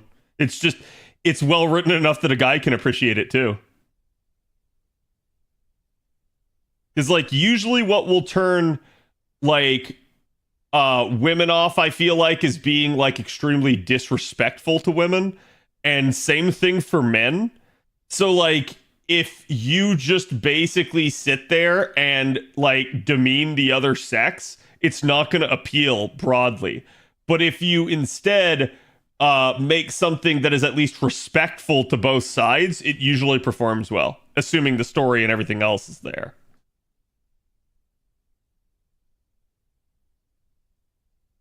The writing was so on point, guys can watch it. Yeah. Also turns out shoujo leads can be seen as hot by guys. Wait, what do you mean? If you do it right, yeah. Yeah, like you're just saying, like, can the female protagonist be considered hot? Yes, absolutely. Absolutely. That's definitely a thing you can do. Because, and I hate this, we have this concept in like Western media nowadays that like what constitutes a good woman, a good female protagonist, is this like strong, independent woman. And like there's nothing wrong with being independent and being like strong-willed. The issue is usually the way they depict it is by putting down other people, and not by just making a like smart, sexy, like intelligent woman. And if they do that, both guys and girls like that. If they make the quote unquote strong independent woman that don't need no man, the girl boss, like basically Add you a can T1 body to that. Huh? Add a T1 body to that. Yeah. But like if you make basically somebody that is just like rude and a bitch, people don't like that in general. Like guys absolutely hate that. And women themselves won't want to be that like petty or vindictive. Like you got to think about it from the standpoint of like people like to see a story about an ideal that they believe in. Nobody idolizes like being an asshole. Like some people do, but like the vast majority of people don't. And so that's naturally going to be off-putting to a lot of people when you do that. And nobody likes a Shinji, all right? Yeah, exactly. Like if you had an Otome game with Shinji as the protagonist, it would piss off both men and women. Men might meme it and laugh at it, but we would still find it relatively uninteresting otherwise. It covers this point to a T. Oh, we can wait for a media share night and watch it. Shinji is popular with women in Japan? That's wild to me. But, okay, so I don't want to put words in anyone's mouth, but I think we saw with Redo of a Healer that women have some messed up fantasies sometimes. Listen, we got 50 Shades of Grey. I'm just saying, right? Like, so there is definitely like something that like you're always told as a man, like this is a bad thing. Don't ever consider this. Don't ever do this. And then like on the flip side, there's some degenerate women out there that are like, this is hot. Like no judgment, but like it just is what it is. So it's like it's a mixed signals type of issue. Are we kink shaming? Well, so I know people say that you shouldn't kink shame, but actually, and I gotta disclose this, my kink is kink shaming. So I get off on this. That's wild. Yeah, Shinji from Extra's better than normal Shinji.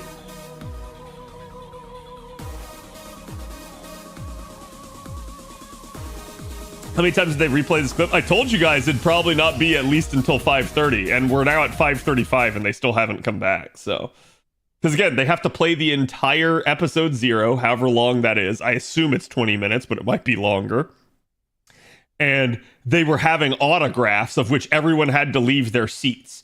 So that means everybody had to leave their seats, go get in line, go form the line, go get their autographs done, which probably took 10 to 15 minutes, get back to their seats, watch the entire anime. So it's very likely that like this could be a 5:45 or 6 o'clock thing. Oh, hell no. It's 40, what? Episode 0 is 40 minutes long? Oh, shit. Yeah, it's definitely 6 o'clock then. That's I hate to say it, but Albert made a fool of himself then. He's gonna get some people angry at himself if he did that. Because he said 5 o'clock, so. I just got a confirmation from Narita. Yeah? So we are officially getting Fate Strange Fake Episode 1 after A Whisper of Dawn. Like right now? No. The last premiere, right? The last venue. The last venue that you're going to have for Fate Strange Fake is Episode 1 after Whisper of Dawn. Okay. So my tinfoil hat theory is destroyed. Thank God. God bless Narita for tweeting that out. But are you saying, you're not saying tonight, you're saying there's going to be another reveal at a later date? No. It's this live stream. Oh, okay. Well, I mean, So yeah, just- I assume we won't get to see it. But, like, You probably will. No, because he posted the live stream YouTube data. did he? Yeah, he's here. I'll show you the tweet. DM'd it. Yeah.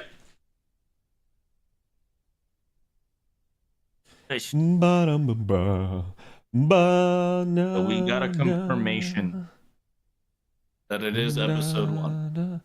Okay, so according to Le Google Translate, there's just around the corner until Hollywood anniversary event for 20th anniversary, which is rumored to include a premiere screening of episode 1, Strange Fake, sequel Whispers of the Dawn. Grr, I won't give in to sleepiness, I lose. Because is it like really late there in Japan right now? Yeah, Japan, it's about frickin' 7 a.m. Jesus. But so, like, do you think he's maybe like getting the whole episode 1 thing wrong, and it's actually just episode 0? No, because it specifically said right there, it's the continuation of Whisper of Dawn. Whisper of Dawn is episode 0. So Okay. this is going to be the very first episode. So this is new. Yeah. So this is confirmation by my boy here, who is the owner of Strange Fate. I still want them to address why this took an entire year. Like, from when they did, like, Whispers of the Dawn, right? And really were, like, hyping it up initially. To then, like, we basically go an entire other year. And now we're finally getting, like, episode 0. And it seems like we might actually get the anime. I have no clue. Like, I want to know, like, either was there a delay? Or was it just, like, that was always their plan? Which was a terrible plan, if that's the case. I think they were thinking about it, but I think somebody tried to 2-core it, and he said nah. Yeah. I think he said no to 2-core. I think they give him an option to 2-core, and he said, I'd rather wait a year to make it a season. And that's, I'll be honest with you, I agree. I think that's better. Because Narita is always the guy who, like, really will say what he wants. Yep. And he is very picky when it comes to these things. And so, I was going to say, and he's at least had other animes he's worked on to know. Like, I think when you do them all at once, rather than have these stupid forced hiatuses, like, look no further than, ReZero. ReZero is doing an incredibly stupid move right now. They've released their first 8 episodes, and now the season's done. Like, you're getting part 2 of the season, like, in the spring. So people are just going to, like, forget it's a thing. Like, it's terrible. I don't think they should do that at all. That's, like, some Western, like, scheduling approach there. Not, like, how Japan has normally done that. Yeah. Like, if you guys remember, that was the whole drama with Invincible as well. Like, it took a long hiatus and everybody freaking forgot about it. It's like... I wish these companies would learn, like, yes, that gives the animator more time to work, but it's better to just have delayed longer. Like, just don't start nearly as fast. Why are you, like, trying to do halvesies, basically? Durara had a massive hiatus, so he's had experience. Yeah. So I think he knows. I think Narita knows not to do that at this point. Yeah, he's got Bakano and Durara, so he knows when it comes to the prep. I'll happily wait for good content. Yeah, and I think people will. Like, if you're a real fan, you're going to sit there and do it. But when you're trying to, like, capture new fans and stuff, their attention span is very fickle, and it's very easy to lose those people. But yeah, so, like, for instance, chat, there is no new episode of ReZero next week. It's done for this season. Time to rewatch. Yep. Attack on Titan also did that? Yeah, Attack on Titan also did that, and look how Attack on Titan got received. We don't talk about that. Yes, that did not go well for Attack on Titan. To be fair, though, Attack on Titan was that, like, to such an extreme that it got shat on by people. Bakano was at least 1 season, yeah. Well, Narita's also the one that does, what's it, the dead one that came out here recently? Huh? It's dead something. I'm trying to remember. DMDP? Death Mount Dead Play? Yes, thank you. That's him, right? Or is that someone else? No, that's him. Yeah. Yeah, he's like a necromancer from another world. Yeah. Season 2 hiatus is different though. That's just your show might be dead. Yeah. Like, don't get me wrong. I know that like in ReZero's case, it's not dead, but it's like that's really just not a good thing for like viewership retention, right? Don't worry. The episode 1 coming back will bring everybody back. Yeah. Because it's a banger. I hope so. Oh no, it is. It's a banger. Because they ended it on the starting of the counterattack arc.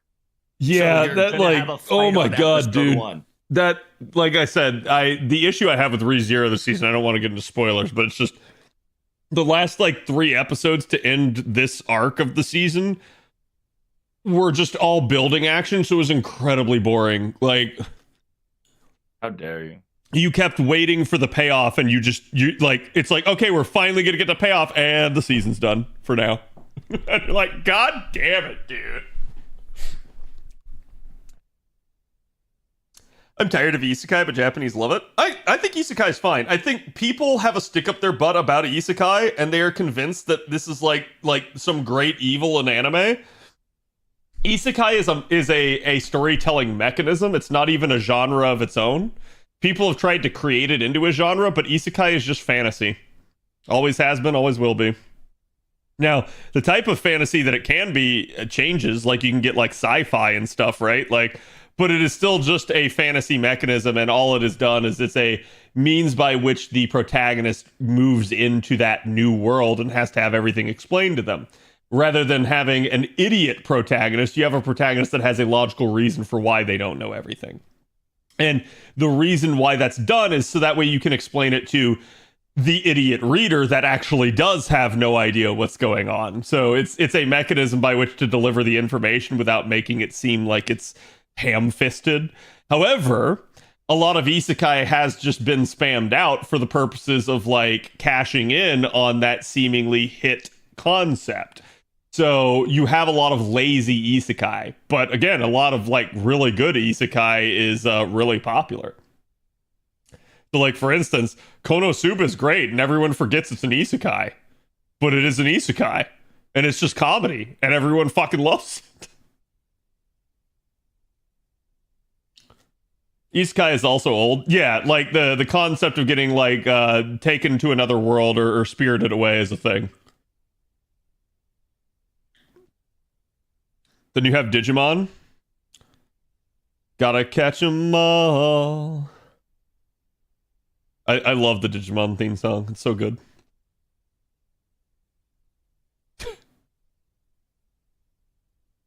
Or like I also like the Pokemon theme song where it's like, Pokemon monsters, Pokemon are the champions. That one's really good too. Don't take the bait. Yeah, I've done this before, chat knows. Can't even keep a straight face. I can't. I know it every single time I do it, so. Team Monster Rancher? Exactly, yeah. Yu-Gi-Oh! Is originally horror? Well, yeah, because everybody's seen the 4Kids version of Yu-Gi-Oh! Where, like, Yugi points at people instead of holding a gun. Are you trying to piss off fans? No.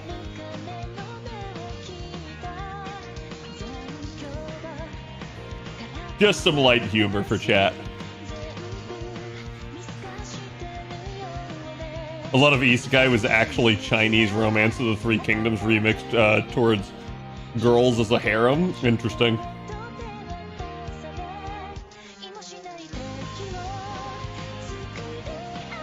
Manga greater than anime? I like manga for what it is, but to me, it's difficult to surpass actual anime, assuming that, like, there's no deficiency with the creation of either product. And the reason why I say it is because anime has, you know, all the light and sound attached to it.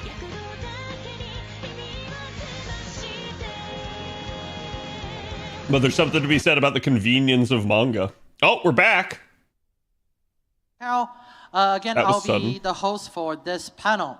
So this panel today will be talking about a couple of the anime catalog, some of the catalog titles that we have for the Fate anime. And you know, with Aniplex and with Ty Moon, we have a lot of opportunity to work with a lot of creators,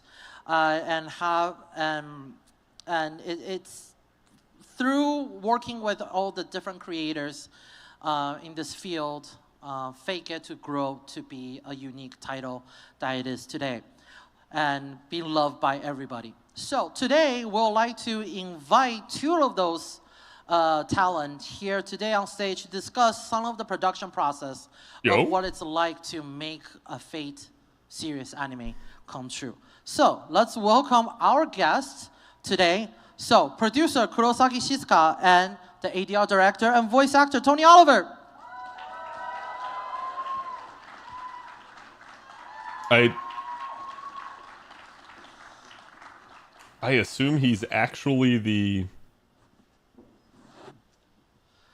Oh, he's the voice of Lancer. First, what? let's have a quick introduction. We'll start in the dub, with I Tony. assume. I'm Tony Oliver. I'm the English voice director for most of the Fate franchise since Fate Zero onwards, and I also play the voice of Kuchu Lane. I'm one of the Lancers. So, yeah. Next, we have Kurosaki-san. So hello everyone, I'm Shizuka Kurosaki from Aniplex. Thank you for coming today.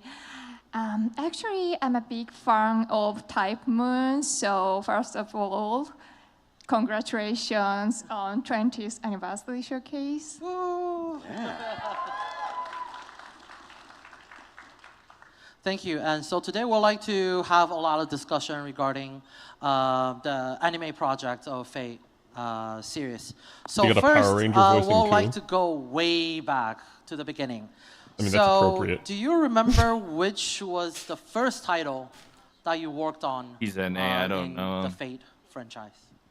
For me, it was Fate Stay Night, the anime. Oh. It was my first introduction. I played Lancer in that one, and I was there as an actor. So, and that was quite different. And it's grown a bit.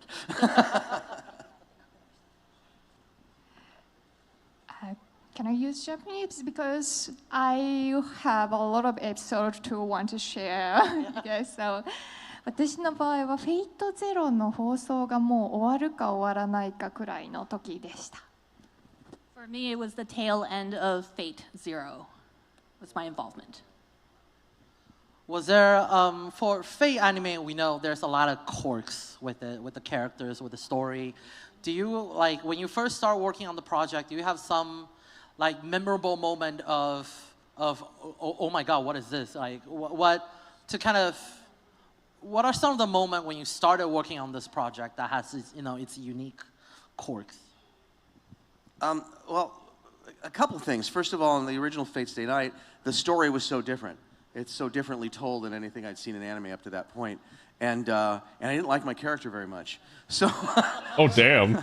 So but what was extraordinary to me was the fighting. The action sequences were really something different and more. It brought in some of the gaming style into that. So yeah. I have two episodes. One is I mean, Ku's kind of an asshole in the original for a little bit.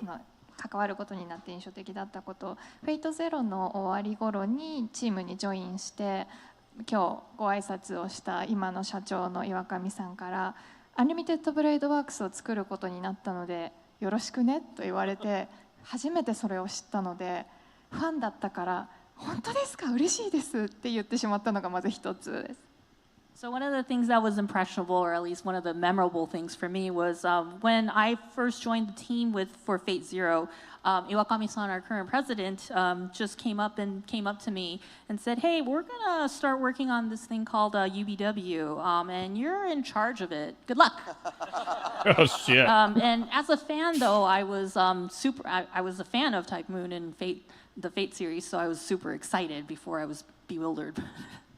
もう一つはじゃあ実際にそのアニメテッドブレイドワークスのプロダクションに関わって1話の後半のランサーとアーチャーの戦闘シーンを私がこう放送する前に完成したものを見た時にリンがこれがサーバントの戦いっていうセリフがあると思うんですけど、まさにそれと同じフィーリングを受けました。アニメーションの素晴らしさに。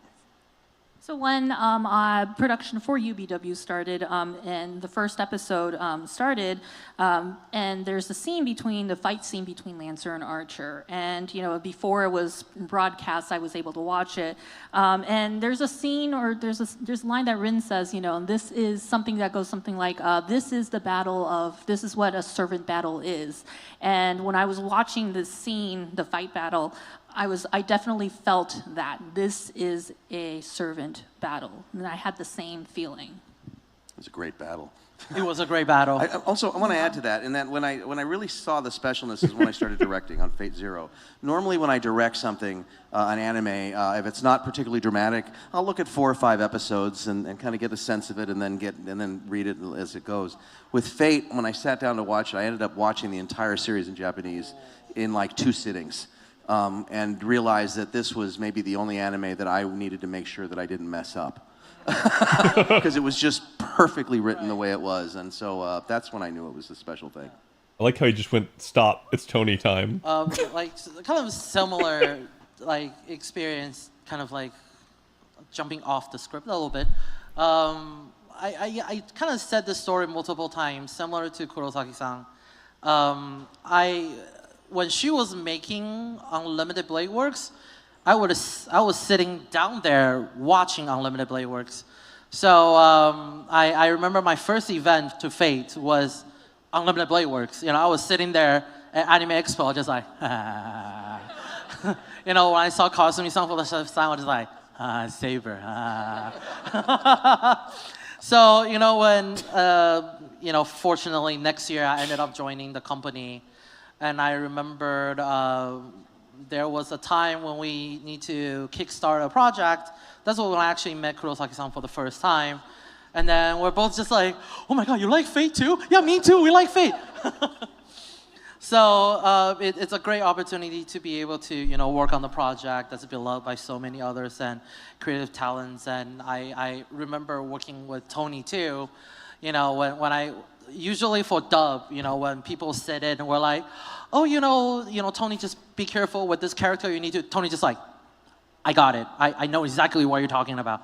I already watched through everything. I'm like, all right, I'm gonna shut up now.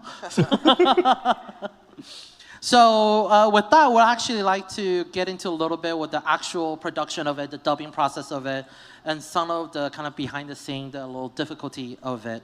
So first, my question will be pointed towards Kurosaki-san for a little bit. Okay. We talk about Unlimited Blade Works, and also, after that, we have the movie version, Heaven's Feel, coming out. And as we talk about in the previous panel, each route, each story are so unique, are so different. Even though they're both Fate Stay Night, they have a unique feeling to it. So, first of all, I like to look at the trailer. I think even from the trailer, we can tell that these stories are so different, and then we can get into what was Kurosaki-san's working process like when producing these 2 stories. So first, let's take a look at the 2 trailers back to back. BMCA, let's go. Trailers.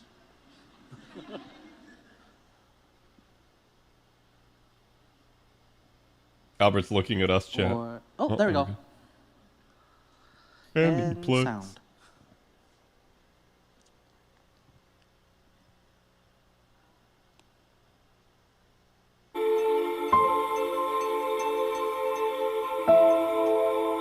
It's all very murky, but the only thing I remember of that day 10 years ago is that it was hot, and that I couldn't breathe, and that I was trying to save someone, but that someone ended up dying. Is it greedy for me to wish for an outcome in this life where everyone is saved and shares their happiness with others? Yes. This is so frustrating. I can't figure it out. How am I gonna become a hero of justice? Justice! Oh my God. What the hell are you? My sword will henceforth be at your side. Your fate is now my fate. Our pact is now sealed. I'm your servant, Saber. I have come in response to your summons. Your order, Master. You ought to be rejoicing, boy. The wish in your heart will at last come true. You're right? I'll kill him. I'm not going to show any mercy on him if he doesn't understand that. You got it? It's time, Father. Battle I've spent the last 10 years preparing for will begin in the next day or so. This time, it's my Holy Grail War. Then I will call you Reen. Yes, the sound of it suits you perfectly. I take it this means that he is the 7th. Right here and right now, show me what you've got. Servant! Time to kill you, Von Einsberg. Oh god, that's Shiro, a voice. get back! The last thing I want is to get in a fight with you! It doesn't matter if you don't want to fight. Now say your prayers, Shiro! Ready or not, I shall come to take your life! Saber! You need to decide right here and now if you will participate in the Holy Grail War, Shiro Emiya. Feels weird listening to dub. It really does.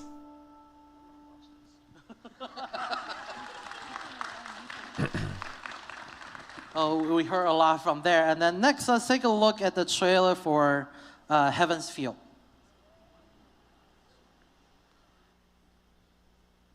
Heaven's Feel. It's been 10 years since that night I was saved from the fire by Kiritsugu. My days were ordinary and peaceful, and were spent with people dear to me.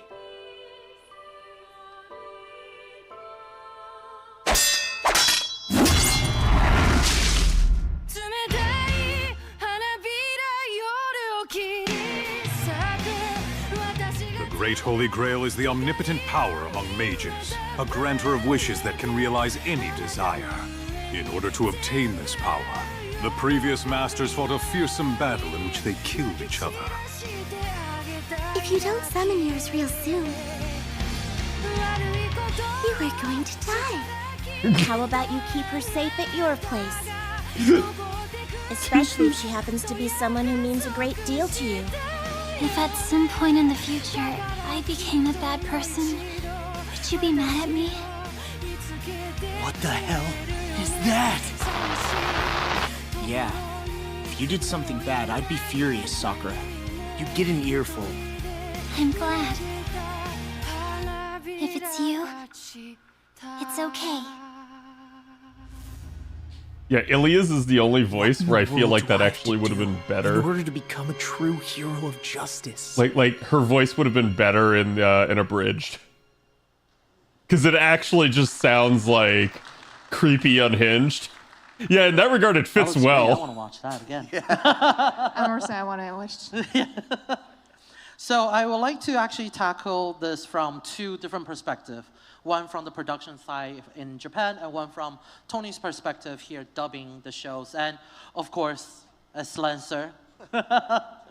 So first, as we can tell that Unlimited Blade Works and Heaven's Feel have really two unique feels to it. And even with, let's say, for example, Nassan's earlier comment, it has specific theme to each of the shows. So Kurosaki-san, from the production standpoint, let's say, for example, putting the story together, the composition of it, animating it, you know, the different lighting, and while the same animation studio, you know, we get two different feel out of it. So what are some of the difficult parts, and do you have any memorable moments when you know, working on these two titles?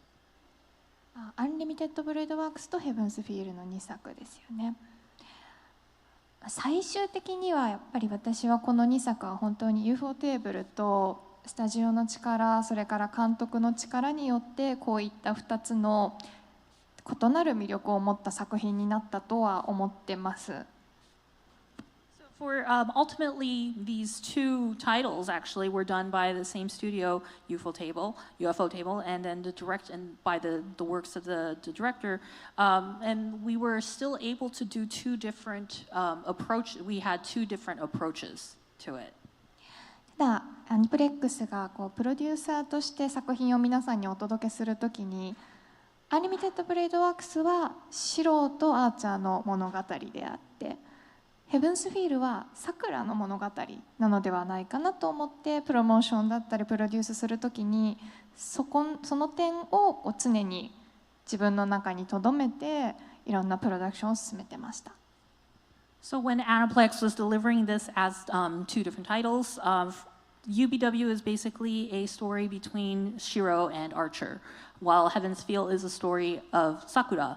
And so I kept those two differences in mind when I was thinking of promotion, how to promote the title and how to produce it. I kept all of those two differences in mind. 例えば音楽一つとっても、アンリミテッドブレードワークスはそのアーチャーとシロにとっても合ったシチュエーションに合った少し男性的な激しいアプローチをしたり、ヘブンスフィールは梶浦由記さんによるとても繊細で感情的な女性的な音楽をプロデュースしたりといったところから、そういったアプローチが皆さんにも感じてもらえるんじゃないかと思います。So for example, when it comes to music, we for UBW, it's Archer versus Shiro, and it's the rough and more masculine tone in the music. While for Heaven's Feel, we had to make it into a gentler feel. So we had Yuki Kajira as a composer to make it more of a gentle sounding music and a different approach. So hopefully you watching those two titles felt the differences with the music.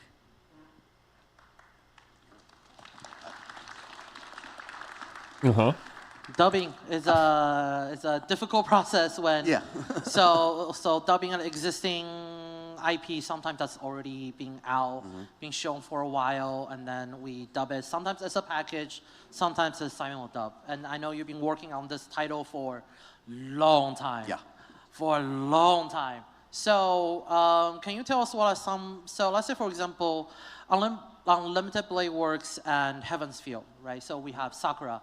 We have different tones of Sakura that, as we previously mentioned, Sakura in other routes are kind of just like timid, underclassman character who's just there. Well, she's still that way there too. We have Sakura in Heaven's Feel, which is a lot more prominent, that repressed feelings coming out.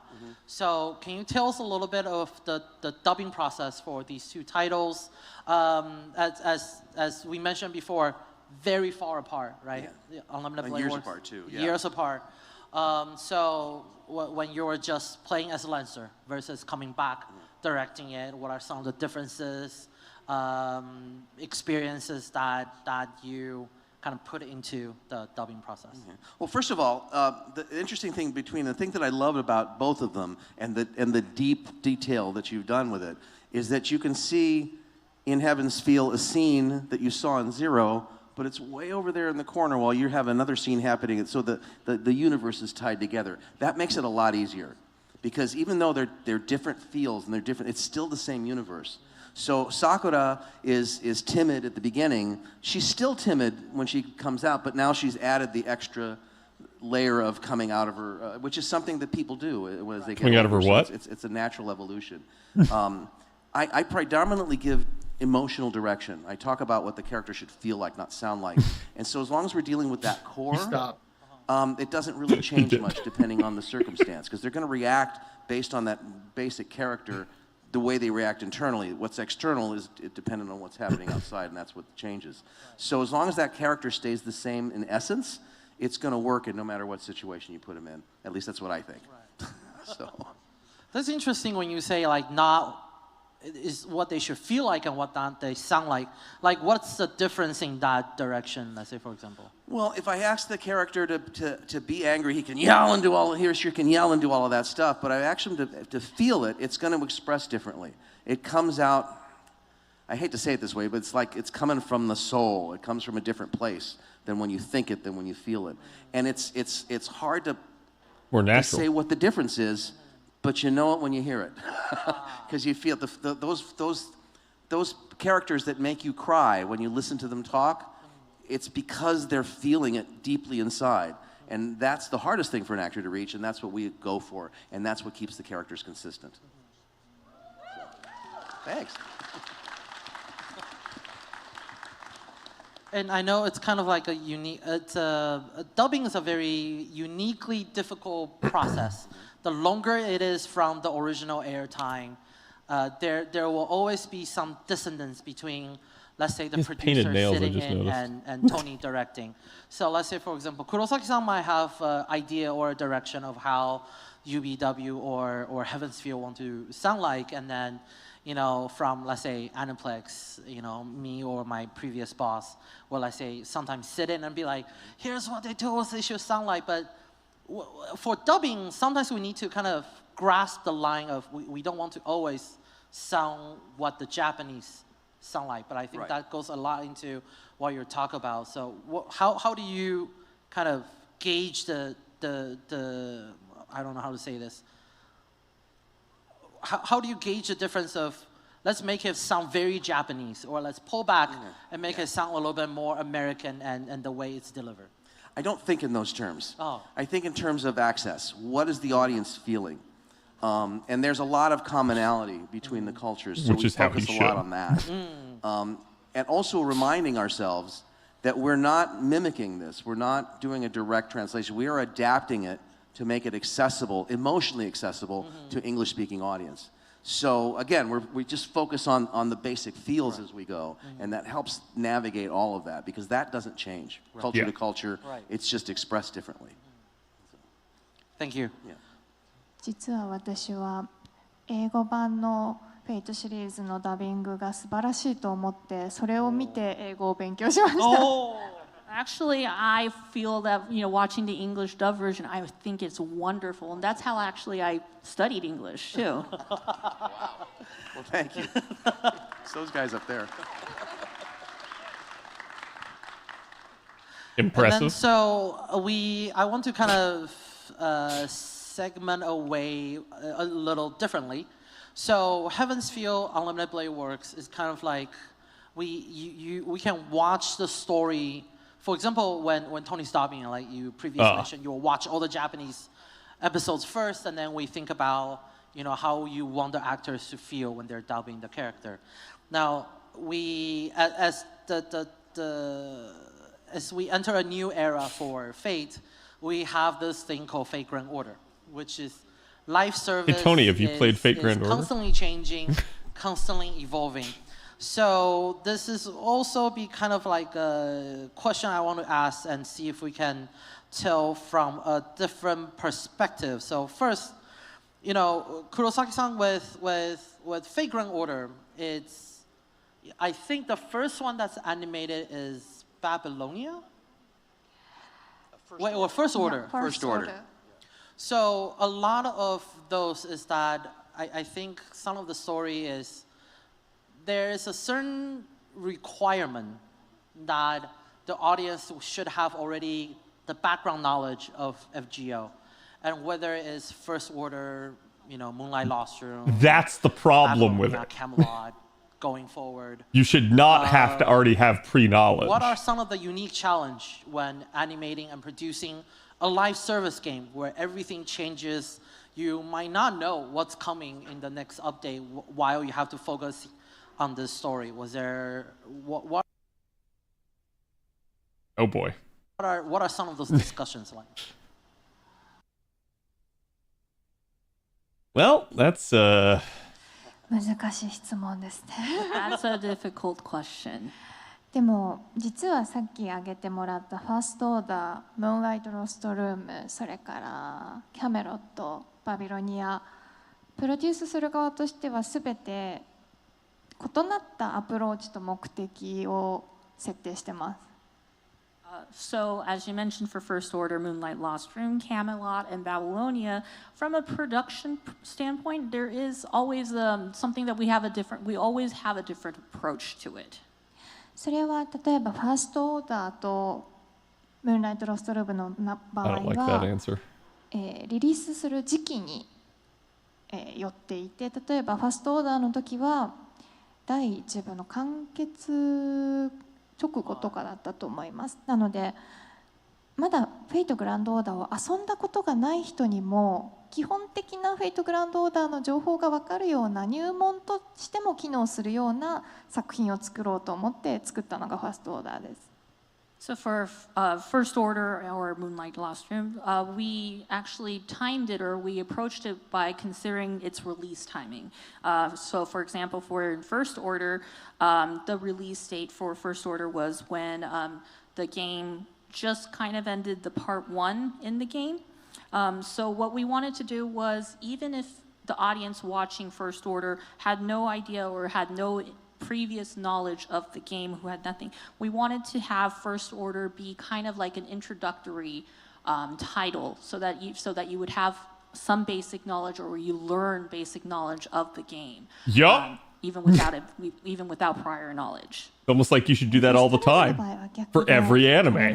那すすきのこさんがアイディアを出してくださったお話だったので、ゲームをやっている人が見たらより疑問に思ったり、もっと FGO をこれから先も続けようと思うような内容になるように作りました。As far as Moonlight Lost Room, though, it's kind of the opposite of First Order, where Moonlight Lost Order, or Moonlight, was an idea that was brought by Nas-san, and what they wanted, the idea or the intent for that anime was people who have knowledge of FGO or of the game, and watching this anime, they would have more, they would be more curious. They would have more interest in it. They would want to keep playing the game. That was the intent for Moonlight Lost Room.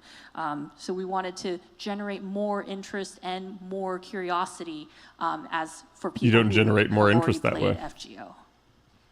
今バビロニアとキャメロットの時が一番難しかったです。For Babylonia and Camelot was the most challenging, though. 時期がテレビシリーズと映画としてそれぞれ違うフォーマットとはいえ、ある程度時期が重なったりしていたので、どういうふうにこの2作を異なるアプローチにしようと随分悩みました。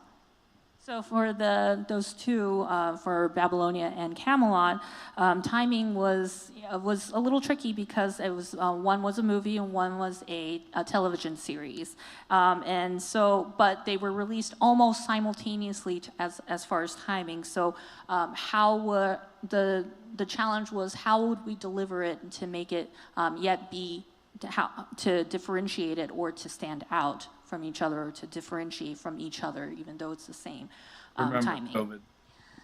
Yeah. それぞれテレビシリーズと映画としてアプローチが違うので、フェイトグランドオーダーをゲームをプレイしている人も見て楽しめる。でも知らない人が見てもやってみたいと思えるようになるというのを目標にして、主人公をそれぞれで変えよう。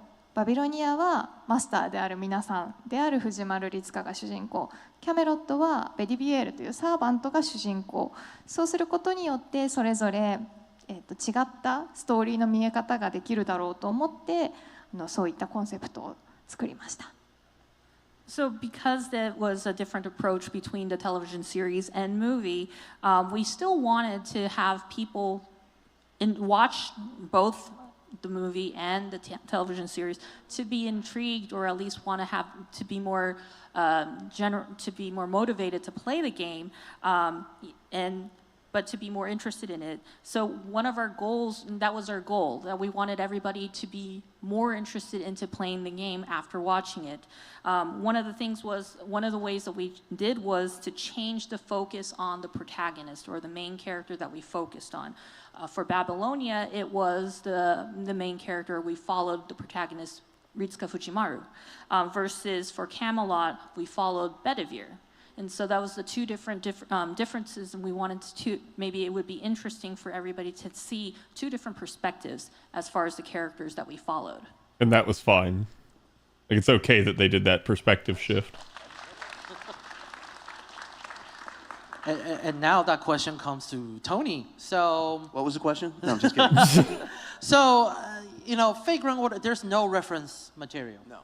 And the game itself is actually, when it comes to the story part, it's not even voiced. So while we have some characters that's the same. Make Tony read the story. More likely it's going to sound similar. Out loud. Which we'll actually talk later a little bit about the consistency of the characters. But now, how do you dub something that has no reference point, no reference material, it's not possible. Let's say Babylonia is 7 chapters. You're not dubbing at that point. You're acting. It's not possible to be like, hey Tony, if there's no reference. In the next week. That's a stupid question. Actually, I did play the game for a while. Oh my god. Yeah, no, I did. Wait, what? No, I had to. I had to understand what it was we were doing. Yeah. So. What was the challenge like then, dubbing Fate Grand Order series anime? The challenge is that the canon is different. It's and I had to figure out in my head how to make the canon agree enough, at least inside at an emotional level. I guess, yeah. I didn't think about that. So what I did is I ended up having to look. I ended up taking it and looking at it as this is the same story, just looking at it at a wider perspective. So we backed out to look at it from a much more zoomed out, so we can see what's going on around the original story. And that allows for the changes and the differences because there's one thing that's specific and this includes that. And that's kind of how I held it. I really didn't talk about it with the actors much. We just kind of tried to do that. And the other thing is focusing on the moment. Right. When you have a game situation, when I direct video games, you really have to focus on the moment because you don't know what branch is going to happen. So we did that same thing with Grand Order. We just focused on the moments and not try to think too much down the story. I didn't realize they had to do that. And I think it's very interesting you brought out. And I'd like to show a couple clips first before we move into the next topic that will actually relate a lot by what you just talked about. By, we pull back. The character is not going to change. Like I was memeing earlier. So now we're going to look at 2 instances, same character in 2 different situations, and we'll discuss more about what are some of the production processes like.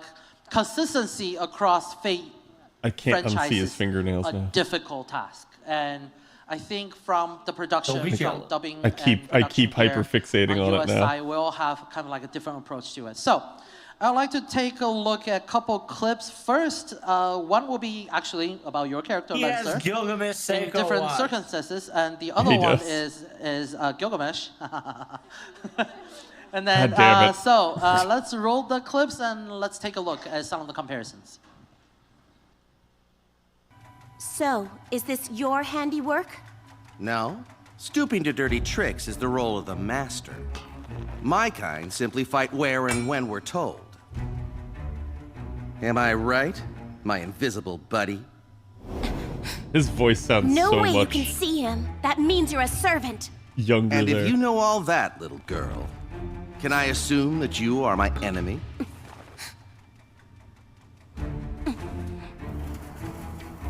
Fenced in on 4 sides.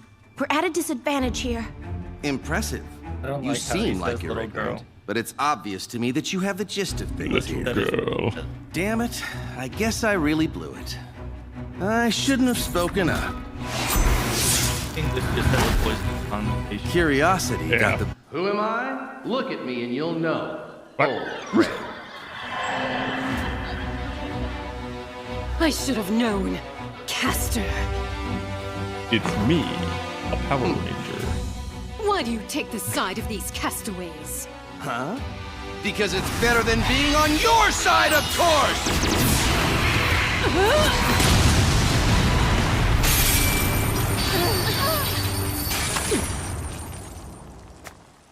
I am a caster's servant. For my own reasons, I consider her an enemy. The enemy of my enemy is not necessarily my friend, but for now, you can trust me. But they're not my Get enemy. ready, young lady.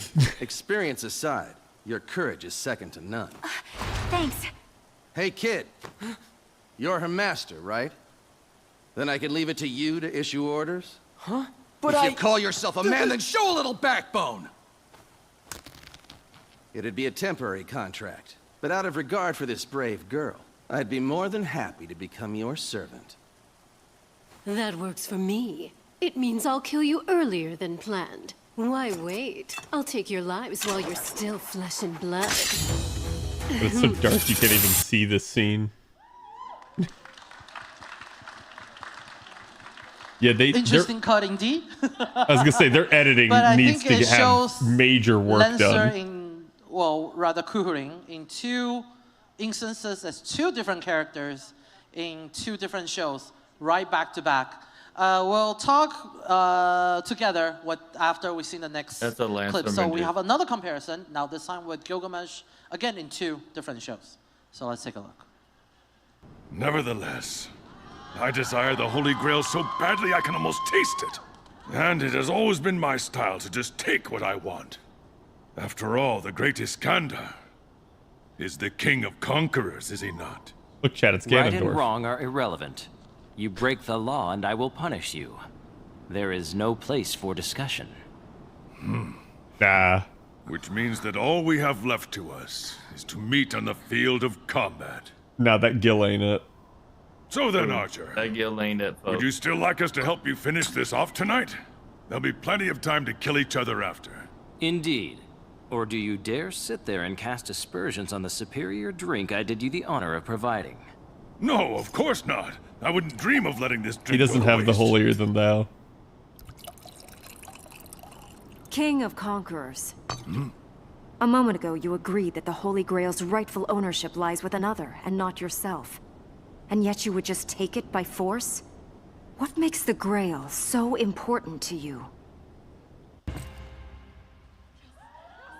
Hear me, remaining citizens of Uruk.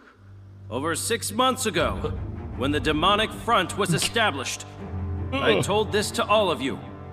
Uruk's downfall is inevitable. You could have fled, or distracted yourselves with pleasures, or given up and gone to the underworld in despair. Instead, you pledged your lives to the fight, knowing the end is inevitable, yet still determined to resist. Truly, the city of Uruk was a wondrous place.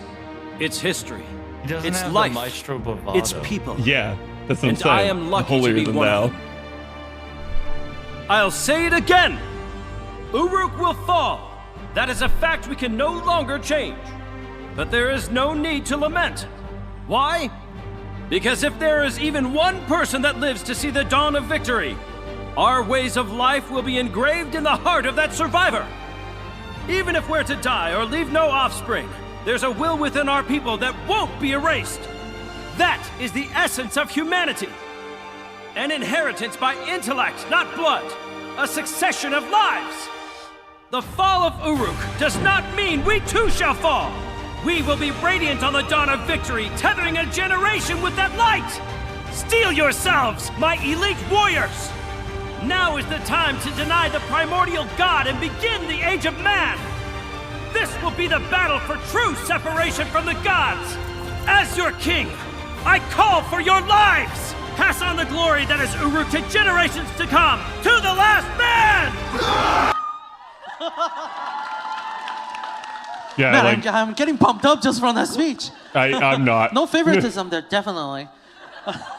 So, we'd like to talk about. Honestly, I could have done a better job than that.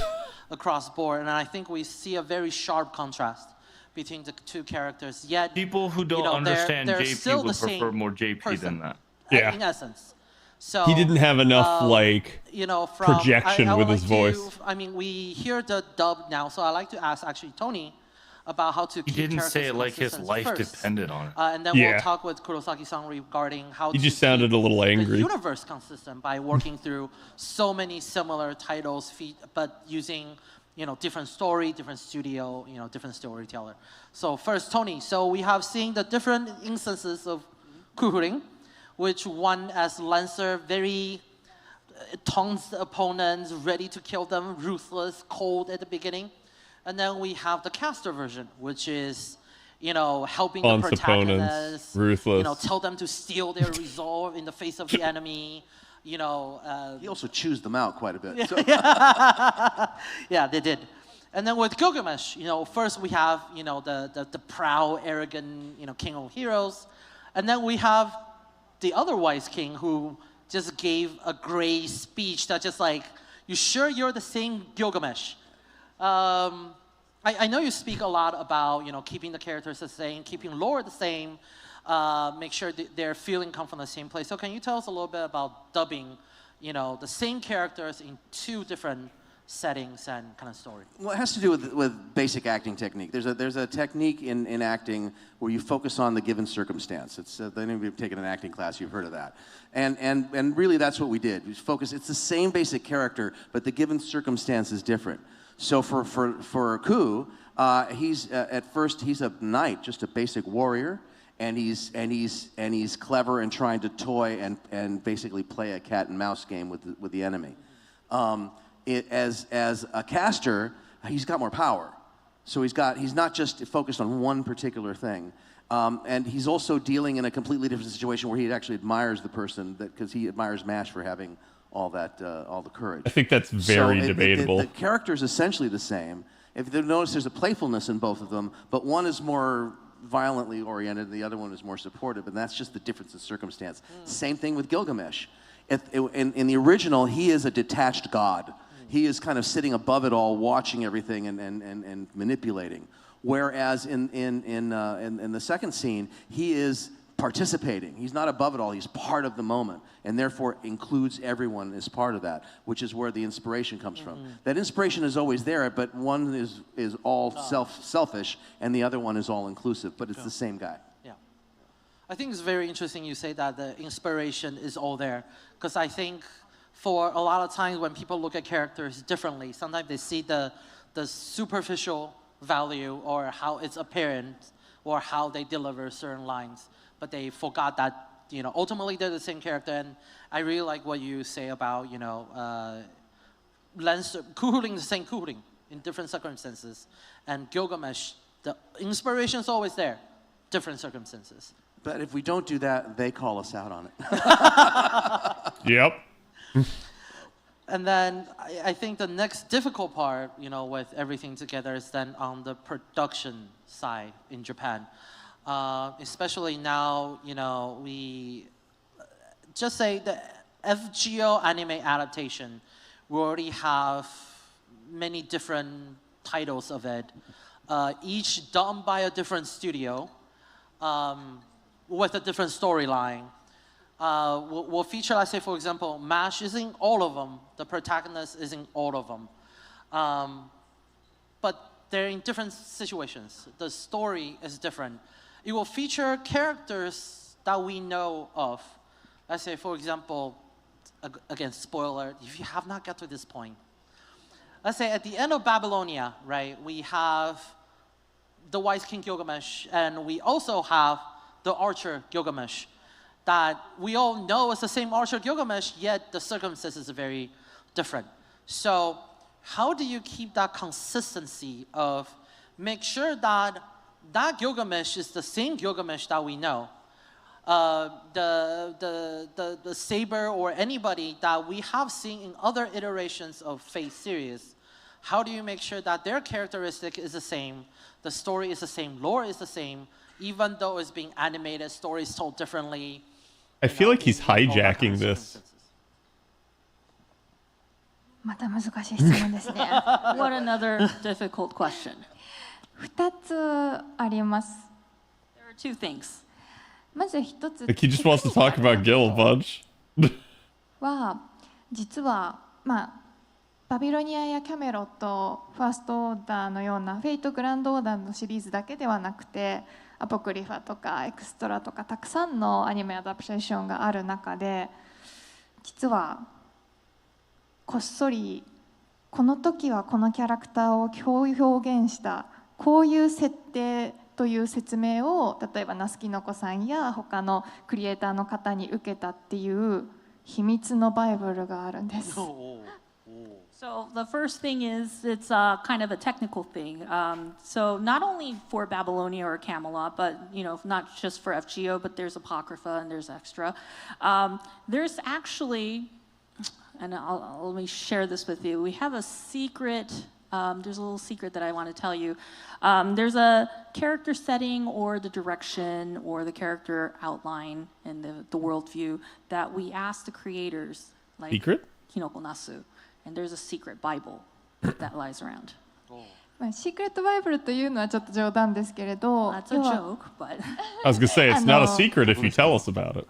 でもたくさん今までいろんなシリーズでやっぱりその時々で新しい情報とか、あるいは FGO で更新された設定とかがあるので、一通り説明できるように私たちのようなシリーズにたくさん携わってる人間が She probably just means there's a reference book, which of course there is. していて、それを新しいアニメアダプテーションの時にはスタッフに必要に応じてそれをご説明したりしてます。So there's a lot of things that get updated constantly. So there's always new information from each of the IP or each of the titles and everything. There may be new information that come to light from an FGO update, and so we compile all that information into a settings kind of sheet, into one single thing that we can refer to, that we can always refer into, so that if we do go and make a new title and we use different staff members, we give it to them so that we can explain to them how these settings are, and we provide them as reference, so that it can be shared across, that we're always on the same page. 例えばさっきのギルガメッシュの違いにしても、本当に初めてジョインする人だったら、このキャラクターは同じですよね、何が違うんですかって質問しますよね。そういうことがきちんと理解してもらえるように私たちが説明する、それも私たちの仕事だと思いますし、私も、年季の入ったタイプムーンのオタクなので、そういった説明をスタッフの人にするのは非常に得意です。So going back on the difference between the two Gilgameshes that we saw in the clips, if somebody comes who's joined as a staff member and who have no information or have no prior knowledge, they would look at the two different guilds that we just saw and be like, this is the same character, or this is the same person, right? In order for this new staff member to understand the difference or the similarities, our job, or at least I believe my job, and the people who are seasoned, knowledgeable FGO or Fate people, our job is to try to explain it until they understand that they are, yes, the same, but they're different. And as a Type Moon otaku myself, I'm very good at explaining these things to everybody. Thank you. Yeah, this is Fate's Day night. もう一つはMostly. ちょっと考え方の話なんですけど、フェイトの物語っていうのはグランドオーダーにせよ、エクストラにせよ、アポクリファイにせよ、ゼロ、アンリミテッドブレードワックス、すべてマスターとサーバー Yeah, the questions don't feel very well constructed. であるので。It feels kind of, that's why I said, like, it's almost like he's hijacking. Because it feels like he's ad-libbing. So this is kind of this is my methodology for the second thing, is that for Fate, in anything that is Fate, whether it's FGO, Extra, UPW, Zero, it's essentially a story between a master and their servant, and it's a story between their encounters and then partings. So no matter what it is, every time we make a new series or a new title, I always have that in mind, that basic methodology, or that basic knowledge that it's about master and servant and an encounter and partings. And that's what I always have in mind as the basis for the story when we make something new.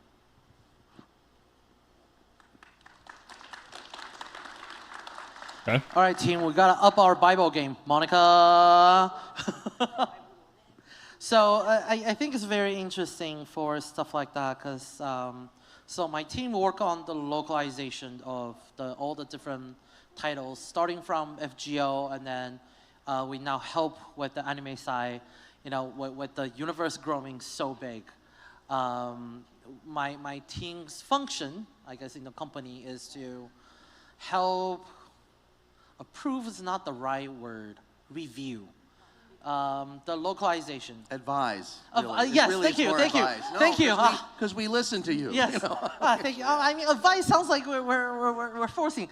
But yeah, so I think it's very interesting for that, and it's not an easy job maintaining a working knowledge bank for everything Fate.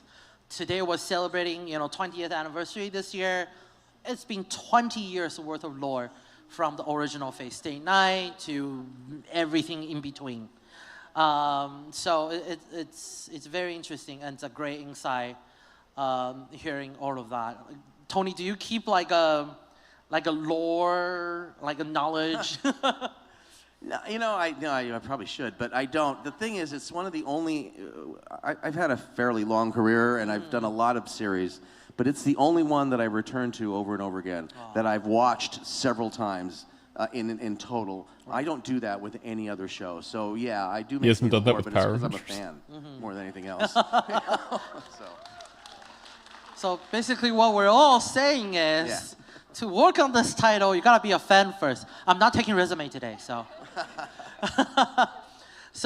But again, when time flies when we're having fun. So unfortunately, we're toward the end of the talk show. But don't worry, we still have autograph sessions with both Kurosaki-san and Tony later. They're very knowledgeable in the field, so if you have any more questions, not saying you'll get answers, but... So before we have a closing comment, again, I just want to show the next slide and do a little reminder. Oh. So, all 3 movies of Fate Stay Night, Heaven's Field, will be coming to streaming on Crunchyroll and Hulu starting December 19th. This is a great chance to kind of understand what we're talking about, what Tony's talking about, what Kurosaki-san is talking about, and see if you can catch a little bit of the nuances and the detail they talk about for in their work. So, thank you for our guests. I would like our guest. Oh my God, English, to have a closing comment for our fans here today. So we'll start with Tony. Okay. Well, thank you, all of you, for watching this and for enjoying it as much as we do. Without you, we don't get to do what we love. And we don't get to do the art that we get to do. And on behalf of the entire cast, some of whom are here, I really want to thank all of you for following us and for staying with us. And I can't wait for you to see Fate Strange Fake. So. I want to know who else from the cast is here. He keeps pointing to the upper deck. Thank you for coming today, and I'm so glad to join such a memorable event today with Tony. And yes, I hope all of you guys enjoy next 30th anniversary, next 10 years or 20 years or 30 years. Thank you. I didn't really understand what she said there. Tony, we need you. Next 10 years. We need you for the next 20 years. Yeah. Really old. I hope you guys enjoy more to come, essentially. So again, thank you guys for coming today. The autograph, give us a little time to set up, and then Kurosaki-san and Tony will be there greeting and talking to everybody. A little time equals 45 thank you minutes. guys all for coming today, and let's give one last round of applause for Tony Oliver and Shizuka Kurosaki. I might not make it to the anime. Thank Holy. you. Thank you. Thank you. Yeah.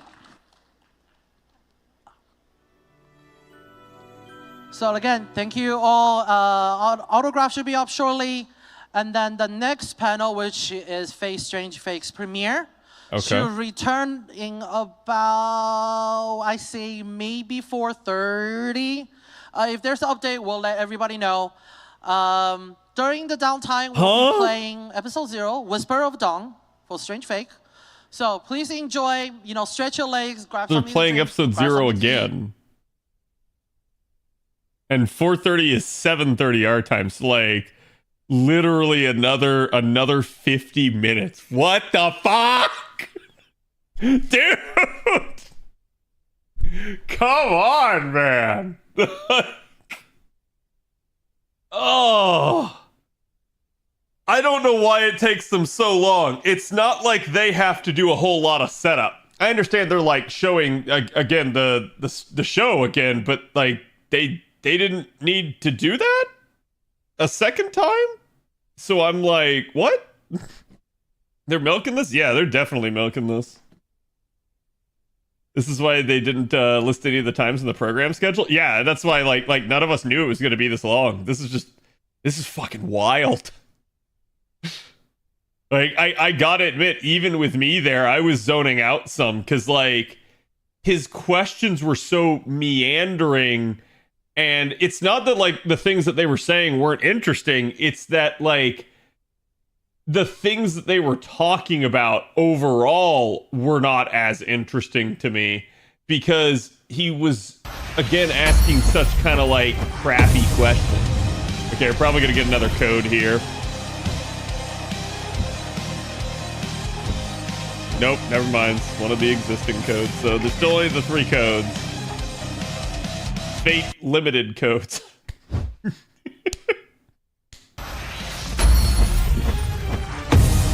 It's not organized well? No, like, I gotta say, if I have any criticism of this, if you're trying to put on like a 20th anniversary, like, big, like, celebration, this feels really bad. Like, this feels very, like, poorly done. I expect better of Aniplex, in all seriousness. Like all of this, like, hey, they've got, like, you know, quality transitions and advertisements. This is exactly what I expect out of Aniplex. Like, the monetization side of things is polished and well done because they want to, like, sell stuff to you as best as they can. But the actual product, the presentation, has been very underwhelming. I think part of it's the venue a little bit, because it is a, like, historic venue in LA. But the other part of it is, like, yeah, they do not feel like they're actually, like, emceeing this very well and have it planned out very well. Yeah, they should have done the signing before the live stream started. Holy shit.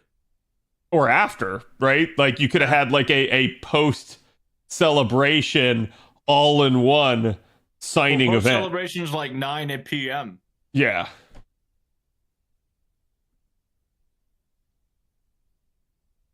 I also think they don't know how to money because they fail at advertising. Yeah, I mean, that's like... Aniplex's big stick is always, like, merchandising and stuff. Always has been, always will be. They're always focused and, like, hyper fixated on that. But I don't know that they actually are, like...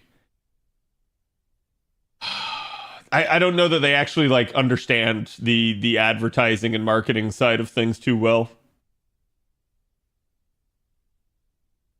Why is the signing occurring during the live stream? Again, like, I hate to say this, but this has been the truth of the matter.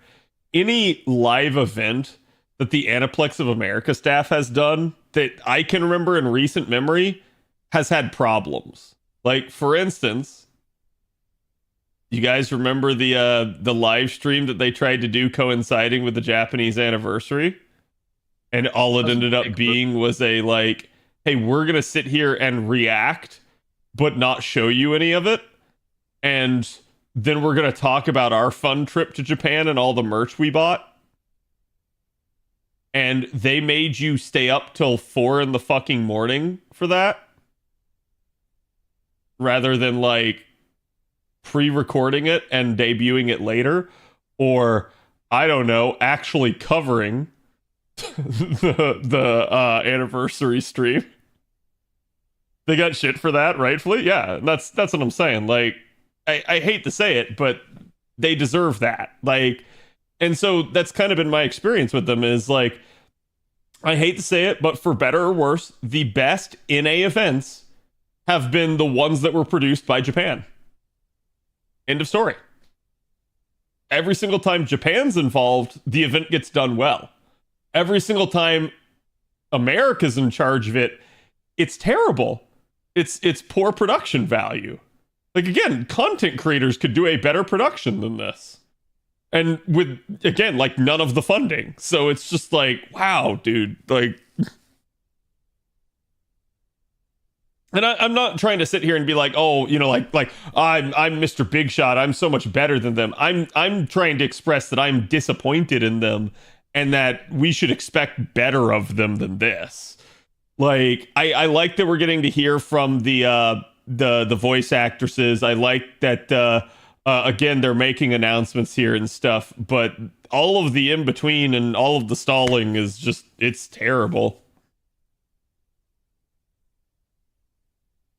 They didn't even give Global anything, not even an update news-wise? No, we got, we're the only ones that have gotten something. JP didn't get jack shit. NA got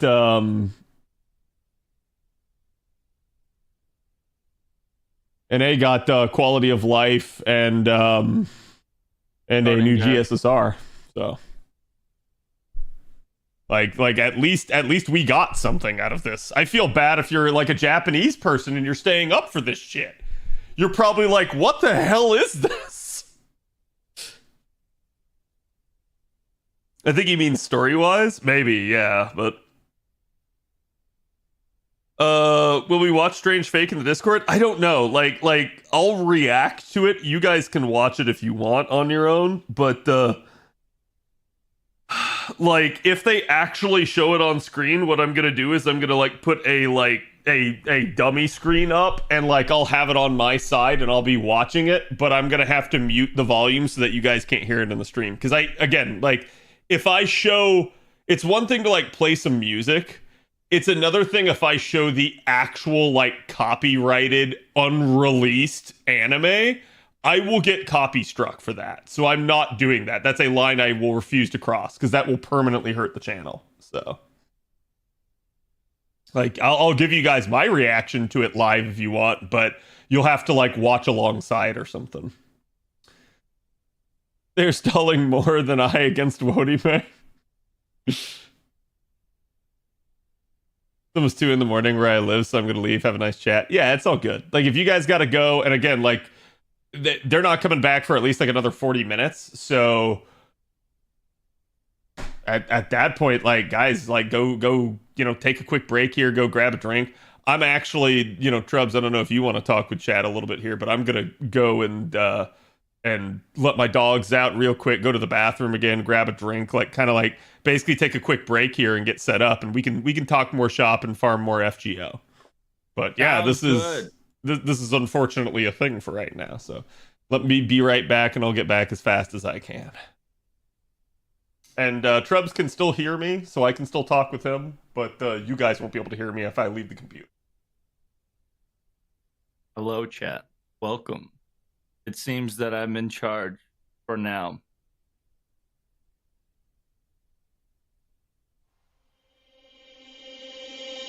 This stream has been...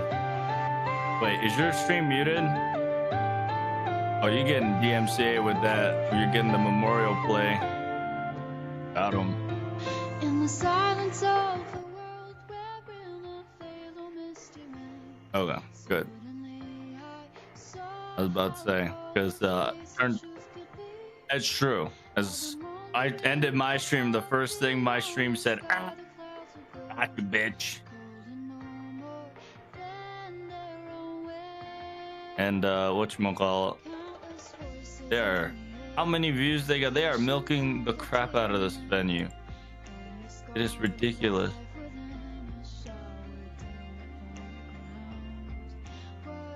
However, who is buying the signed, framed Fate Stay Night original replica poster? Because I know Cad will. I know I will.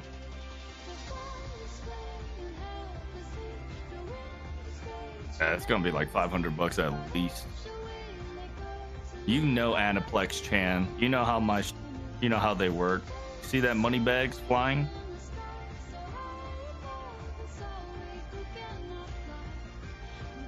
They are greedy.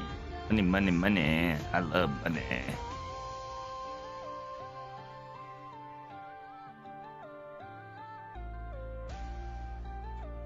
Probably gonna be $3,000. I hope it's not that high. Jesus.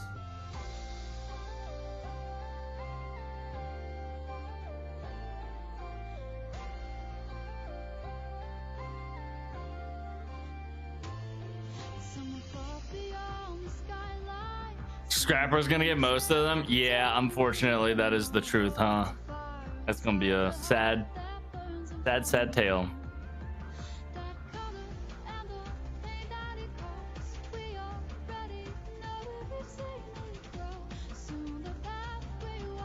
No. So they can give us a surprise panel, yes. In technicality, after this 50-minute plus break, we should be getting Fate Strange Fake.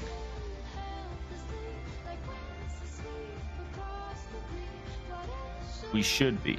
Unless they stall, make up some random shit, or they just cancel it on you at the last minute. From Narita's tweet, we are assuming to get the first episode live so we can watch it.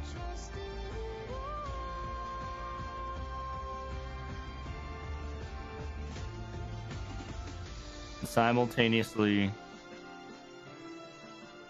where'd that timer go? A timer. You're right. Timer made me feel so much more comfortable than no timer of this loop.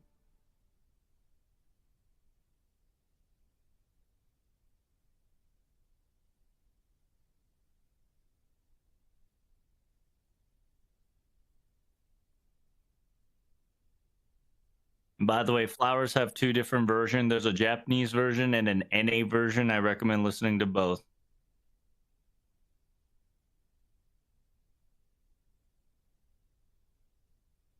The singer did a really good translation.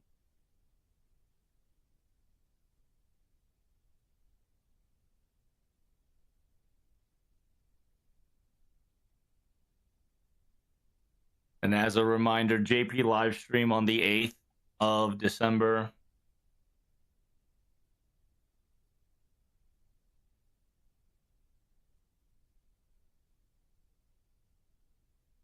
And then what? NA should get LB7 around early December, right? No, you don't think so? You think it's Christmas? Yeah. Yeah.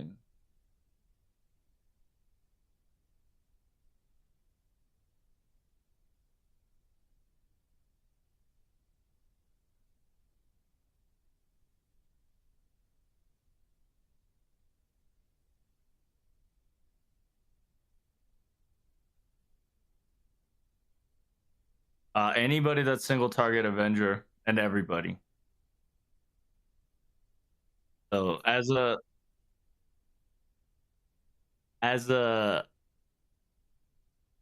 pre-precaution for LB7, make sure you have a single target Berserker or Avenger.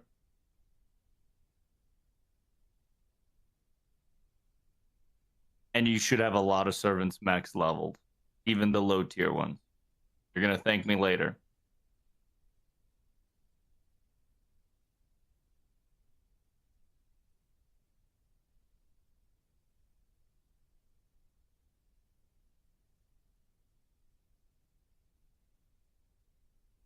I mean, I like everybody.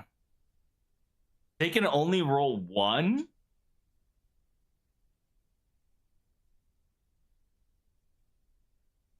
Who are we talking about? Newbies? Perverts? Preference? Like, who's rolling for this?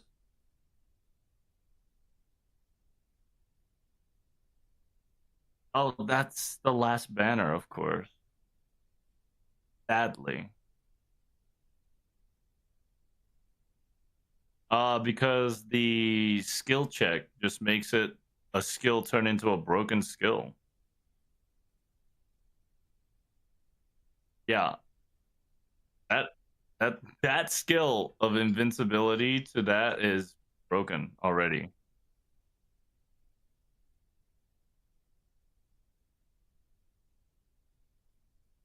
Oh, Invincible Pierce wise, for me, I don't mind. It's just kind of a ladder that needed to happen because Solemn Pierce was a thing that was gonna come.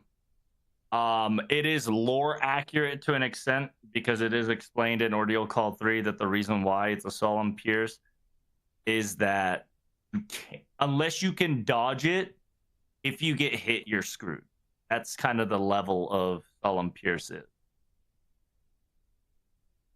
And they say that not a lot of people are going to have it. And I think they're going to add a little bit more to it, but it's not going to be as crazy as you think. Because it has to be lore accurate first in order to add Solemn Pierce.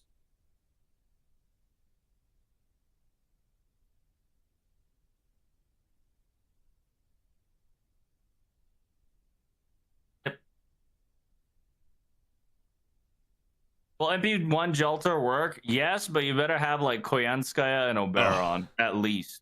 Yeah, you need some capacity to be able to boost her. Hello, chat.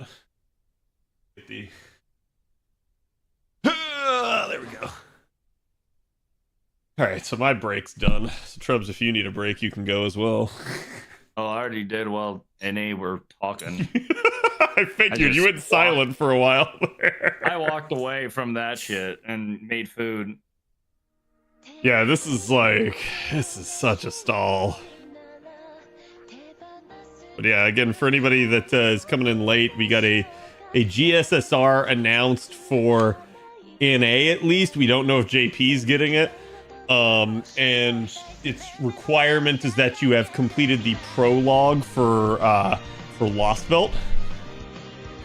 And then we also have the new command seal change, which I think is great. I'm loving that that's coming to NA early. We are getting that 2 years early. Yeah, it's like that's a nice quality of life. It just makes like you don't have to care as much about your seals anymore. More like me stalling. Oh, NA stalling, yeah.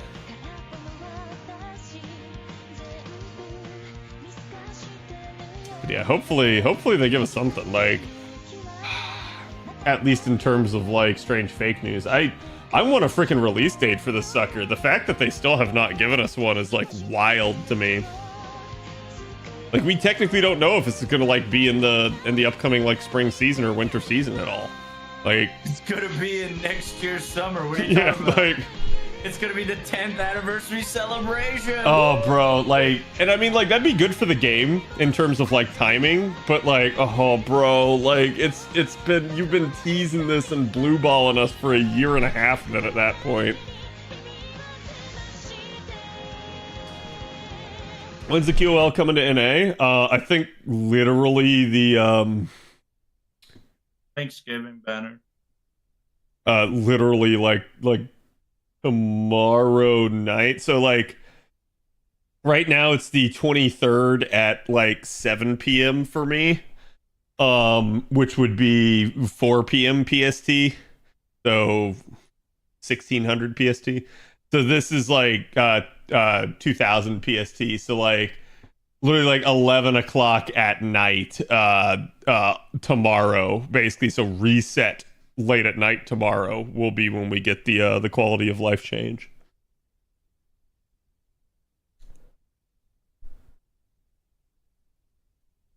$2026 autumn season, take it or leave it, bro. Oh, that's spicy. I would prefer not to do something like that, right? This whole time, by the way, like I haven't been consistently doing it, right? But this whole time I have been farming embers behind the scenes. Like, it's the only thing that's kept me sane throughout this. I don't know, that last panel took a lot out of me. Just because again, it's like they did not do much of anything, and the questions that were getting asked were kind of dumb. Like, I don't know if it's Albert's way of phrasing them or like the question just actually was that, but some of them were like, yo, hey, how do you like tell the difference between these two characters? And I'm like, I mean, you literally have to have like something there. Like he's like, what do you do when you don't know? Like you don't have any actual like reference material. I'm like, of course you have reference material. Why would you have reference material? That's like the only way you wouldn't have reference material is if I walked up to you in the middle of the street, gave you a fictitious name and said, start acting like this person. Then you that's cold. Like you literally had to pull that one out of your ass. You have no reference material. But I'm like, there is no way, in no way, shape, or form that any voice actor ever goes in for any prominently produced project with no reference material. So I was like, why would you phrase it that way? Obviously, they have something that they're going to refer to. If nothing else, when you're dubbing, that means there's a subbed version. That means you are going to go look at the subbed version and you are going to use that as your point of reference. And I did agree with him to the extent that he said, like, we don't do things one-to-one. Like everybody wants things to be accurately translated, but when it comes to voice work, you can't do that because you don't have the same voice as someone else. That being said, voice actors are pretty talented people with these sorts of things. I never understand why, like, so for instance, using the Gil example, like, the biggest issue I had with that Gil is he wasn't doing the proper inflections. Like, he wasn't trying to hit the same emotions that the Japanese Gil was hitting. So, like, he talked about trying to keep that consistent, and I'm like, I'm sorry, that VA did a terrible job, or whoever was directing that VA did. They did not tell that VA how he should be acting that role. And you could see it. Like he did not achieve nearly the same result. Like, the speech that Gil was giving was, yeah, a little bit inspirational, but he sounded mostly angry. Whereas again, like, the speech that he is giving on the Japanese side is very much like, we must persist because we have to. Like, we have to carry on. This is the end, basically. Like everything is on the line here, and you can hear the, like, almost desperation in Gil's voice as he's saying these things, just how serious he is. And simultaneously, like, with the clip that they showed of the Banquet of Kings, like, that Gil just seemed like, I don't know, like, just kind of like bemused, not even like snarky or full of himself. So it was kind of like, I didn't feel like they actually did a good job with the Gil VA there. He didn't have the pride, yeah. The like, looking down his nose at people type of thing. Like, you are beneath me type of attitude. Like, oh, you dare approach me type of mentality. Yasukawa, the VA of Medusa, a lot of the times help people out in the recording booth. Yeah, like, and I think it's important to, like, get the correct tone. Like, what Tony was saying was correct in a lot of those circumstances, that it's like, you have to, if you're going to act these situations out, you have to feel the emotion. You can't just be like, okay, imagine you're angry. No, it's like, you have to be angry if you're going to make your voice sound angry. You can't just be like, all right, I'm gonna sound angry right now. Like that's never gonna translate well. Yeah, and how you're gonna be able to tell the difference is gonna be that again, it will sound more natural, it will sound more authentic, and therefore it won't even be acting at that point. It will just be you being angry and being recorded while being angry. So it'll come across a lot better. David Vincent just needed better direction there. He's a solid VA overall. Yeah, I don't think the VA is bad. Like I said, it seems like either he was a poor choice for that role or he was not directed well. Like they did not give him enough context and feedback as to how he should have sounded. And to be fair, I do feel like that's the case with a couple of the English VAs. I don't know if that's on, like, Tony as the director, or if that's on, like, again, like, maybe, I don't know, like, localization staff for not giving them proper context. I couldn't tell you.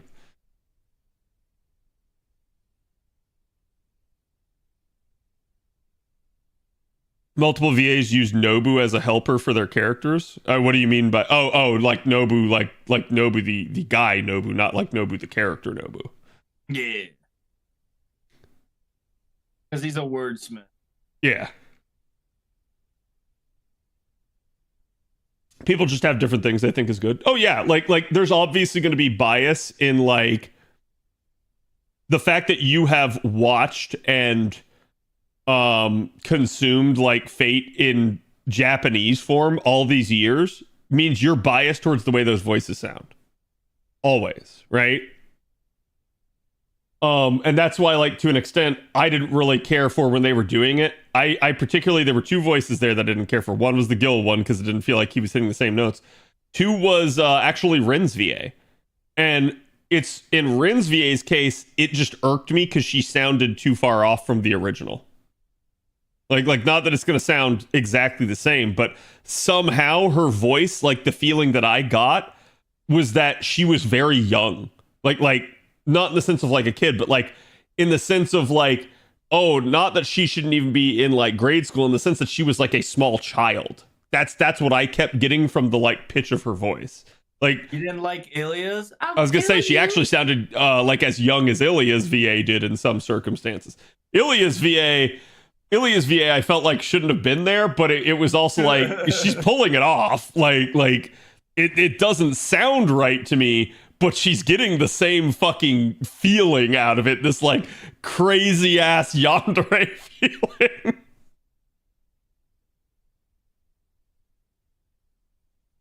I forgot how flat Gil sounded compared to his Japanese version. Yeah, and that's the thing. Like his Japanese version is so full of like emotion and like just kind of like narcissistic like self what's the word I'm looking for here? Like self-appreciation, I guess. I don't know. Like just, yeah, it's like pride, right? Like he's like, I am the king of kings, instead of just being like, I'm the king of kings. Like one sounds serious, the other one sounds flamboyant and like pompous, right? Like, so the way you have to say things does change depending on the personality of the character. And that to me is the thing that they have to get right. Yeah, the context matters, but what like the VA really needs to hyperfixate on is the personality.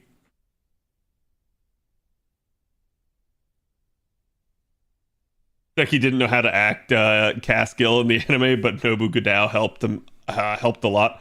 Well, it was really funny because I heard Tony say like that one line about Cass Gill is more powerful than Ku, and I was like, actually, like, so it's really funny because knowing what we know now after the fact, yeah, like Cass Gill may actually have like a bit of Odin in him. So like that's a thing, right? Like, yeah, maybe there is more power there. But like at the time of them recording that, no, I don't think he knew that. I don't think that was disclosed to the VA. I sent you the DM of the same bot, but it's in Japanese. Oh, Gil's speech? Yep. Yeah, so let me see here.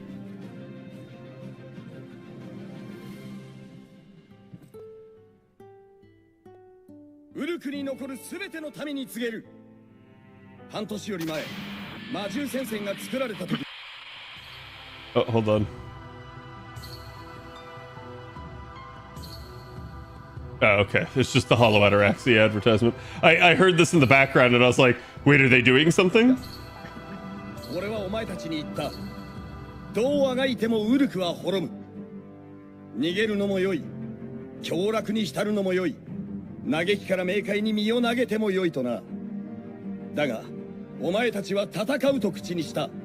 So you can see his voice swings. He goes low for serious and then rises up basically as he's trying to make an emphatic point.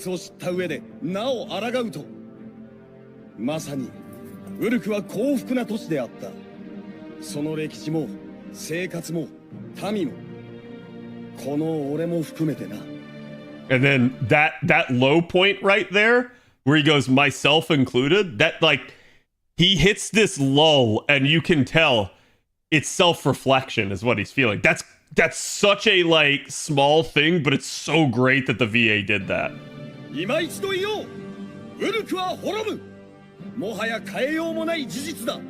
And you can see he's now belting this out. He's like, Uruk will never fall. Like basically like really like hitting that fucking point that gets you pumped, right? Like.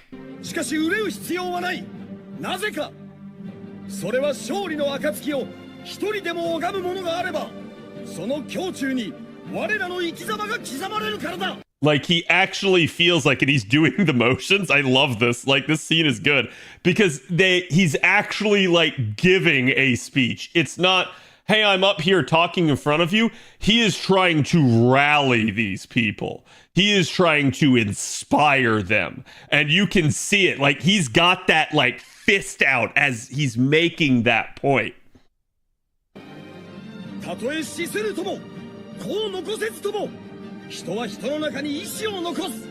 それこそ人が持つ力の粋。血を介さぬ知性による継承、命の連鎖。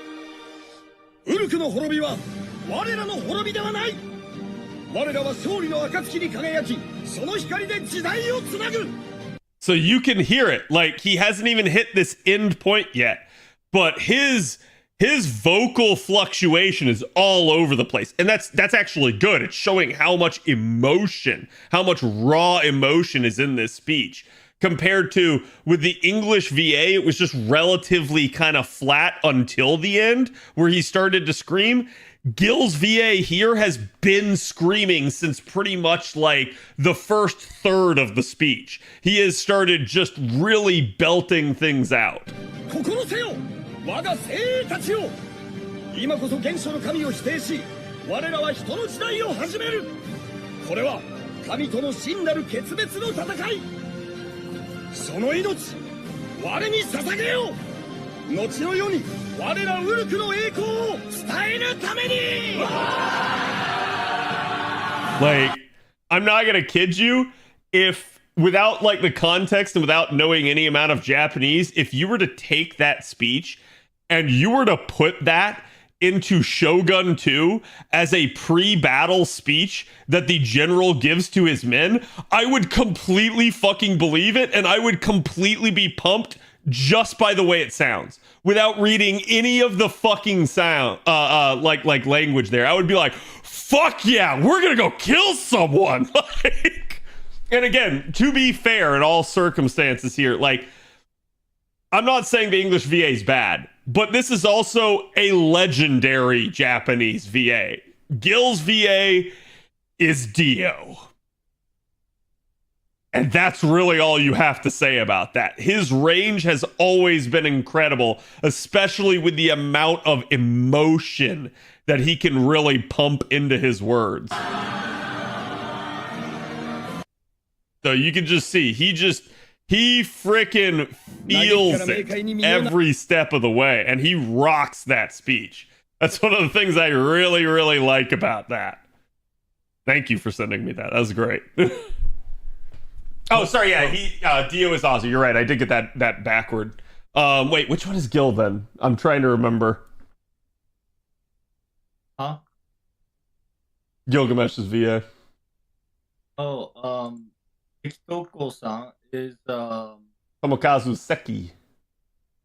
He is Mozart, Gilgamesh caster, also voices Yoshimitsu Tekken. He does Psychopath Shinya, which is the male guy that gets exiled. He does the Sosuke from Full Metal Panic. Yeah, Jesus Christ, he has so many. Yeah, he's FMP. FMP Sosuke. You name it, he's done it. He's Kenichi in Kenichi's Mightiest Disciple. Yes.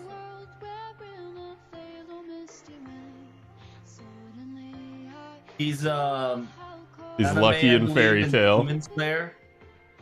He's the scarred up boy that hates Protag.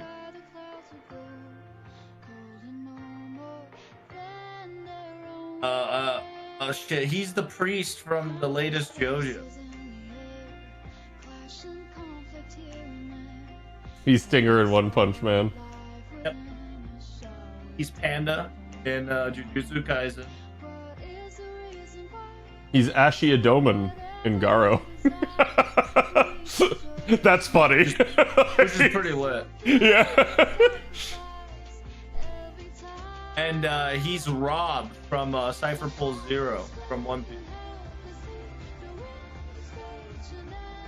He's the Cuckoo Bird guy. Ishigami in Great Pretender. Panda. Oh, he's Panda in Jujutsu Kaisen. Wow. Yep. Lubu in Record of Ragnarok.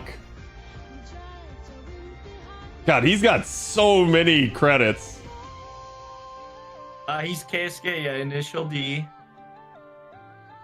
Ichiro and Ranma.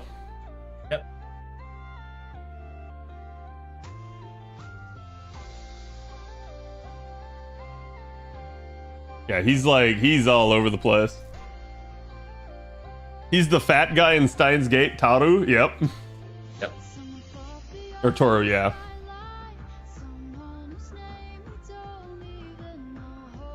He's Gilgamesh in Fate. That's true. I forgot that one. Yeah, he's Kanji in Persona 4. He's Gawain in Grand Blue Fantasy. I always find it funny how, like, in retrospect now, like, I feel like Grand Blue Fantasy did not start out doing, like, a bunch of normal, like, heroes constantly, but it has kind of gravitated that way. And it's really funny to see that, like, Grand Blue and Fate are somewhat similar now in that regard.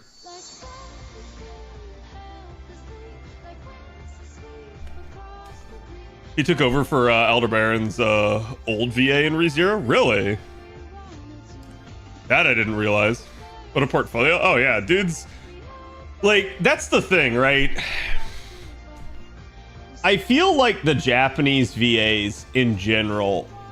I'm not saying that, like, English VAs don't put forth effort. They do, okay? But I feel like the Japanese VAs, they strike me as that old school actor. Like, do you remember, like, back in the days, like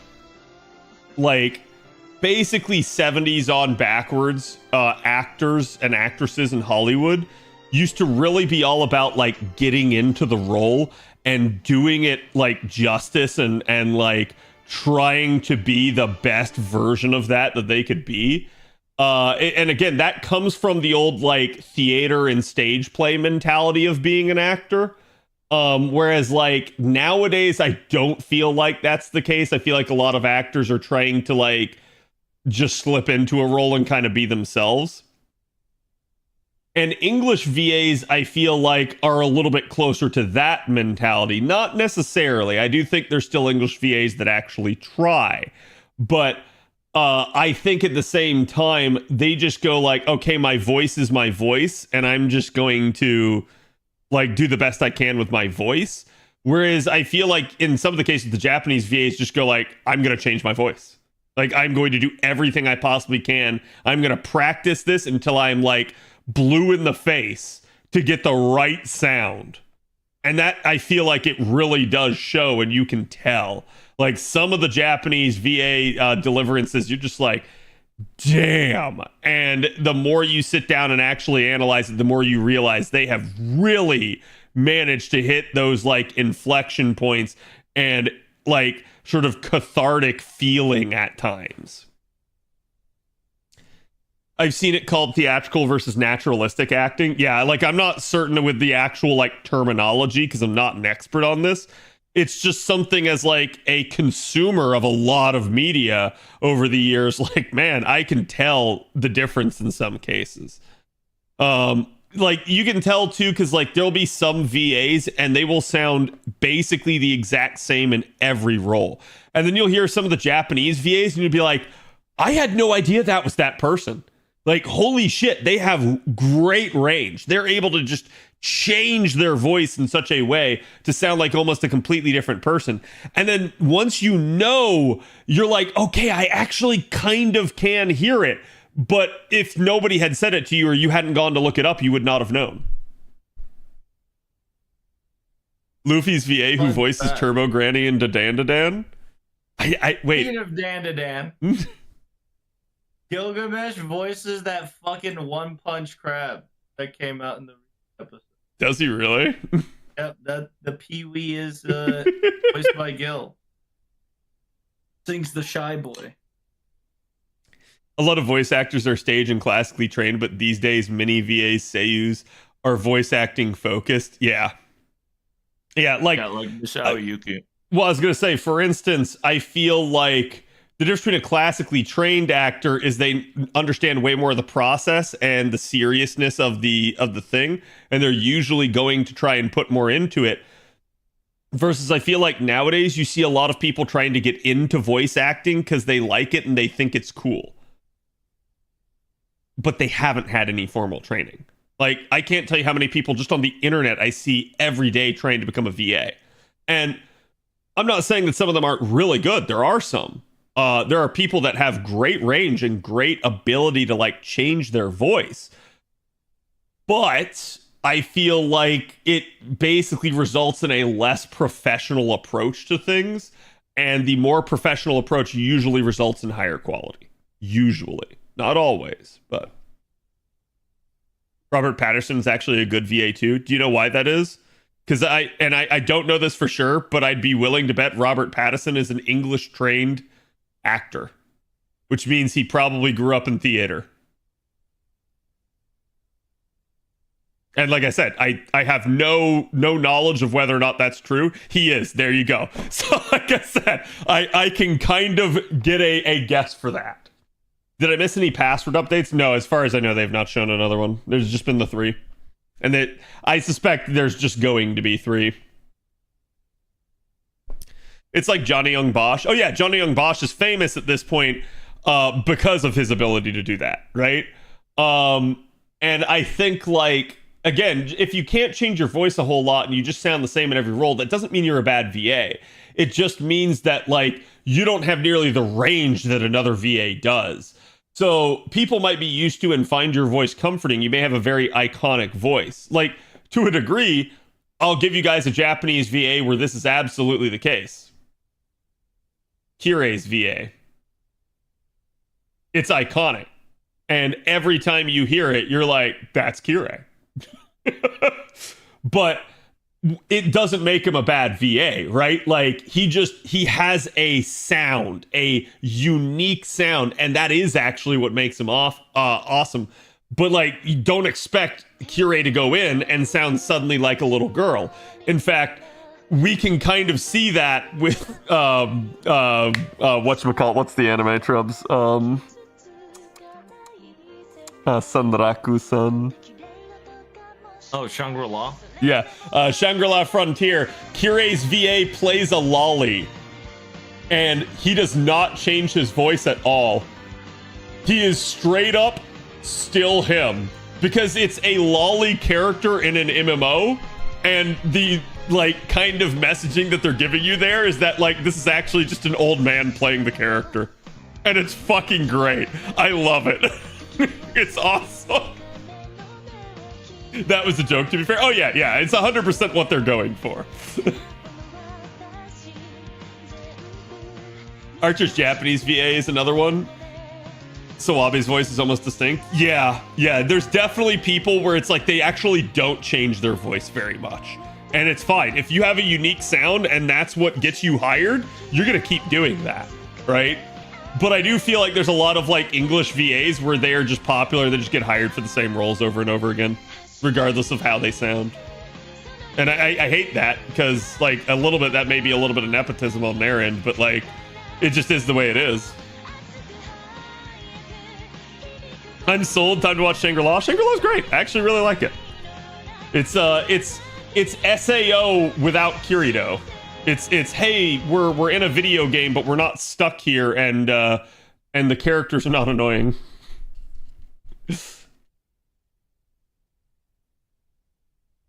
Shangri-La is so damn good. I like it. Like, it's not my favorite thing ever. And it took me at least a little bit of getting used to, because the whole, like, the main character's basically a bird man, which is why Trubs loves it, and I know it. But, like, honestly, like, that really, after, like, 1 or 2 episodes, you realize this is just not an issue. And, like, the anime just does a good job of, like, telling a, like, in-universe story. Like, my only complaint with Shangri-La is it unfortunately does the SAO trope of, hey, I'm gonna bounce between other games. But thankfully with Shangri-La, they go like, hey, we might have 1 or 2 episodes in this other game, but then we go back to the main game. Whereas, like, with SAO, it's like, okay, new season, new game. And you're like, bro, what?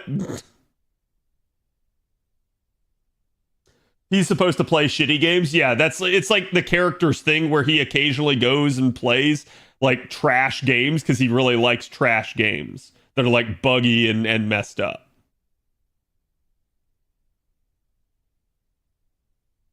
Isn't that's the helmet? Yeah. The voice of Nanami, Jujutsu Kaisen, is really good. Yeah, I don't know which VA it is, but his is like, there were definitely some lines that he delivered in season 2 there where he was like, you could feel the emotion. He's like, I'm going to fuck you up type of line. Hey guys, do you know why Trubs hates Kid Gill? Trubs, why do you hate Kid Gill? Better subscribe to my OnlyFans, bitch. There you go. Unfortunately, I'm not allowed to divulge this information. I know the answer, but I'm not allowed to divulge it, chat.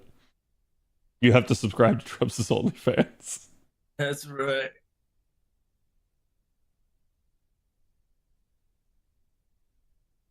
That's kind of the plot. SAO got shut down after all. It did, and don't get me wrong, but the problem with this is basically because of that exact thing. The problem is it keeps reinforcing the bullshit Kirito loop, which is actually one of the worst parts of the show. Which is Kirito is a Gary Stu. He's the male equivalent of a Mary Sue. Like, he literally just walks into any situation, and because he's bullshit, he's able to defeat it constantly. And the reason it's bullshit and why I say this is because you're never shown an actual reason for why Kirito can do any of the things that he can. He can just do them because he can. It's not because he trained and like did a whole bunch of work and earned it. No, it's just because he's Kirito. And that's why he's Gary Stu, and that's why you get annoyed by it. At least I do. I don't know if everybody does. But he was a beater. Yes, that's true. He was a beater. You were also, other than like SAO, never shown him beating anything. Like, so the fact that he's bullshit already in season 1, and they don't actually show you any context for why he is a beater, makes no fucking sense, right? Like, if they would show context, you would maybe appreciate it a little bit more. But like, for instance, in Alicization, right? The best arcs of Alicization are the opening arc, where he shares the spotlight with another person and is not OP, and the middle arc where he's in a coma. So he's not the focus. And then you have the final arc where he comes out of the coma, literally turns into Space Jesus, and kicks the villain's ass. And that is actually the worst arc of Alicization, by far.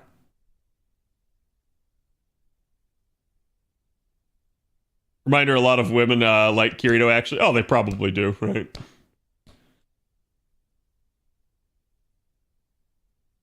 Progressive makes him work for it a bit more. Listen, I've had people be like, Cad, you should watch Progressive. Cad, you should go consume this next piece of Sword Art Online media. I'm like, listen, chat. I've watched Sword Art Online since the beginning. I've given it chance after chance, season after season. I'm done with it. Like, I don't hate the show.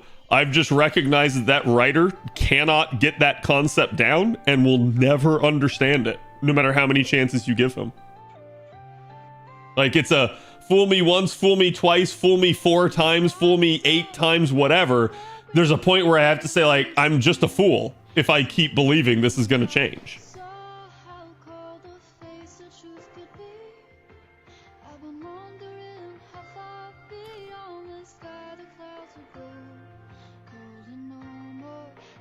But this time it'll be different, I swear. Yeah, like, I had everyone tell me, like, Cad, you've got to watch Alicization. Like, because I didn't want to watch Alicization after Gun Gale. And people were like, Cad, you've got to watch Alicization. It's actually a lot better. The author finally realized his mistakes. And for the first, like I said, the first third, I actually did feel like that. And then they put Kirito into a coma, and that part was still, like, okay, because it was focusing on Alice and some of the other characters. But in the back of my mind, I knew. I'm like, he's coming out of that coma. He's gonna do some bullshit. And then it happened. And then I was done with the show. Like, I finished the season, but then I was like, I swore it off. I'm like, I'm never doing this again. I gave it one too many chances. I believed that the author could change. And he did it again. The bastard got away with it again. It's the he can't keep getting away with this meme. And every time he does. And every time people gaslight everybody into just watch one more season, the author surely learns this time. I prefer the abridged version. I've never seen SAO abridged. Is it actually funny and good? Because if it is, I would love to watch it.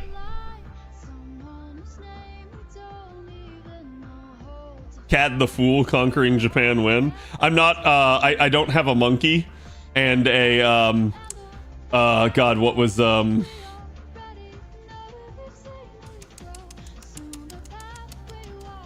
what was the other person that Nobu had with him? What, the monkey? Yeah, Nobu had the monkey and who else? Oh, Akechi?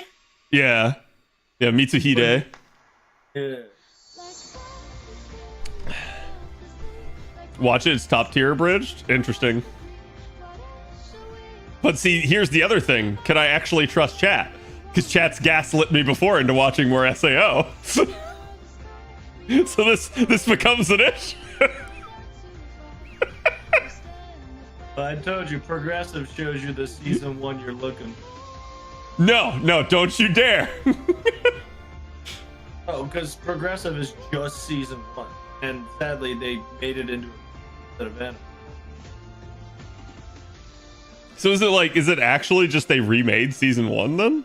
Like they rewrote it? Yes, but no, it's more in depth of how shit turned out to be and like or is it like it's about Kirito, like is it like an alternate depth. Story and it just happens to be really similar to season 1? No, it's season 1. Okay, it's just so it actually is intended to be like a rewrite of season 1. No. It's literally what happened in season 1. It just tells you everything about it instead of, oh, here's this, and this. Asuna, Kirito, sex, game clear, right? They go. The reason. So the why game they gets met, cleared because they have sex? That's exactly. Abe, 2024. Wait, this sounds better. Shinzo Abe would be pleased. That's right. But yeah, Progressive goes on how Asuna met Kirito for the first time, her first impression, and then kind of how their small, like it's super minuscule interaction compared to the large season 1. But Progressive goes into that super detailed of how he adventured and how Asuna adventured and how other side characters kind of met each other and know each other to that depth. But it's more about Kirito and Asuna interaction to get to that, like you all of a sudden remember in season 1 like they fucking knew each other and was like well cooperated. Yeah, it kind of tells you why in like 3 movies, because it didn't tell you why originally. Yeah, because there was no explanation. Yeah, because they were just like boom boom, he's a beater, I'm a girl, skater boy, he's just a skater boy. I've grown up to hate a bridge series. They become an outlet for anime as shit, actually, and we're embarrassed to like it type of attitudes from fans. Yeah, I think there was a lot of like, so when you think back to like things like DBZ abridged and stuff with Team 4-Star, it's like they were making it because of their passion for the series and not because they hated Dragon Ball. And I feel like it's the same thing, at least with how Fate Stay, or with how UBW abridged started as well.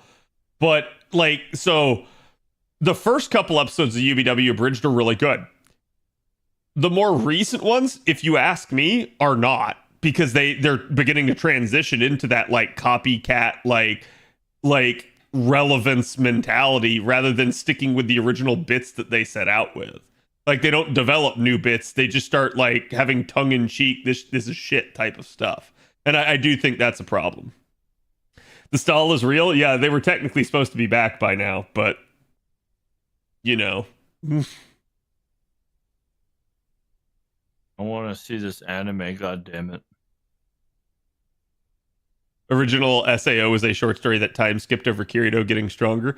Yeah, I mean, I can speak to this, right? Because like for instance with my lore, for those of you guys that have read it, like I shopped the lore around to like a handful of people before I released it to you guys, and I had them read it and I asked them for their honest opinion on what they thought.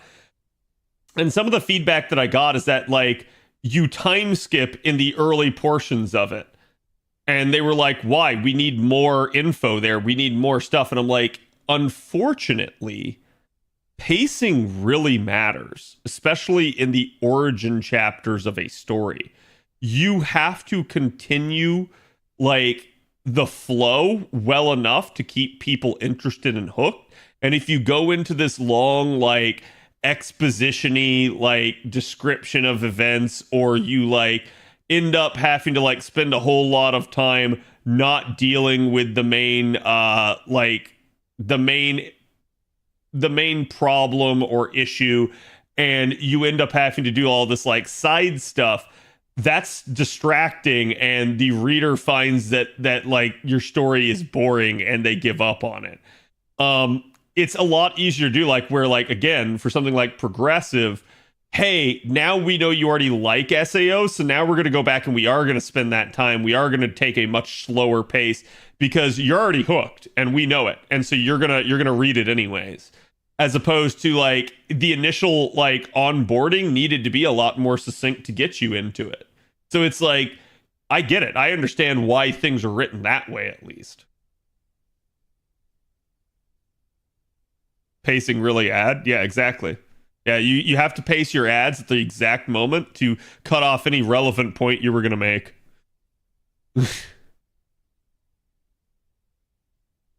Main story and a bunch of side content. Yep.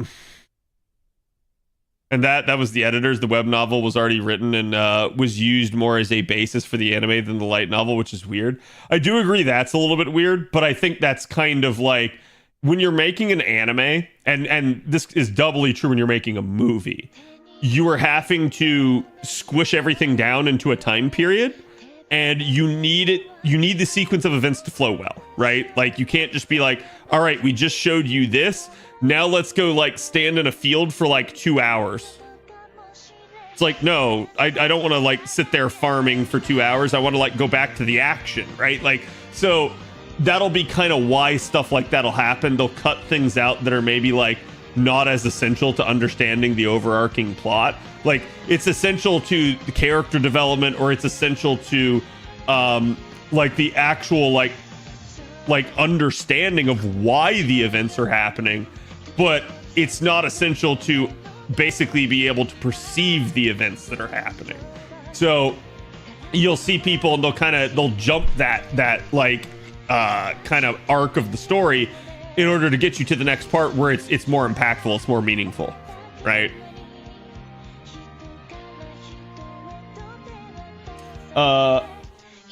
Eriko, thank you for the follow. Welcome. I fear for the Kadokawa song shit. What about it? Oh, Sony shit. Yeah. So we were talking about that on the Discord because like that's been a subject of contention. Everybody keeps hyper fixating on FromSoft, and you know, people are trying to say like, oh well, the reason why is because FromSoft is such a lion's share of Kadokawa's profit right now. And I'm like, well, of course it is. It literally just released 2 years ago Game of the Year. It released a very critically acclaimed sequel to a series that hadn't seen a sequel in years, which is not Assassin's Creed, Armored Core 6. And then quite literally released one of the best received DLCs of all time this past year. So yeah, like for the past 3 years, it's been absolutely just bolstering all of Kadokawa. So I can understand why people are hyper fixated on that, but a lot of it is because it's games media. Thing is, Kadokawa has a whole bunch of different things. It's a multimedia conglomerate. It owns a lot of anime and like light novel and web novel IPs. It has a lot of like, which is big. Yeah, I was gonna say it has a lot of like music and stuff. And it actually is the owner of Nico Nico, the Japanese YouTube. Yeah. So like, oh, now they showed both of them. What? Oh, 5-minute countdown, chat. We've been warned. Jesus Christ. So 7:45 is basically how long it's gonna have taken them. Oh my but yeah. God. And the thing that I was trying to point out to people too is people are like, oh, well, look how much profit Kadokawa made, and it's like it's real small number. And they're like, look how much profit FromSoft made. See, this is why they're just doing this to buy FromSoft. And I'm like, well, actually, Sony could literally just buy FromSoft if that's all they wanted. So why are they buying Kadokawa? It's because they want all of Kadokawa. And I can get into that here in a second, but the other thing to understand too is while FromSoft may have a really big profit margin and Kadokawa may have a really small one, keep in mind, chat, that this extra bit of expenses that really cut into that is something that Kadokawa likely did on purpose. They boosted their expenses. Because they knew they had a big payday there, they spent more towards the end of the year because they knew that they could, pull their profit down. Why would you want to do that? Well, the less profit you make overall, the less taxes you pay. So of course you're going to boost your expenses. You don't want to pay the taxes. Better to spend it on something that your company needs rather than give it to the government, right?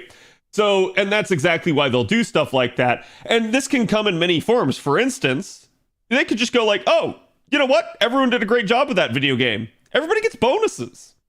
So that's an easy way to give people, like, again, a benefit and reward them, but increase your expenditures on your business side while keeping your profits overall lower. So it's like, again, companies have the ability to like do this and move this stuff around. It's not that crazy.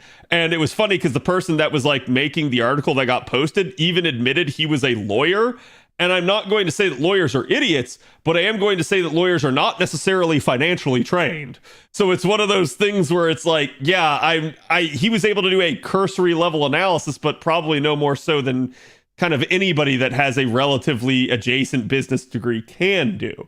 So at the end of the day, it's difficult to see and say anything on that without actually diving into the details a lot more thoroughly.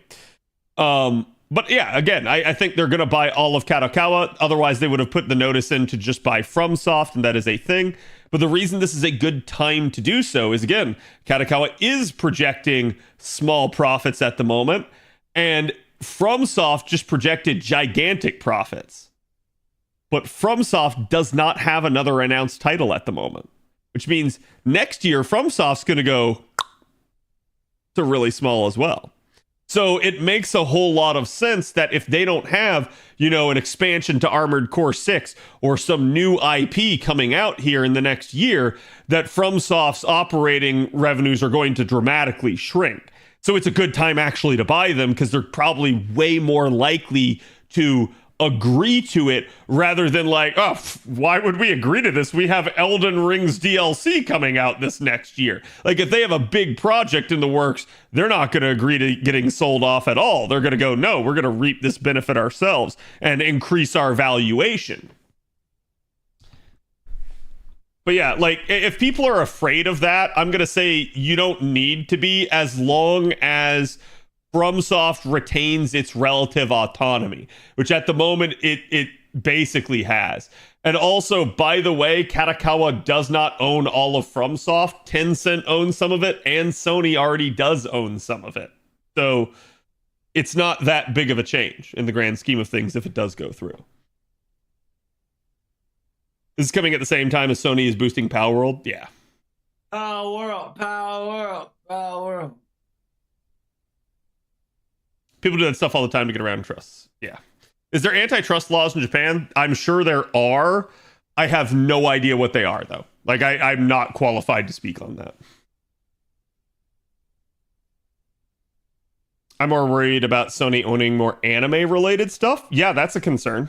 Granted, sometimes that can be a good thing. At least in the sense of, like, if there is more money there. Like if you guys remember the Microsoft acquisitions, that was what was floated for that, is that having Microsoft in charge meant a larger war chest for funding and stuff like that. So it can be a good idea to have that sort of stuff, that you have the ability to kind of float along while you're not making money. You have a bigger company overseeing you and making sure that you don't go bankrupt, as opposed to if you're out on your own and you don't have that, then you run that risk. You maybe have to go get a loan, yada, yada, yada. But, you know, on the flip side, we can also look, some of those acquisitions from Microsoft have not done well. Microsoft has closed the studios and basically fired a bunch of people. So there is obviously that risk with any acquisition. It's like, in some cases, it can be good for them to have a bigger name over their head. And in other cases, it can be very bad. And it really just depends on the relationship that they have with the company.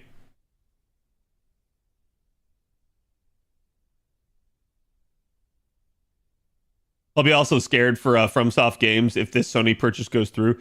Guarantee they make the Souls, the next Souls like PS exclusive. Maybe. Here's the thing.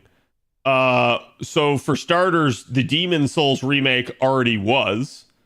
And secondly, I'm going to say Bloodborne already was. And thirdly, I'm going to say basically, yes, that is a concern. However, Sony appears to be now branching out to PC. Welcome back to Fate 20th Anniversary Showcase. Again, my name is Albert. I will be the host for the last panel for you. It's the last panel. Which is the Fate Strange Fake World Premiere. Woo! That's what I've been waiting for. That's what I'm talking about. Woo! So we have a talk show in addition to the Fate Strange Fake English dub premiere, and this will be the first time anybody has seen the footage for episode 1, so you're in it for a treat. So before we start, let's introduce our guest for today so we can talk a little bit about some of the behind-the-scene process when making the show. So let's welcome our guests, Fate Strange Fake director Enokido-san, Sakazume-san, and the character designer Yamada-san, and the cast for Saber, Onoyuki-san. Nice. Oh, so Yuki is here. That's awesome. Yuki Ono. What is this? Look at this face for the director.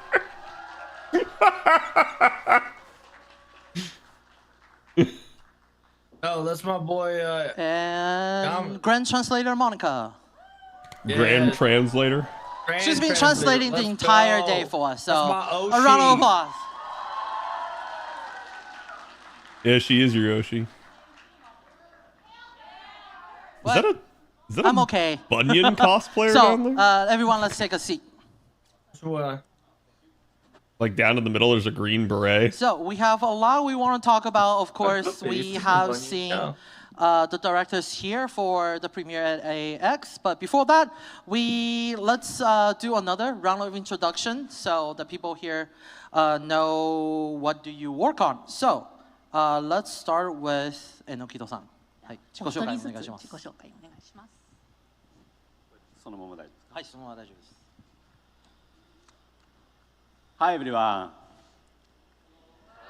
Hello. I'm glad to see you. Fate Strange Fake の監督を坂詰さんと連名でやってる榎木戸俊です。今日はすごい楽しみにしてきました。よろしくお願いします。Hello, my name is Shun Enokido. Together with Sakazume-san next to me, I am the director for Fate Strange Fake, and I looked forward to this today. So let's have a great time.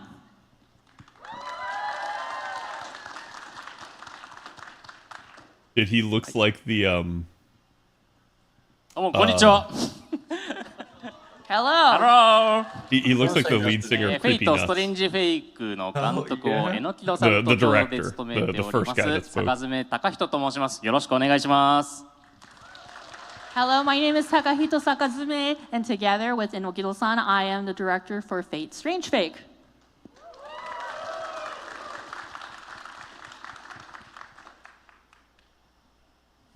Yamada-san, お願いします。Hello everyone. Hi, I am an animation creator. He's your god. フェイトストレンジフェイクのキャラクターデザインを担当している山田裕慶です。よろしくお願いします。My name is Yuke Yamada, and I'm the character designer for Fate Strange Fake, and I hope to have a great time today. He's our god.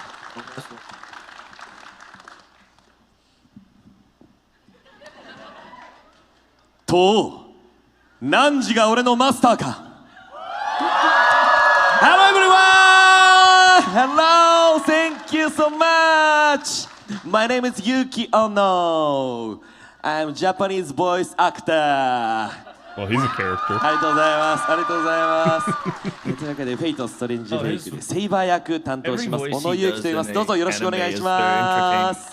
He's gonna be fun for Hello, I'm Saber. Yuki Ono, and I voice Saber for Fate Yeah. Strange Fake. よろしくお願いします。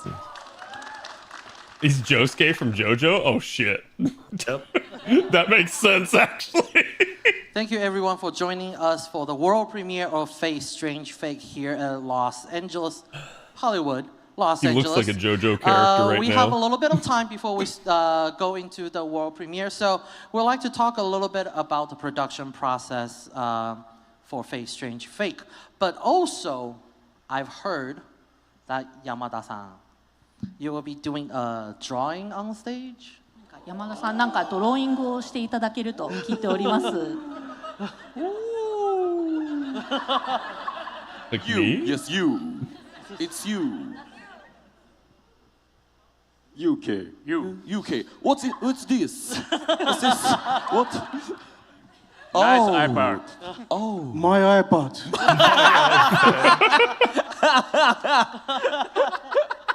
My iPad. Yeah. No way. No way. I hope that actually is his. Hi. ありがとうございます。So well, let's look forward to plays, what Shogun Yamada-san in will Gintama. draw at the by the end of this talk show. By the way, Yamada-san, have Really? you done a Yeah. live drawing before? 山田さん、ライブドローイングってやったことありますか？ No. Thank you very much for sharing the first experience here with everybody here in Hollywood.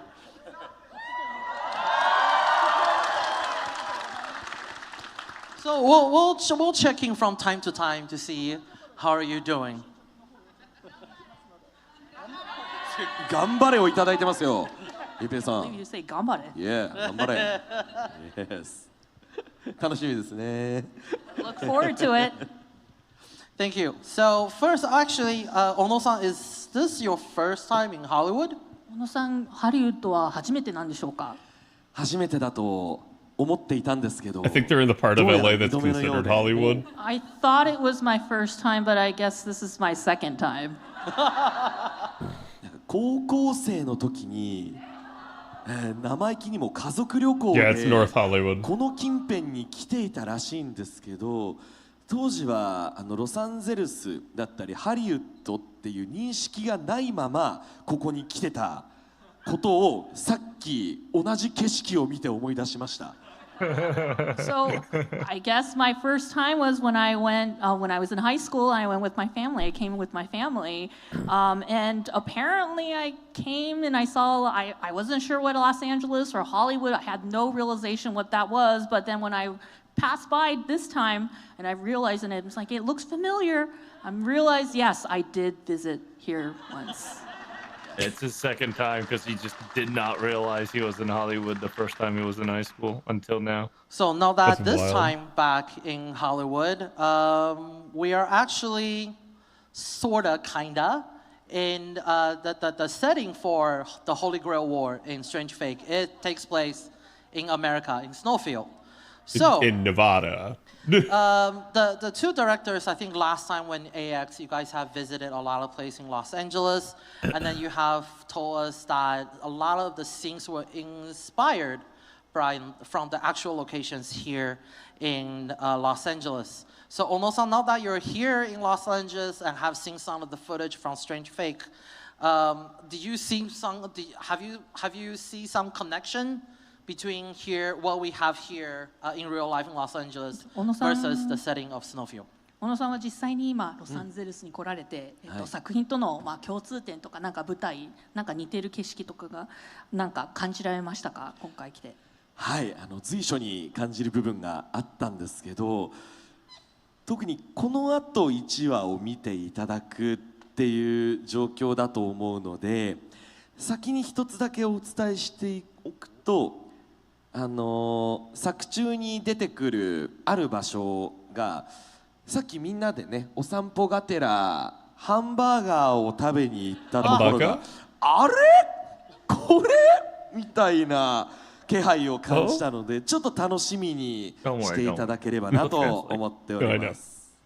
all the scenes looked familiar to me. But you know, after everybody's going to see episode 1 after this, but you know, and something that I want you all to kind of pay attention to or kind of focus on is that, you know, there's a certain place. You know, when we were taking a walk today, you know, I looked at it, I'm like, hey, this hamburger place kind of looks familiar. So I hope you guys kind of look for it and then see, oh, I know what you're talking about now, but it looks familiar. So I hope you guys kind of pay attention to that scene when you see episode 1 today. Yeah, animal It's style. not like no. Okay. Okay. Good taste. Oh, hamburger. Okay. Good taste hamburger. Yeah. Thank you. Now everybody's just gonna be like, which scene are we looking at? Speaking of Los Angeles, welcome back, Enokido-san and Sakazume-san. So the last time you were here was last year's Anime Expo, when we did the premiere for Fate Strange Fake Whispers of Dawn. At that time, from seeing all the reactions from the audience, what do you think about the fans' reaction here in America? It's going down. 前回ロサンゼルスにいらしたお二方の監督なんですけど、アニメエクスポからもう1年以上経ってると思うんですけど、 Yeah, Japan has most of the ファンの like リアクショ major ンについ chains. て何か感想 He's already とか drawing. 印象とかありましたでしょうか？前回いらっしゃった時。 Listen, he's a character artist for a reason, baby. He's our god. Yep. じゃあ僕から。 He's escaping into his もう work. 率直にすごい熱気を完成とともに。If I draw, I don't have to think of the fact that I'm up on アニ stage. メーションって作ったらテレビで放映されることが多いので、みんなが見ていたくれた温度とかってなんかどんな感想なのかなみたいなのってなかなか目にする機会がないんですけれど、もう目の前で声を上げてカットが切り替わるごとに喜んでくれるみたいな体験ができて非常に刺激的で興奮しました。 Well, so the first thing that I had that was inspirational for me, or that I remember, was the passion and the reaction that the fans showed us at the show, at the premiere.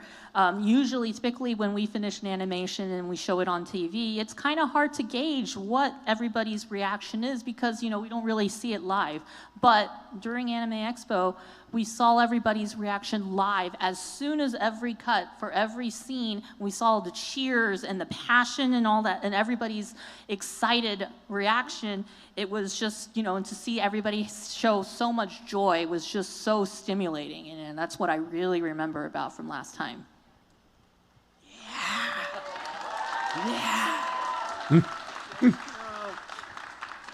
Yeah, he really reminds me of the creepy nuts guy.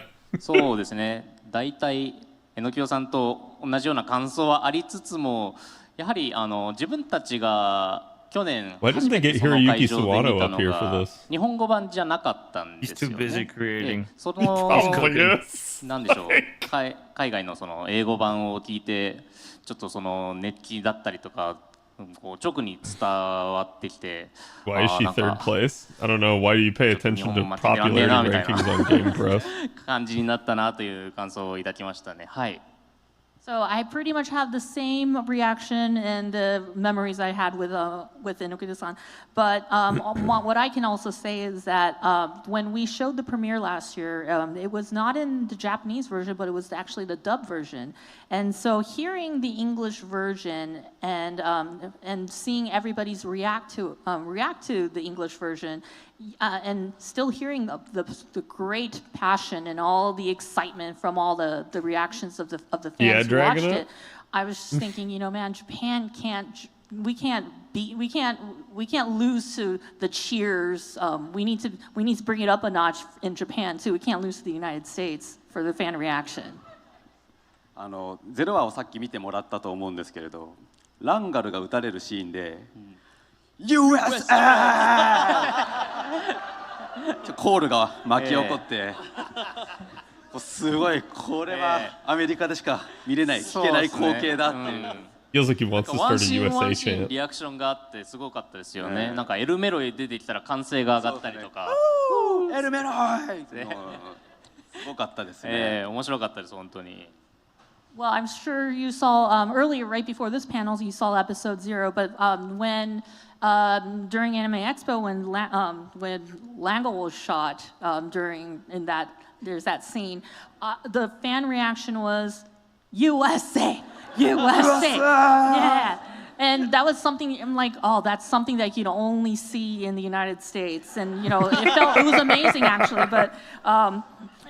To see all that reaction, and every scene, what was also memorable for me was that everybody reacted for every scene and every character that made their appearance. Like when El Malloy made his appearance, everyone's like El Malloy, yeah. So again, that was a very memorable thing for me from that time. Thank you. So my mind is just like USA, USA. USA! I knew they were going to start the chant. God damn it. Technically, Albert started. I know. Thank you. All right, USA. So, back to the topic of production. Reel it in. So we have talked about that last time you came here, probably this time as well. You have visited some locations, and last time you have seen the reaction from the USA fans. So has the reaction and that trip from last year affected some of the production when you go into the TV series? 前回いらした時にファンのリアクションをもとにご覧になってその後日本に戻った後に何か制作面で何か影響ありましたか？0話から、今回テレビアニメ版に制作するにあたって何か前回のファンのリアクションを見て何かそれから影響されたことってありましたか？その時の会場の景色をカメラで撮ってもらってそれを日本の現場にいるスタッフの人にも見てもらったりっていうのでアメリカでこんなに声を上げて自分たちが作ってるアニメを見てくれたんだっていう話をしたらすごいやっぱり喜んでくれたというか、いやアメリカすごいところだなっていうそうですね、リアクションでしたけれど、でもそういったその温度感みたいなものは映像越しであったとしてもなんか現場にきちんと伝わってモチベーションになってくれたスタッフがいるんじゃないかなというふうに思います。Well, so when I was watching, when we were up on stage, we had somebody was taking photos for us when we were up on stage, and we saw the fan reaction. So we shared those photos and the videos to our staff members back in Japan, and our staff members in Japan were all like, "Wow, the United States audience, so excited too." And they were very excited to learn that even overseas people were excited for this title. It was definitely we thought, oh man, the U.S. audience is so amazing, but it was definitely a big motivator for us, for everybody in the staff in Japan to keep going, to make this title, to keep going with this, to make this title for the television animation. There's at least like 4 Saber cosplayers. Like just in the front rows. I know one of them. いやそうですね。いやでも海外のファンの反応もそうなんですけれども、やっぱり海外の制作スタッフの方たちもなんでしょう、その工夫だったりを凝らしてくれてたというか、それで言うとウィスパーズ・オブ・ドーンのランガルの声が日本版ともちろん言葉が違うんですけれども、なんか処理も違ってましたよね。その声の加工というか、ちょっと機械の音声の加工とかが入っていて、That's true. なんか I should have gone. 楽しませてくれてるなというか、そういう工夫とかも逆に僕らが影響されて何か本当に工夫できることをどんどんしなくちゃいけないなって言って逆にちょっと身につまされた思いというかそういう発見もありましたという感じでございます。So of course, the overseas fan was very, astounded by the overseas fans' reaction, but the overseas the staff working on Whispers of Dawn too worked hard too, and especially for Whispers of Dawn for Langel's voice, it's the voice for the English version was kind of different from the Japanese version, where it seemed like they changed the sound effect or the way that it was rendered in sound, and so we thought, we were struck by how, wow, they actually thought through this, or they made conscious efforts and conscious decisions to make it to stand out. And so we were affected by that kind of changes too. So we knew that, hey, we were inspired to be more creative on the Japanese side too for this animation, so that we thought, this was a learning experience as well too. Hair like that, but with a little top. One more questions before we start checking on Yamada-san regarding the progress of the drawing. Yellow hair. So for Whisper of Dawn, it's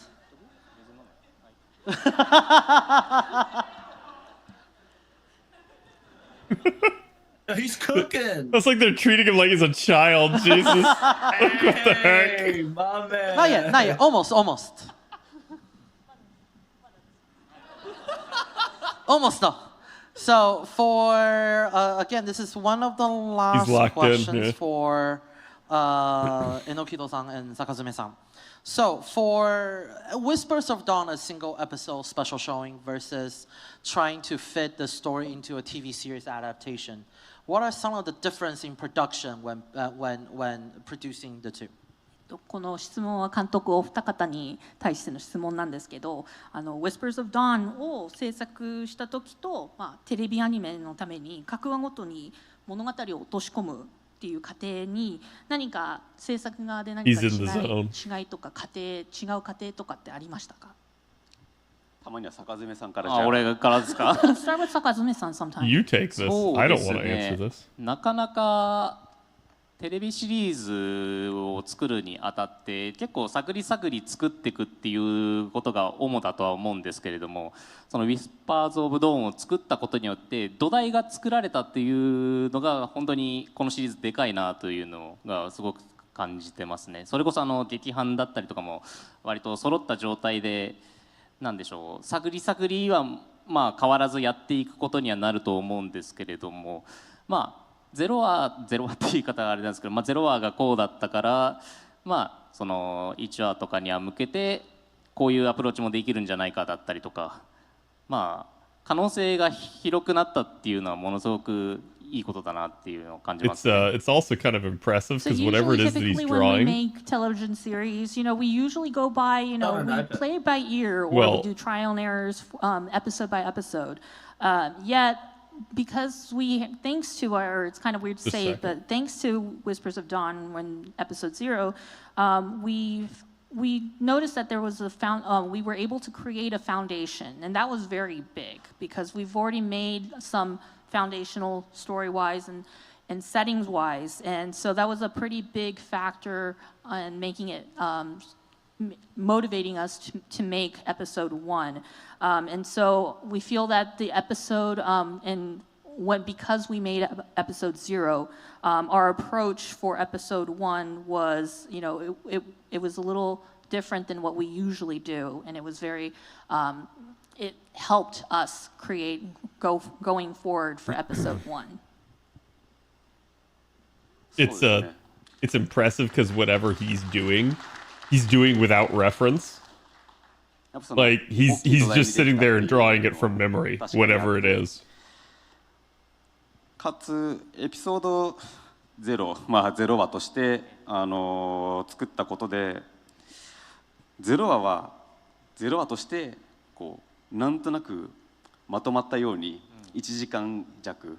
ちょっと長い尺の映像として作るっていうのが。Well, it's probably a character he's drawn a shit ton of times, so he just kind of knows it by heart. シリーズとしてさらに12本、13本こう作らなきゃいけないっていう形で、またちょっとその物語の構成が変わってくるなっていうのは変化としては1個あるのかなと思うんですけれど、ただキャラクターをシリーズ通して魅力的に見せるっていうこの軸は0話からもそしてこれからのテレビシリーズも変えずにただその見せるべき時間の中でよりキャラクターをこう魅力的にお届けできるように結構その脚本をどうするかっていう部分はかなりみんなで悩みながら悩んでますねだいぶ決めていっているところという感じですね。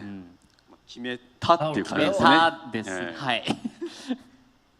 So yes, the foundation, having a foundation was definitely a big factor for us. But for episode 0, we kind of considered it as kind of a standalone, just as an hour, slightly over an hour episode as a single standalone episode. Versus, a television series, you have about 12 to 13 episodes. And so the story and structuring the story is different. And we also have more time, or at least we have more ground to cover to make each character that makes an appearance makes more appealing along the way as we go. So that's part of the great things about the television series is that we have more of a process to go because we have more time and then we can do more coverage from a long period of time. So, but trying to interpret or translate whatever was in the script or the story into an animation episode is still difficult. And, like the staff and I, we agonize over it, but, we make decisions and, we go trial and goes and stuff. But then we also, we make solid decisions. And I think that's very different, but it's very fulfilling in my way for making television series.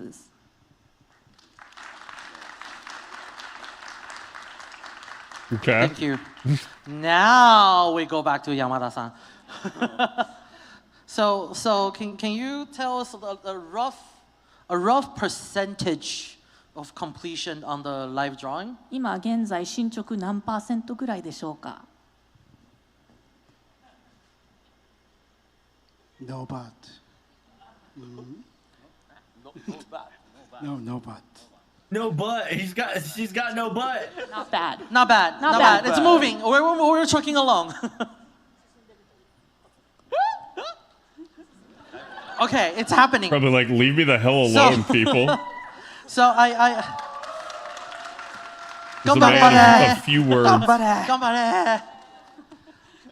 So I know Yamada-san's is focusing on the illustration, but just have one tiny quick question, if it's possible. Let him cook, yeah. For Yamada-san, what was some of the things that you pay attention to when adapting the original illustration and character design from Mori Shizuki sensei? 山田さん作業中で恐縮なんですけど質問一つよろしいでしょうかまず、アニメーションのデザインにキャラクターをアニメーションにデザインにするあたり原作原案キャラクター原案を担当された森静樹先生の描いたキャラクターを、アニメーションに落とすことにあたって何か意識したことってありますでしょうか？はい、森井さん自体がもう本当にすごく絵がうまくてアニメーターがちょっと引いちゃうぐらいうまくてこの絵を、アニメーションに起こそうと思った時に、単純に自分のハードルが上がっちゃったみたいな、純粋に再現するの難しかったなっていうのでその中で森井さんやっぱり巻を追うごとにどんどん絵のレベルがどんどんアップしていってで自分もそれにアップした絵に見合うような画力で再現しつつ森井さんのとても魅力的なんていうか色気っていうんですかねその絵をどうやって再現しようかなっていうところに宿泊した感じです。So Mori-san, first of all, Mori-sensei's illustration and drawing is so good. It's so good to the point where the animators are astounded. And so when we decided to, animate this, I feel like we set the bar up so high, and it was recreating the recreating Mori Sensei's illustration is very difficult, and we set ourselves to a very high standard. And Mori Sensei's drawing, continues to improve as we go, and so it's kind of helping me improve my own drawing as well too. Sorry about that, chat. So one of the things I also strive to do, or at least was conscious to do, was how to make Mori Sensei's illustration appealing in an animation. And so I think that was a challenge that I set myself to do, but I think hopefully it's a challenge, but I'm continuing to do so.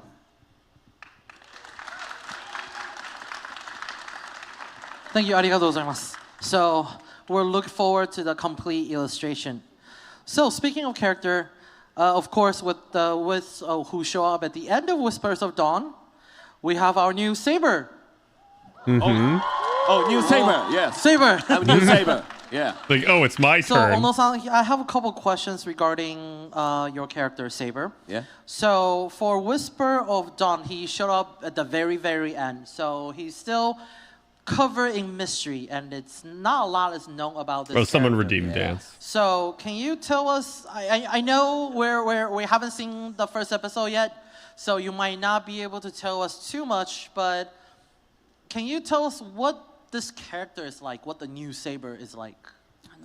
Whispers of Dawn の時点では、セイバーは本当にほんの一瞬でしか、登場しなかったんですけど、その時点ではセイバーってまだ本当謎の多いキャラクターなんですけど、その彼の魅力やキャラクター性について、可能でネタバレ可能にならない限り可能な限りで教えていただけることってできますか？そうですね。皆さん見ていただいたですかね。まずゼロはドーンの方を見ていただいたんですよね。First of all, how many of you watched episode 0 Whispers of Dawn? 今そうですよね。Everyone currently in the audience. 吹き替えの方で。And that's the dub version, correct? あ、ですよね。OK。まさに So no one 彼 got が to hear 登 him. 場していろいろダーンぶっ壊してでとうとあなたがマスターですかと一言言って終わっているみたいなところが現状ってことですよね。皆さん的には。So my understanding is that everybody only knows Saber where he appears. He is in somewhere in like a destroyed area, and he says that iconic line, "Are you my master?" Right? That's my understanding. That's all you guys know. That's right. Okay. あ、OK。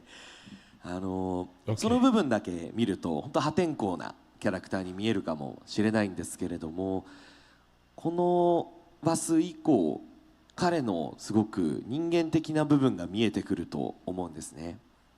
演じていてすごく楽しくて表情豊かな部分がこれからどんどんと出てくると思いますので、ぜひ楽しみにしていただきたいなと思ってるんですけれども、もうちょっと言いたいこともねたくさんあったりはするんですが、今言えるのはこのぐらいの範囲なのかなと思います。So, at this point, you probably only have the impression of Saber as this, chaotic guy who's rough and chaotic. But as you see in episode 1 and beyond, you will see that, there's humanity in him, there's compassion in him. You will see that later in him. And, as I was voicing him, it was just so fun for me because he's so he's so expressive, he's fun. So I hope everybody looks forward to that new side or a very different side of Saber as well too. There's so much I want to say about Saber, but you know what? I just can't. So I'm gonna hold it off, and that's all I have to say for now.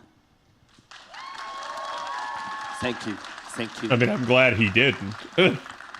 I know we have just shown the dub during the intermission. Who has seen the Japanese voiceover too? こんなたくさん見てくださってるんですね。That many, huh? ありがとうございます。So, Thank you.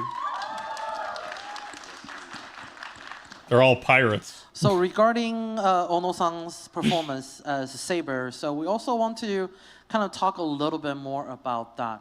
So as you probably have recorded more as Saber, you get to know more about this character. Was there something that you pay attention to when you provide the voice for Saber? すでにいろいろ多分もう収録をいろいろ重ねてると思うんですけど、小野さん自身が The VA is the one I actually want to hear 収録を from. 重ねてるのにより深く知ることができたと思うんですけど、小野さん自身は特に意識して演じられた部分とかっていうのはありましたか？はい、演じさせていただくにあたってストレンジフェイクの、原作を読ませていただいているんですけど、その原作の時点でストーリーもものすごく楽しい上に、さっきね池江さんがおっしゃったように先生の絵が本当に素敵だったりするので、個人的にも一ファンとして楽しませていただいてます。Probably not till next その anime 原作の season. 中で僕が感じた彼の印象っていうのは、本当正々堂々として気持ちのいい男だなっていうのを何より感じました。他にもたくさんの要素があるんですけれども、彼の中で筋が通ってる部分だったりとかっていうところがすごく演じていて気持ちいい部分だなっていうのがまず何よりあります。で、収録の時に言っていただいた音響監督さんからの言葉で一番印象的だったのが清廉っていう言葉だったんですね。この英語でどういうのかわからないんですけれども、いい感じにちょっと訳していただけたらありたいんですけど、その清廉っていうワードがすごく清廉潔白というか、そういう日本語で言うと部分があって、清らかなんですよね。心根がまっすぐっていうことを指しているのかなと率直に感じたので、本当に思うまま今は演じさせていただいてます。So when voicing Saber for Strange Fake, I started reading the original work of the original novel, light novel for it, and the story is definitely entertaining and fun and exciting. And of course, Mori-san, as mentioned earlier, the illustration is so beautiful. So as a fan myself, I enjoyed reading through the original work, and so I've been enjoying voicing Saber as well too. My impression of Saber is that, as I was learning more about him, is that he's so bold and kind of brazen, but bold is the word. And there's so much of him that his actions or the way he thinks is just so satisfying. It's just, he has his way. There are reasons why he thinks this way and that's why he acts the way he does. And one of when I was recording, the recording director actually, the word that we often use in Japanese is called seiden keppaku. And the way I translate, or at least I translate it, is, it means pure or straightforward is the word that comes to mind, where he's just so straightforward. He's very honest about his feelings and his mentality and his thoughts. And so playing him is so satisfying and everything. And I've been having a lot of fun. Pure, honest, seiden. Oh, thank you very much. That's my interpretation. Oh, thank you very much. Okay. So I know there's not a lot of clips that we can show of Saber except for that one iconic scene. We have seen the English dub version, so let's take a look at the Japanese version of that scene. Yeah. So let's roll the clip.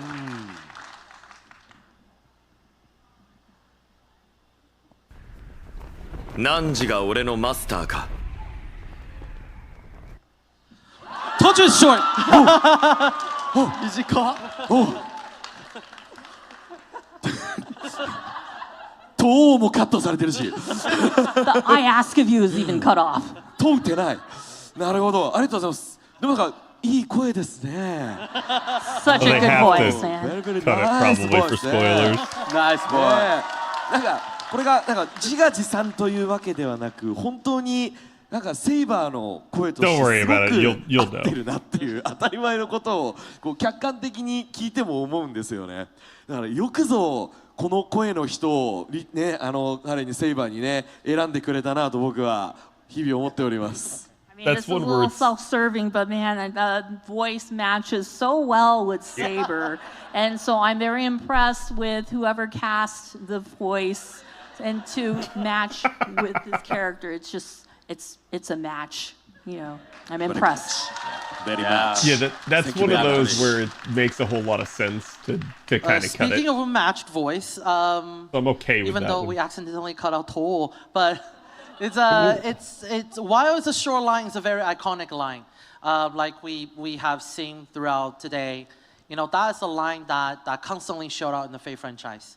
So for a Saber to also perform that line is very iconic, and not just for Strange Fate, but for the franchise as well. But it is just that one line. So would it be able to tell us that what was the recording session like? Did they tell you a little bit more information when you're trying to record that line? Did they give you a little bit more context when you try to record that line? Ono-san, would it be able to tell us that? フェイトではもうその「とう」というセリフっていうのは本当にもうフェイトこのストレンジフェイク以外でもフェイトではもう本当に有名なセリフなんですけど。なのにカットされたんですね今。Yeah, it got cut. And yet it got cut. Well, again, we'll have a very interesting company conversation when we return. 全然いいんですけどね。とてもまあ続きまして印象的なセリフだったと思うんですけど、小野さん的にもこのラインこのセリフを言うときに何かディレクションその人セリフだけでも何かディレクションとか何かディレクションをいただいたんでしょうか、これを言うのに。はい。多分数年前というかになるとは思うんですけれども、おそらく10回近くいろいろ試させていただいたような記憶がどうでしたっけね。結構やっぱ言葉の数が少なかったので、どのぐらいの感触でいくのかみたいなものは探りながらやらせていただいた記憶してます。はい。Well, it's been a while since, you know, I recorded that line, you know, and actually I think we did about 10 takes for just that one line. And Uguito-san was like, yeah, I mean, you know, it was a very short line, which is why we wanted to get it right and we wanted to get the right feel for it. And that's why we did multiple takes to just get the right feel for it. 例えばで言うとその距離感みたいなものをもうちょっと意識して「とう!」ってちょっと投げかけたりするやつとか、あんまりそこまで距離は意識しないでリリースさを立てる「とう!」とかいくつかのバージョンも試したような記憶があります。So if I remember correctly, for example, I mean, we did a version where, you know, I assumed that maybe he would say out loud with a distance, you know, that would carry through in a distance, and I ask of you that way. Or there was a version where I did, you know, I put more weight in that line to make it more heavy sounding, or put more weight into the emphasis of the line. And those are the things I remember doing multiple times for our many takes. その大事な「と」の部分カットされたんですけどね。That I asked of you part got, I don't know why it got cut, but it's so we can ask the question, what was it like to perform that line? So it's better that we hear it now in person. Oh, so it's he just wants him to repeat it. It's planned.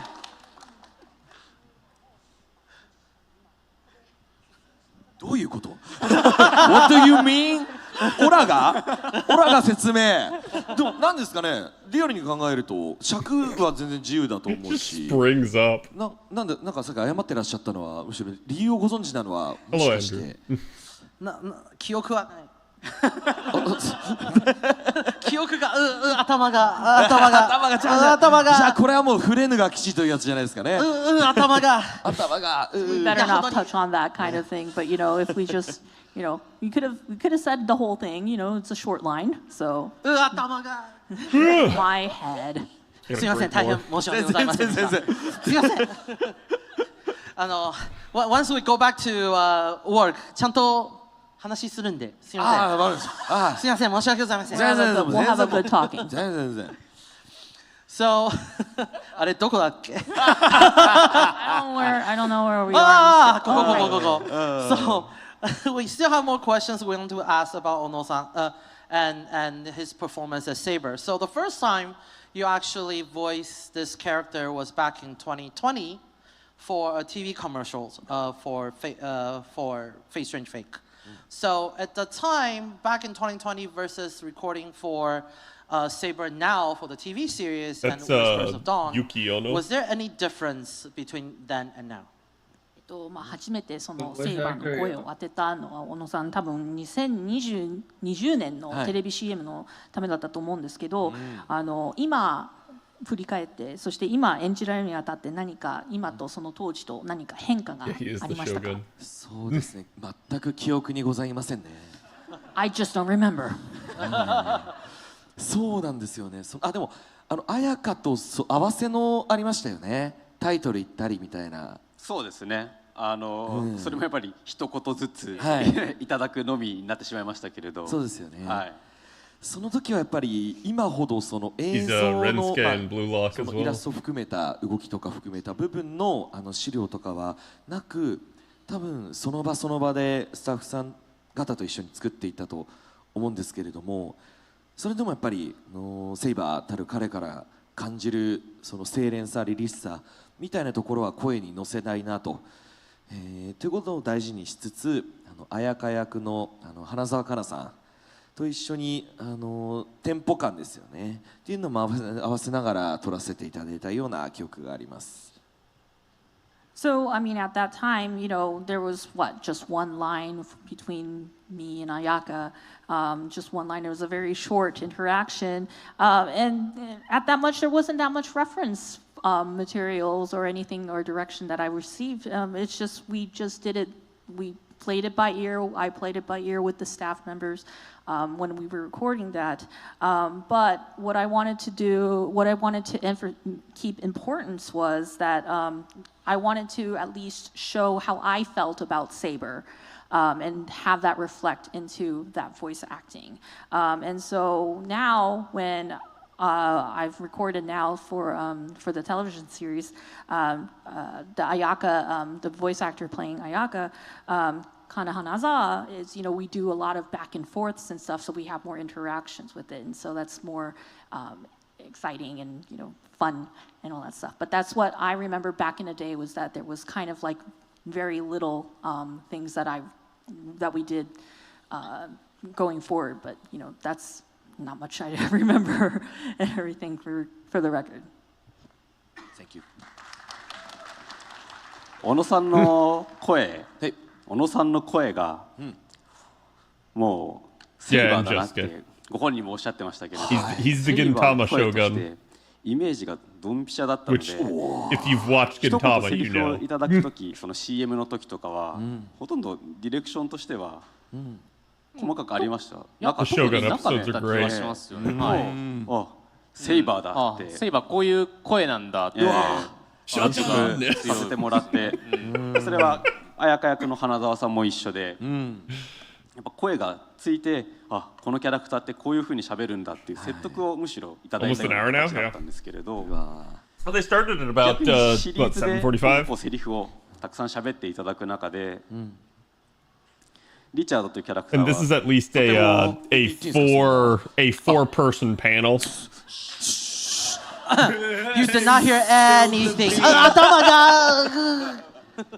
Low key, they're stalling for him to be able to finish. リって言いかけて、いけないと、うまく細かい説明れたんですよ。言っちゃいましたね。Oh yes. You guys didn't hear anything, right? Shogun Kayo. People at home is like, I'm clipping that. But you didn't hear anything, right? Nothing? Nothing? Nothing, okay? Alright. 配信ご覧の皆さんもね。Yeah, people at いらっ home. しゃると思うんで。ワセロビー。はい。エクスカリバーしちゃうぞ。Excalibur that line. 暗示をかけていただい You て。can't say that. で、何の話でしたっけ？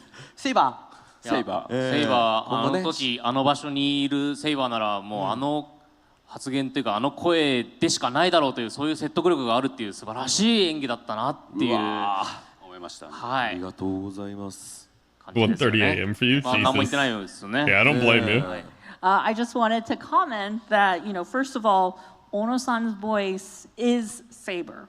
And the image of Saber just fit with his voice. It just fit in like a perfect puzzle piece. And, you know, so every time we did maybe a one-liner for a commercial or a trailer or something, there wasn't, I don't remember there was much direction, or we gave him much direction to do those one-liners because he's Saber. You know, he's Saber. That goes the same with the voice actress doing Ayaka. And, you know, it was with their voice and the character, that's how they are. They're a big, that's, without them, it's, without one or the other, it's not, they won't be whole. So they're finally whole with that together with the character and their voice. And you know, now that they have more lines as the series goes, as the television series goes, Saber is, you know, I'm sure, you know, we will all be convinced that, you know, there's nobody else but Ono-san's voice doing Saber, and we're convinced that they're the only ones who can do that kind of voice. I think that's what it is. So remember, Ono-san's voice is Saber. Okay? Saber, yeah. Saber. Yes. I'm Saber. Okay. Saber. Your clairvoyance at home or here doesn't work. So Saber. Director accidentally just spoiled the whole fucking character. セイバーというキャラクター自体がやっぱりすごい演じていただく中で難しいキャラクター We have a GSSR and quality of life coming. というのもセイバーってすごく騎士として堂々とした Yeah, please don't say the identity chat. Just for people that want to go in spoiler free. 大人な一面があるように見せる一方で、まあ今後シリーズとして見ていただくと分かってくる部分なんですけれど、すごく子供らしい部分ある一面として持っている。I'm sorry. この両方を演じていく中で、やっぱその小野さん自身のキャラクターというか、すごくこの舞台上でのユーモラスな感じもそうですけれど、この柔らかい感じがすごくセイバーというキャラクターにおのずと深みを与えてくれるんじゃないのかなっていうふうにすごく改めて小野さんと接していて思いました。ありがとうございます。Yeah, this is the last so, panel. I mean, there is, you know, parts of Saber's character which is probably, in my opinion, difficult to play. Actually, there's moments where in Saber's lines and stuff where it's very difficult to play, and you know, because he's a knight and he's bold, and he's also mature, or he tries to show himself that he's mature. But there are times where he shows his childish side. He shows his childish aspect, and so playing that, you know, Ono-san's playfulness also reflects that, and you know, again. Ono-san's personality and his playfulness fits that bill of Saber and fits that character very well and all that stuff. And I feel very, very fortunate to work with him. And Mr. Ono is perfect for the child curiosity. Saber he is. Yeah. ありがとうございます。Thank you for the wonderful insight. So next, our Yamada-san. Yamada time. Yamada time. Yamada time. Let's go. Yamada time. Okay. So how close are we to completion of They're all trying to sneak peek. illustration? 完成のほどはいかがでしょうか? 80%. Get that microphone So out of my face. we will let Yamada-san to keep working on it, and then we'll go back to Yamada-san to check. So for the final illustration, we will show later on social media. So please go to the social media, the Fate 20th anniversary social media. So and they can't stall anymore. But when Yamada-san completes, we'll have him do a quick teaser, so you guys will see what he was working on. Now, as we're waiting for Yamada-san to finish the illustration, I do have a latest trailer for Fate Strange Fake. Uh-oh. So let's take a look. Finally the due date. Oh. I hope so. が出るほど楽しい7日間となりそうです。貴様それ以上うまい飯をおごれよ。聖杯を求める魔術師か。何もかもがイレギュラー尽くしだということだが。聞け民衆よ。これが私の運命か。 Hey, there it is. Streaming December 31st. On Crunchyroll. Yes, on Pirates. I mean, what? So the world Japanese premiere version today gets will be the streamed on English dub December version 31st. of episode 1. Again, it will be a world premiere, so everybody here and people watching at home, this will be the first time anybody will be able to watch the footage for episode 1. For the Japanese original voice version, we'll be showing on Crunchyroll at the end of the year. Ono-san, can you remind everybody when they can hear your voice as Saber? 小野さん、その日程を小野さんの美声を Right 聞ける日はいつなんでしょうか。Oh. Well, no, we're watching the dub version. though. 第一話。それはですね、tomorrow. Fake. Tomorrow. It's fake. It's fake. It's fake. It's fake. It's fake. This is fake. Japanese 大晦日。大晦日。New Year's Eve in Japanese. Okay.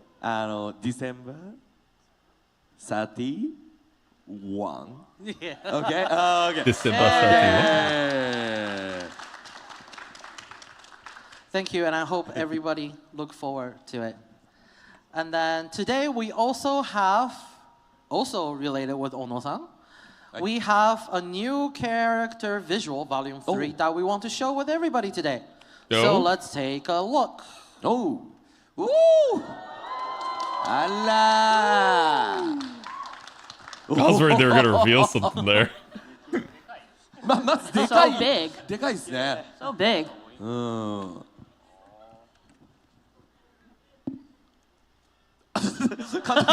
Take a picture. Oh, what the heck? 今 Right now? So big. Trying to get that upskirt か shot. っこいい。ありがとう。UK。 UK. Oh. ご覧くださいじゃない。 He did draw that. Oh yeah. ですね。 So the new visual is of Ayaka and Saber, and it's very, very cool. So we hope everybody can take a look at this and look forward to the It's premiere. funny because Ayaka's That blonde is in this one, too. unfortunately Yeah. the time we have for today. Really but close to before we Ayako. go, Yamada-san? UK time? UK time? UK time? Okay, water. And mic? Mic? So, Oh, we got to see it. Francesca? I think it was 進捗の方は Francesca. It's someone blue. いかがでしょOh. Oh. 90? Oh, you 90%? did it. Oh. Oh. Oh. So would it be possible to give a little teaser of what people can expect? Dude. う。 Freaking 方で皆さん freaking Albert's 見 like せてちょっと横 like just busting him hard. 見せていただけないでしょうか。 Just like excited. Let him cook. 手前で Right before completion, a little step before completion. いきますよ。チラ見せ。 Give him a glimpse. Give him a チラ見 glimpse. せだそうで。おおおおおどやどやてるチラおチラチラチラチラ He's good. チラ Oh, she's eating a glizzy. What? おお本当にチラあり Really was a tease. おお Coming soon. Bro, that's gonna be a good piece. I want to It's see all that. coloring too. It's all colored. It's almost done. So then we'll come back to Yamada-san, but first I would like to have a closing comment from our guest today. And then later I actually, again, have comment from 2 people. Whoa. So first, Ono-san, can we have a little closing comment right before we show the premiere? もう最後なんですね。 Oh, so this is the end, huh? そうじゃあ改めまして、セイバー役小野勇気です。本当配信でね見てくださってる方も本当にありがとうございます。あと噂によると成田涼子先生も徹夜で見てくださってるので見てねー。涼子さん見てねー。先生方も作品愛のすごい強いフェイトをこちらに参加できて僕自身も嬉しく思い Waving ます。 to しかも Narita, who's still セイバーとして waking up 参 for 戦できて like いることを改 7めて plus 光栄に hours. 思いますし Probably. このロサンゼルスの地でねこうして Probably like you should have 勢い come. あふれる皆さんと一緒に思いをね Pretty 衣装もね着てらっしゃったりとか本当に素敵な方々 At と this 一緒 rate, に who would have 時間 made を it? 過ごせて嬉しく思います。そして、大晦日12月31日をぜひ、第1話楽しみにしていただきつつ、会場の皆さんにはこの後見られるみたいな。英語吹き替え版です。吹き替えですね。日本語としてはじゃあ本当にその大晦日の時に。本当に大晦日がなるほど、わかりました。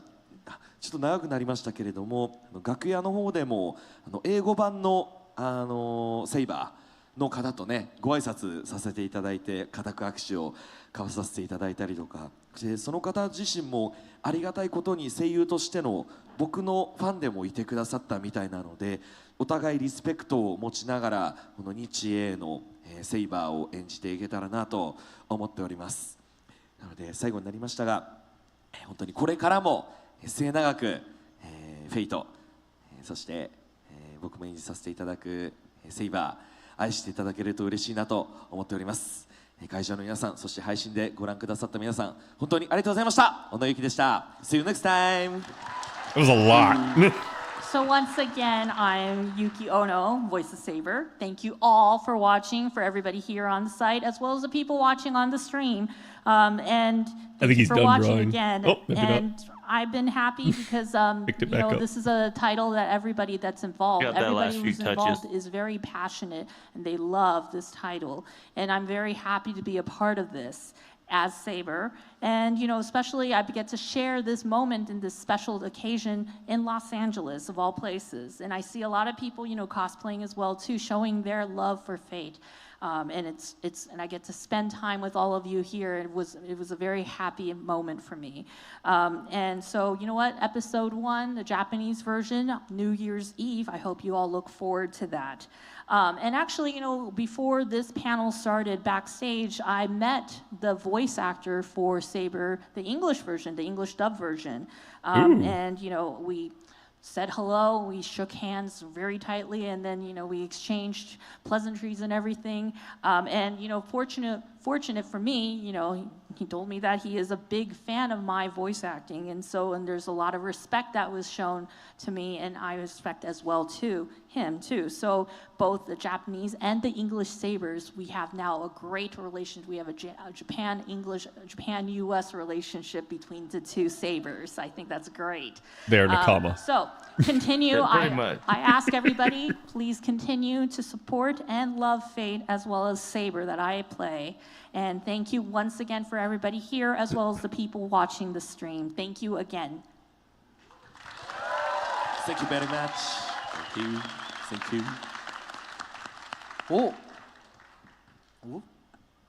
山田さんは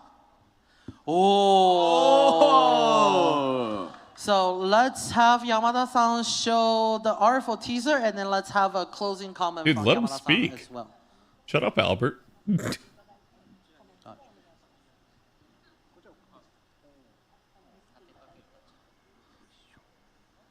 So... 見えるかな？見えるかな？ Can everybody see that? No. He's gonna give it away. Yeah, he keeps moving it. It's so difficult to... Yeah. God damn it. Yeah, I was gonna say zoom in. So, with the closing comment, can you tell us a little bit of who you draw, why you draw it, and a message to the fans before we head into the preview?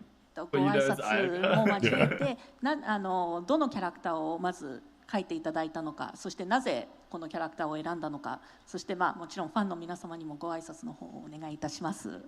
What a happy season? That's a good この question. 後皆さん見てもらう1話で大活躍の大活躍をする綾香、ヒロインですね。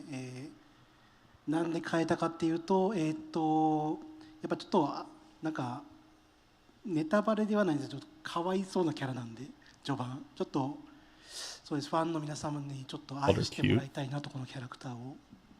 なんでホットドッグ eat in the beginning? What? Why? なぜっていうと昨日ちょっと食べて美味しかったからです。なるほど。Is that her wish? Is that what he said? Yeah, he wish 今 he 回のイベン ate ト参 some 加できて glizzy. 本当にたくさんの刺激をいただけて、この後この、Someone get him a hot dog. 熱気や刺激、作品作りに生かしていこうと思いますんで、本当ありがとうございました。また皆様に会えることを楽しみにしています。Alright. So, before we all go into watching episode 1, and I wanted to show you and share with you, I drew our heroine, Ayaka. And the reason why I chose to, draw her was, it might be a little bit of a spoiler, but she is kind of, she has some unfortunate circumstances. And so I wanted everybody to, love her as we go into seeing episode 1 and pour some love towards Ayaka. And why is she eating a hot dog? Well, yesterday I ate a hot dog and it was delicious. Okay, so he did get a hot dog. Once again, though, Yeah, he I did get a hot dog. I She feel wanted her to very eat the hot blessed to dog. be here and sharing this special occasion, this special moment with everybody here. I've received so much interacting with so many different people here. I've been stimulated, and it's going to hopefully I can carry that over to my work, and I will continue to work very hard to deliver the best I can so that you can all enjoy this upcoming series. So thank you very much again.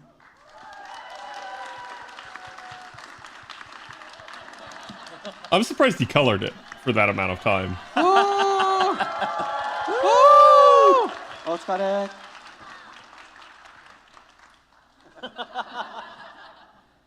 He's quite the character.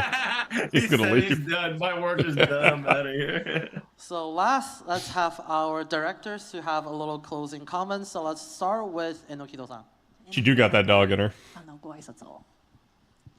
今日は本当に。Oh yeah, there's gonna be an R34 of that. Guarantee.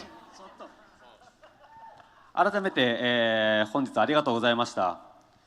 フェイト20周年を記念すべきイベントの中で、まさか自分がフェイトにここまで関わって、ましてや監督として、携わった作品をテレビシリーズ第1話、この後皆さんに世界で最も早く見ていただけるということで、非常に僕自身楽しみにしています。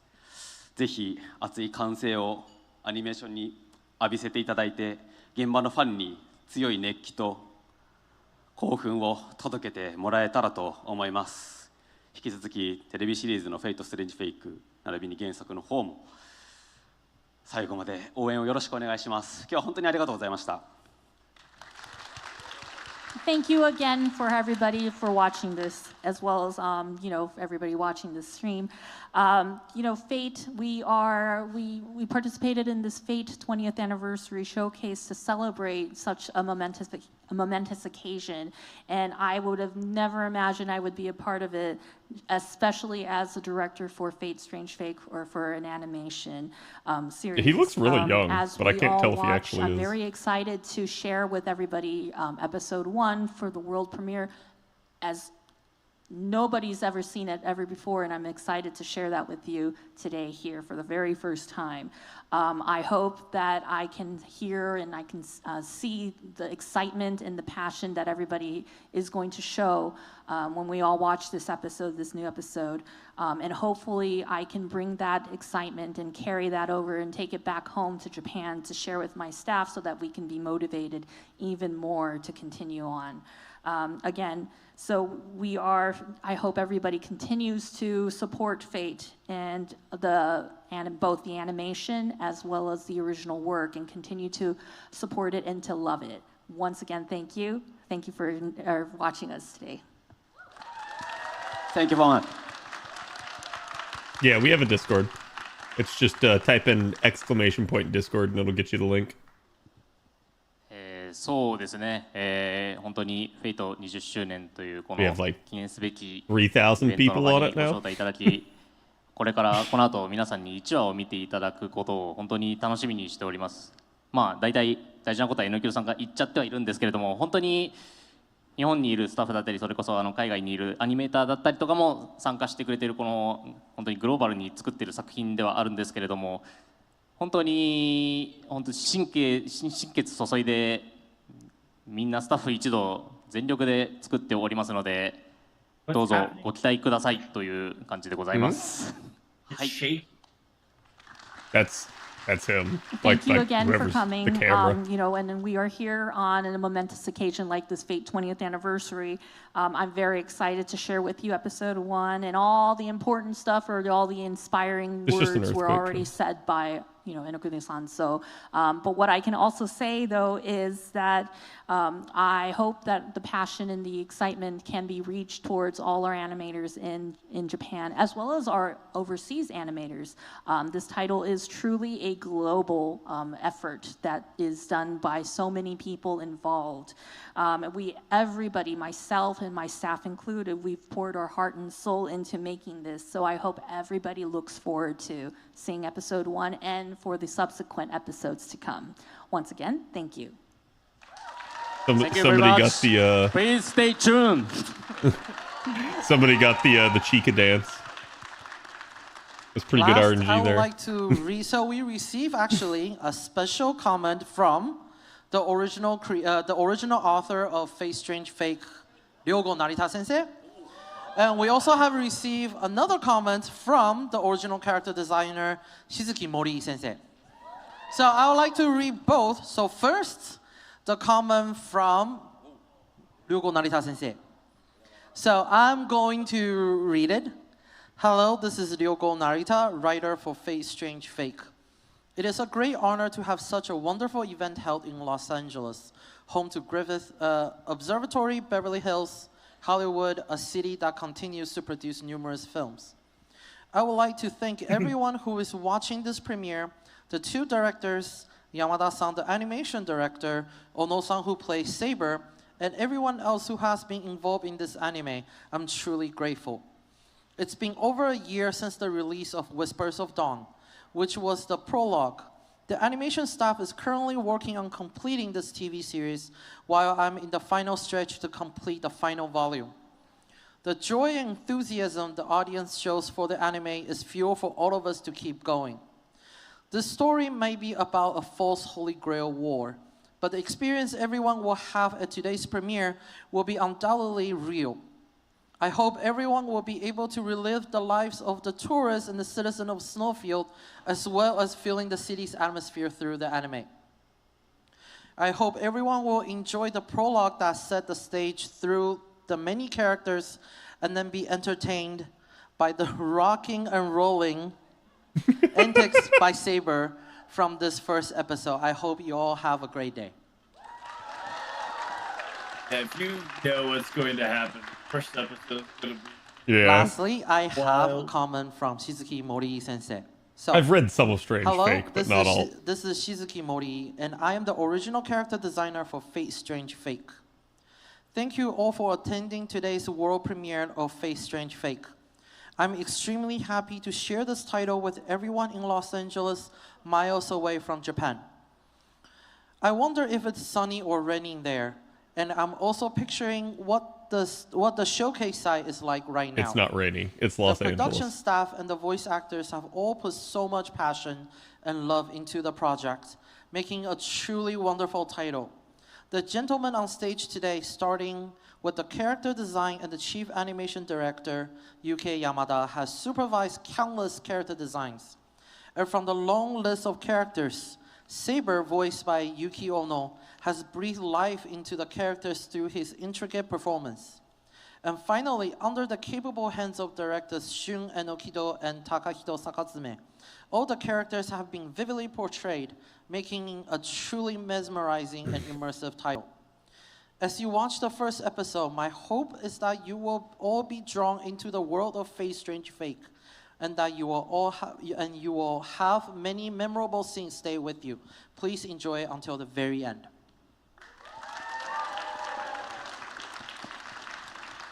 Thank you, and that's it, and we'll head into the premiere. But before that, let's give last big round of applause for our guests today.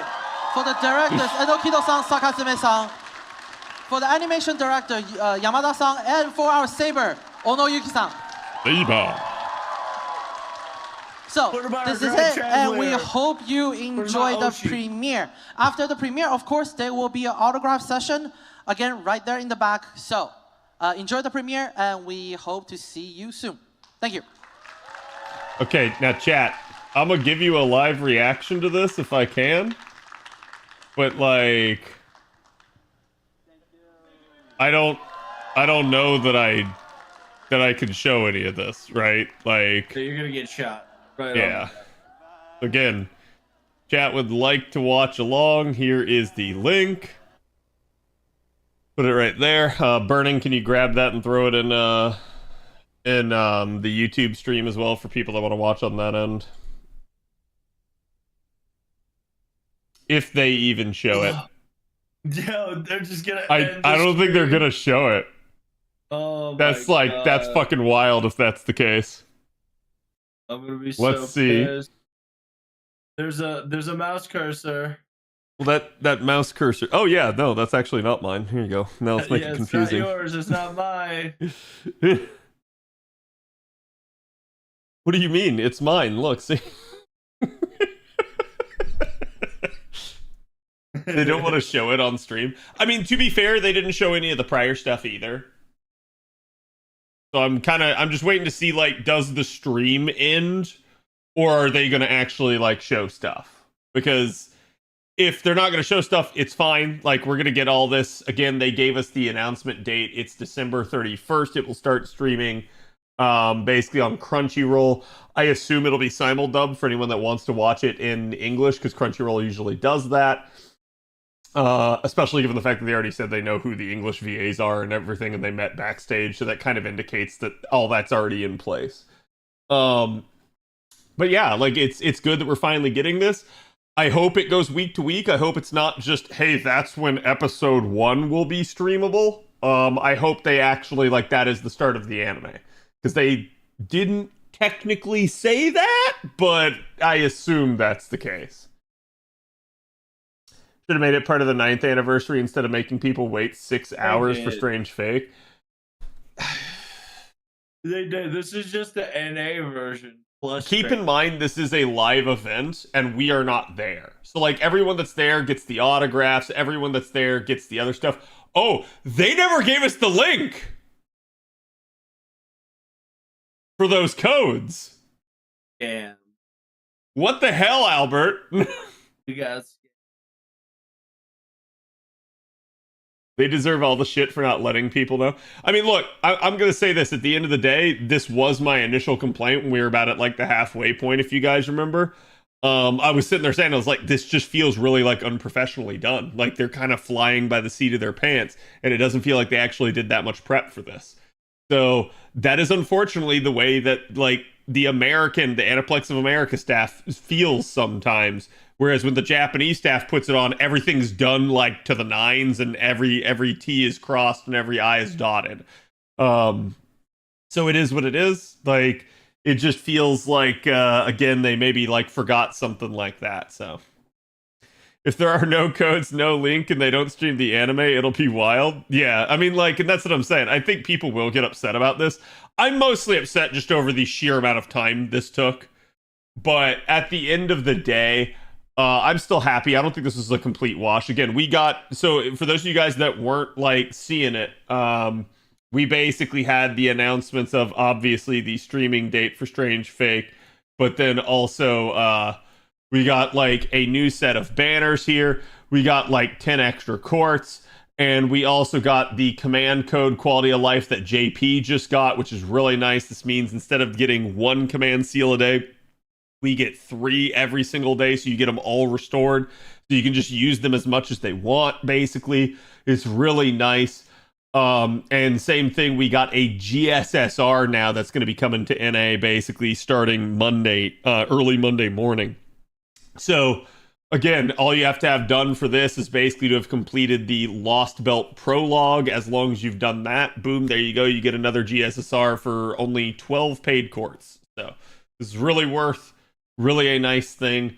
Like I said, it's not a wash. It does suck that we had to, like, sit here through all of this to, like, get all this stuff. But, you know, admittedly, I'm kind of hyped for Strange Fake. I hope you guys too are too. I hope this ends up being a big thing. So I do feel like I think maybe some of us were expecting a little bit more. We were expecting maybe some sort of like formal, like normal Fate announcement. But it is what it is. Like I said, like, while I did want that, I didn't think that was reasonably going to occur and that it had a very low chance of happening. So it is what it is. It didn't happen. I can't really get upset about that, right? I predict the way they will do the episode in the anime in the spring. Yeah, I mean, like, so what that'll be is that'll be winter season. Winter season for anime actually goes from like basically like late December into like, you know, January, February, and all that. So this will be the winter season premiere of it. I'm certainly happy for that. I wish we had gotten a little bit more of a like announcement on this, because I feel like, you know, again, even like other anime websites did not know when this anime was coming out. So I don't mind that they like did a big reveal, but I really wish that they had actually, you know, managed to like kind of get the word out and spread it, because I think like Fate needs it. Fate needs a good, big, popular hit at this point. It needs that like sort of refresh and reset to like get new people into the IP and actually like breathe some life into it. Not that it's like dying or anything like that, just that like I do feel like it's getting a little stale for, you know, the existing fans of it. And we're all wondering, like, when's the next big thing? What are they going to do? And we knew it was Strange Fake, but Strange Fake had been kind of kicked around for the last, like, year at this point. So we were all wondering when we were actually going to get news. So, look, I'm happy we actually got a release date, because that was the big thing that we were all like, holy crap, when are they actually going to give a Strange Fake at this point? The trailer for it? Oh, yeah, let me see. Alright, I gotta go to bed. Good night, y'all. Yeah, no, it's all good. Thanks for hanging out, Trubs. Guys, if you haven't ever checked out Mr. Two Love Trouble, go do so. He's a good buddy of mine, member of Team Explosion, and he does a lot of live translation of Japanese content for the game. So whenever they're doing their Japanese live streams and stuff, he always is covering them, translated it for you guys in English, that you guys can get, you know, up to the second info off of Trubs. Also, Flashbang, Jesus.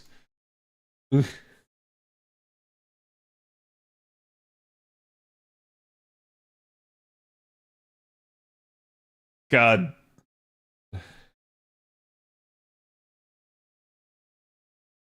Sorry, that was loud.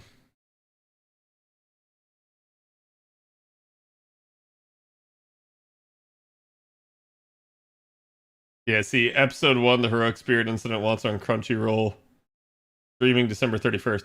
So this is why I'm wondering, like, is this a full, like, hey, all of the anime is going to start airing here, or is this just episode 1? I'm suspect, and the reason I'm suspect is because they make a point of highlighting episode 1. Rather than saying Strange Fake, like start streaming December 31st, they're saying episode 1 of Strange Fake streaming December 31st. So unfortunately, oh yeah, sorry, I did mute it in case like they did a like hot swap there real fast. But yeah, I do feel like this is the thing that I'm a little bit worried about, is that they are going to, again, like kind of just give us the first episode. They've given us Whispers of Dawn, they've given us episode 0 basically, and here's episode 1, and we're still kind of getting nickel and dimed for this. So I hope this is just a sign that it's going to come out here either in the winter or the spring. And if it doesn't come out by the spring, I'm kind of exasperated with them at this point, and I think they deserve that exasperation. But here, I'll replay it. 全くヘドが出るほど楽しい7日間となりそうです。想定外貴様それ以上うまい飯をおごれよ。聖杯を求める魔術師か。何もかもがイレギュラー尽くしだということだ。聞け民衆よ。これが私の運命か。 Is the light novel done? I don't know if it's done, but I do know that they were trying to finish it. Like Narita has been pushing to finish it, at least supposedly. So it is an interesting thing. There's definitely some interesting tidbits. People are going to love/hate her. And again, we definitely have quite a bit of iconic depictions already here in this. So you're definitely getting some interesting scenes basically already just on the outset.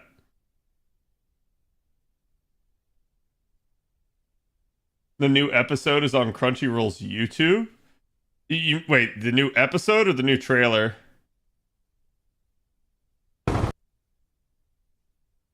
Oh, it's the English dub.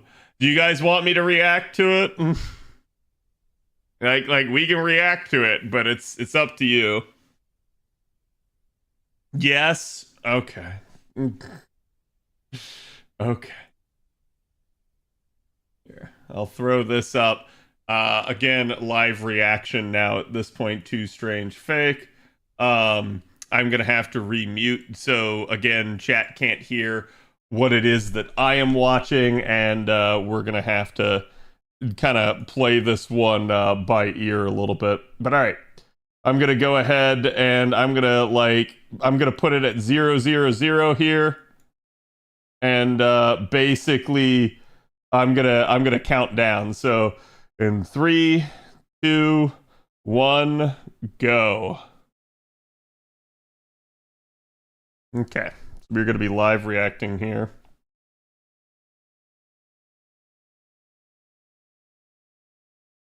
Cafe truck stop.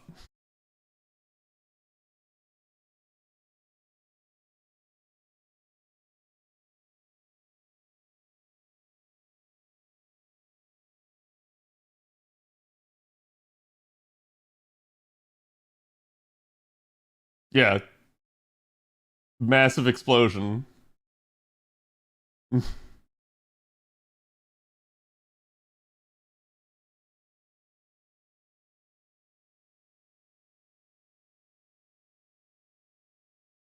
That looks like Area 51.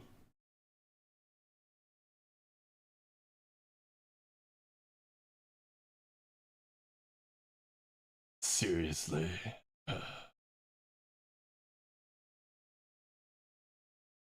Oh. There comes that soundtrack already.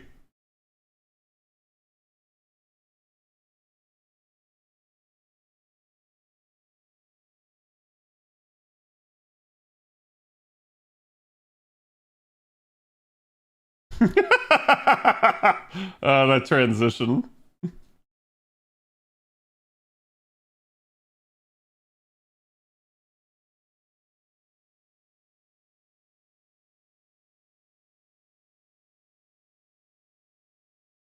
Okay.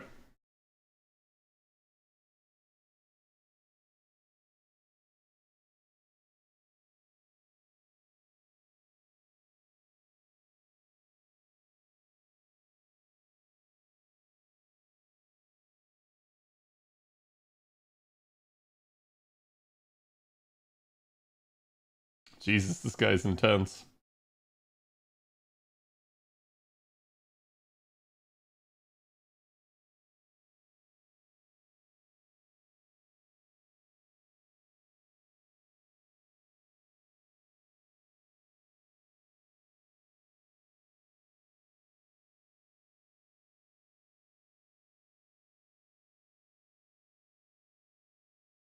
Sure, nothing.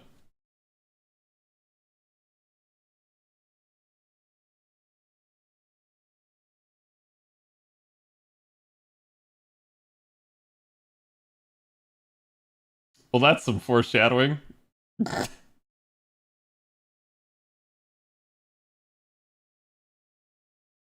Sounds like a fan dub. I mean, it sounds pretty okay.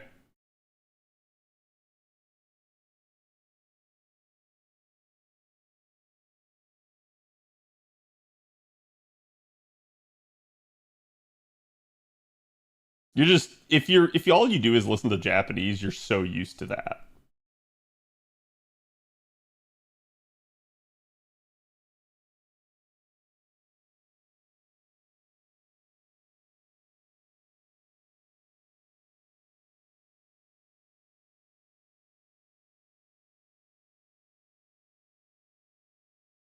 Hold on, chat.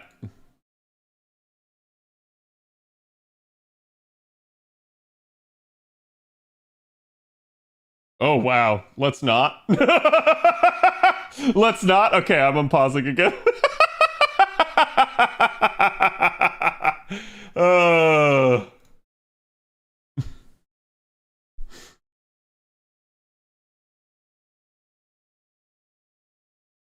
It just auto-played because they ended the stream.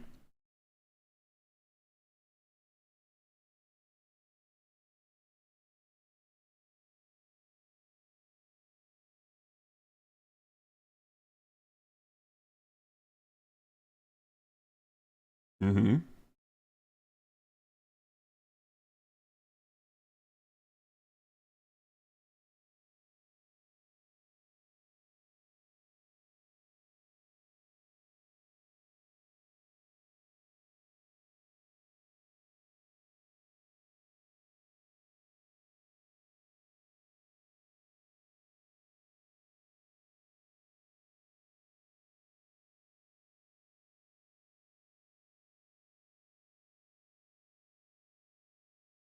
I like the animation so far. It's really well done.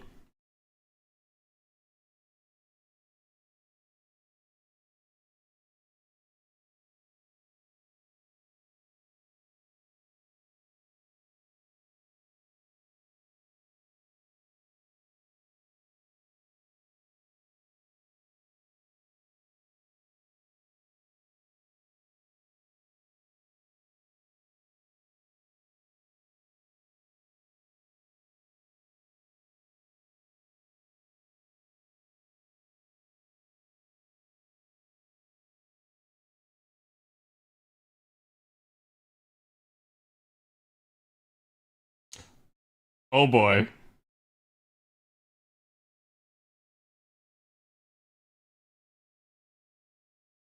Mark!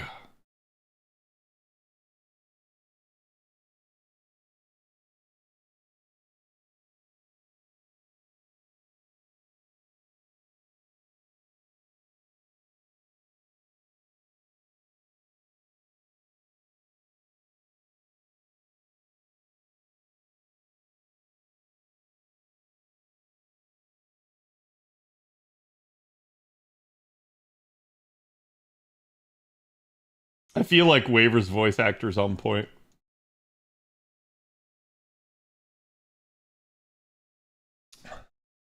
Yep, we're watching it right now.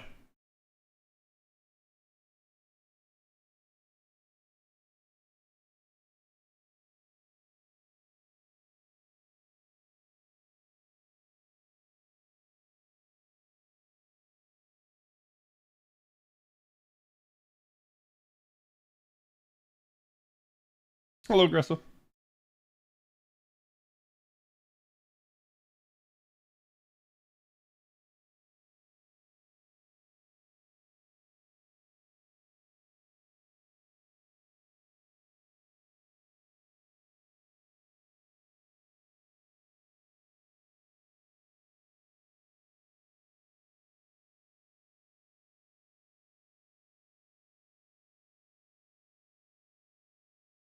And make Fate Grand Order.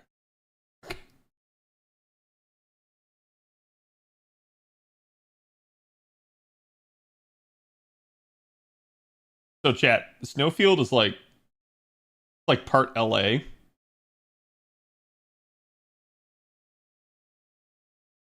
It's like part LA, part Las Vegas. Ooh, they used some 3D there.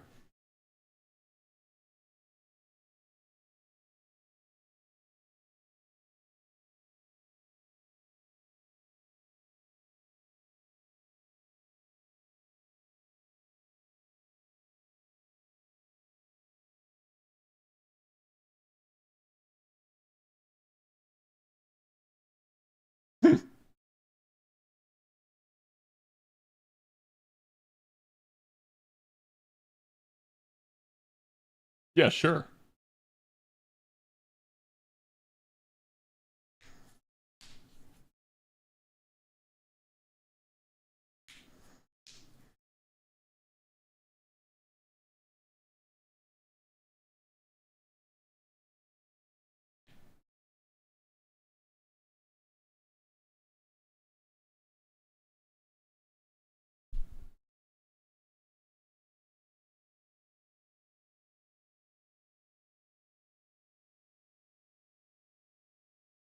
Damn. Oh, there she is.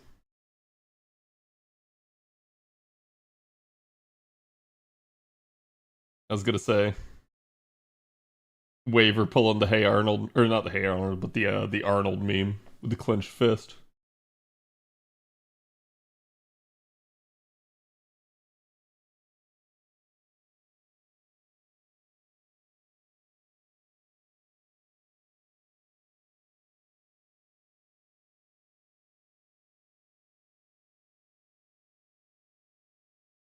Information.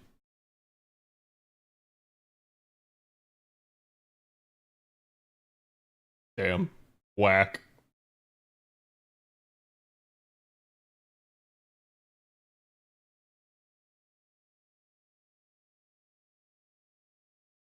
Creepy.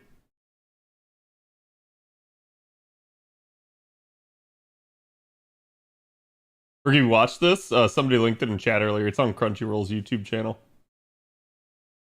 It's the dub, though.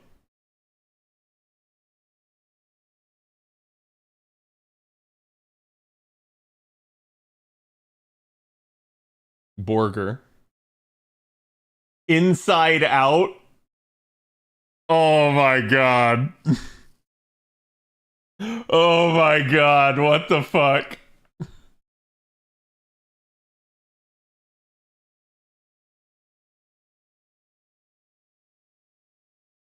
That's great.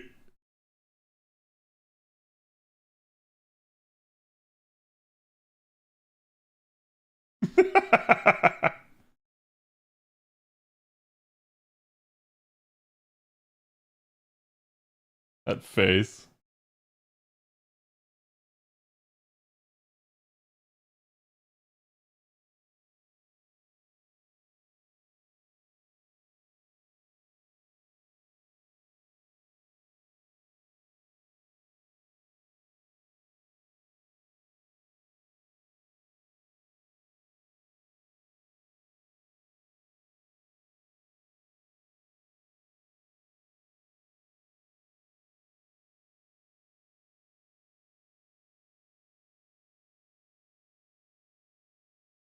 Nice.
I like the way they're doing this.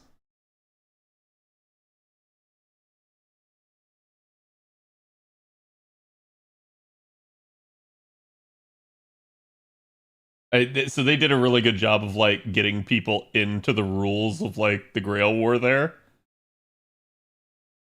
But like in context.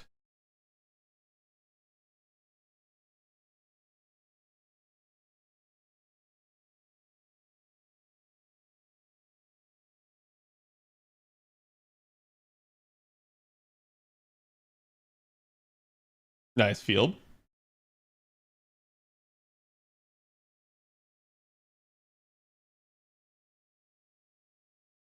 I'm reacting to it. Episode 1.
This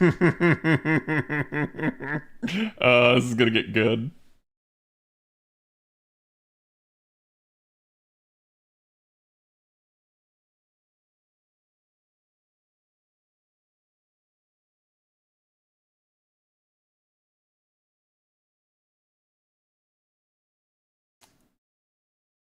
Damn. Damn.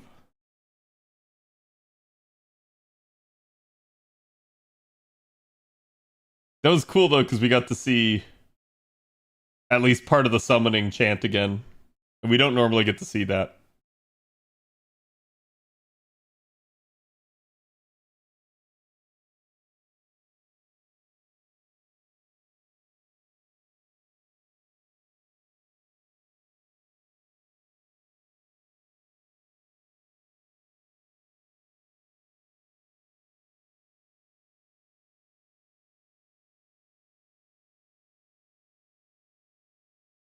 Damn, she got that rainbow summon. That SSR.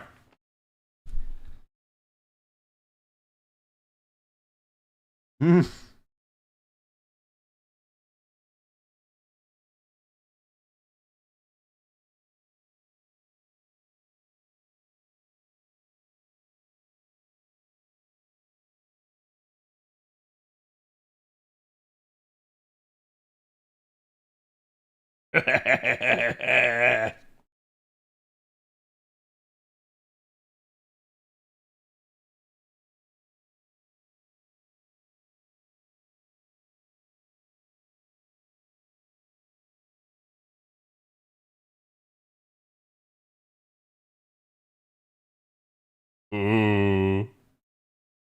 He got her.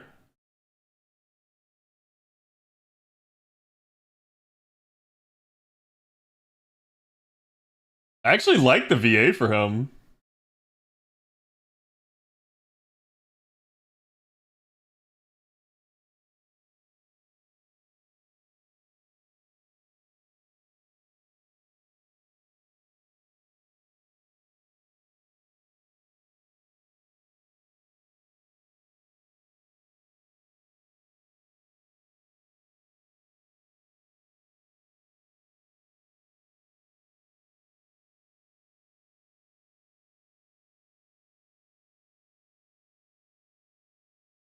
Damn! Damn!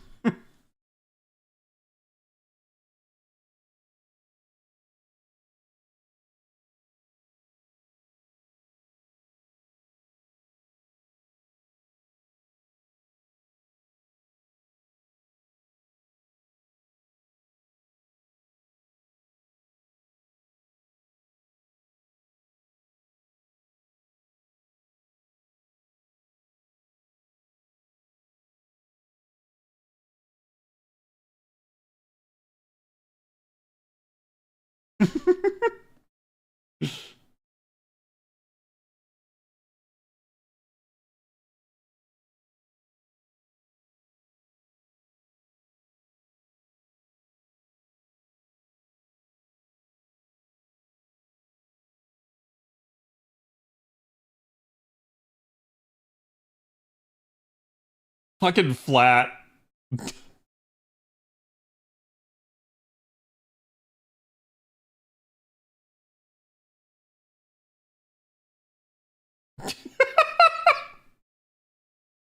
What the hell?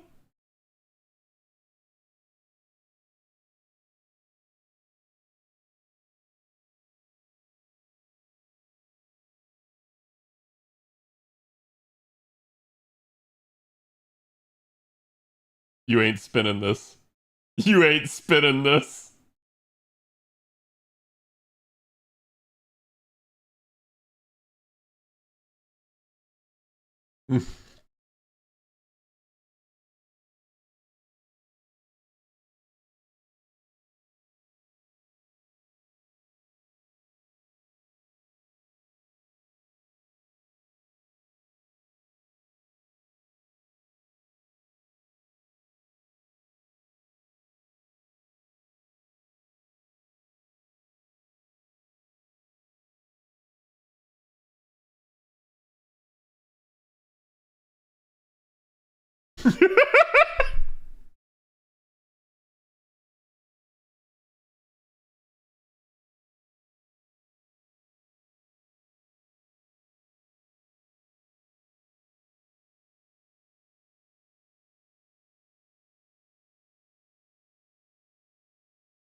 Okay, that.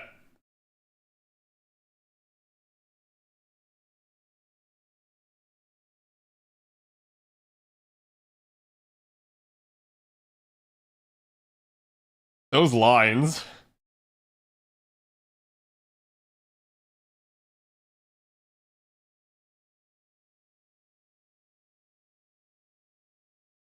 That it? Oh, there's after credits. Okay, I'm gonna skip to the after credits chat.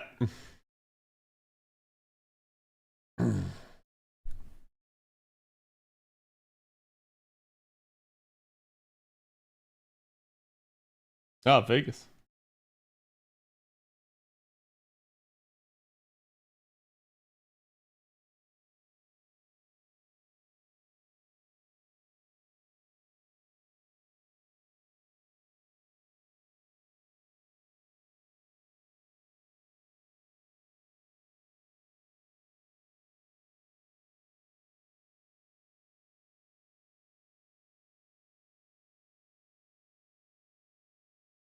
Slightly better than I am.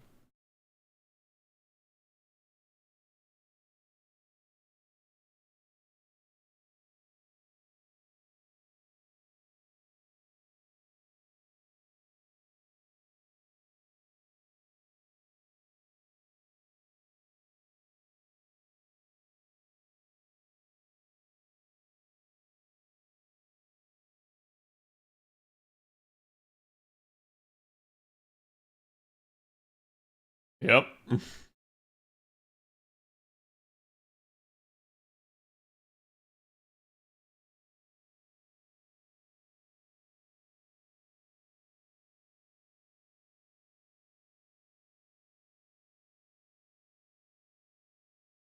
Damn.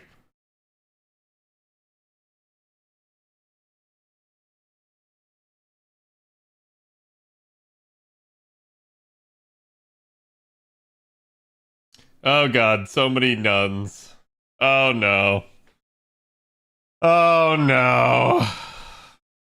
Richard's VA hitting those vocals. So I like the sound. Like I like who they chose for Richard. It feels like it really fits like an English like type of tone there. But I can't wait to hear Ono's voice instead. I really want to like see that because I feel like that's going to be so much like even more grandiose and like bombastic. So I feel like that's going to be a thing. But no, I liked it. I think that was great. I think again, this is exactly what we've been waiting on for Strange Fake, and I really can't wait to see the whole thing. I hope that this anime gets all the attention that it deserves because it is a very interesting story, as I'm sure chat, if you have never partaken of Strange Fake, will come to know. But yeah, I definitely am curious to see where they go from here. People in chat were asking, like, are they going to do, again, like, just a single type of thing where, this is just the release, or they're going to start releasing weekly after December 31st? I don't know. That's kind of a thing they were a little bit, like, specific on, and so I can't really tell you if that's going to be the case or not. I just am going to say at the end of the day, I hope it's at least soon at that point. I hope we get some news soon. But yeah, again, I thought it was a pretty good first episode there. So hopefully we get a lot more out of it, and hopefully there's a lot of good content to come. Chat, we have been live for, oh god, like what, 8 hours, 9 hours? Yeah, 8 hours there. Okay. So I think I'm going to end it here for tonight. I know, like, I have other stuff in my my title that I was going to do, but, like,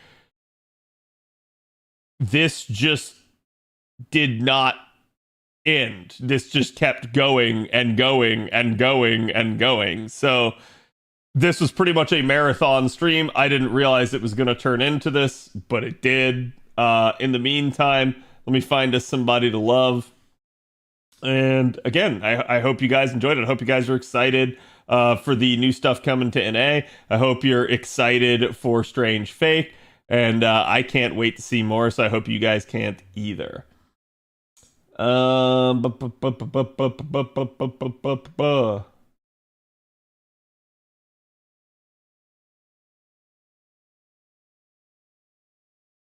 Let's see who's on. Let me send you guys over to Mr. Fino. He's doing a subathon. So again, I will probably be back. I'll probably be back Monday. Again, we'll have the GSSR for then, and we'll probably start working on like the videos for the upcoming Karna Fest Lotto. So again, I hope to see you guys for that. Thank you guys again for all the support. If you guys haven't already, join our community, get on the Discord, follow me on Twitter, and again, subscribe to YouTube and follow on Twitch. Always appreciate the support, and again, you know, I'm sure people will be happy to discuss Strange Fake with you and everything, so get on there, and I will see you guys on the other side. Go give Fino my love, and have a good night and a good weekend.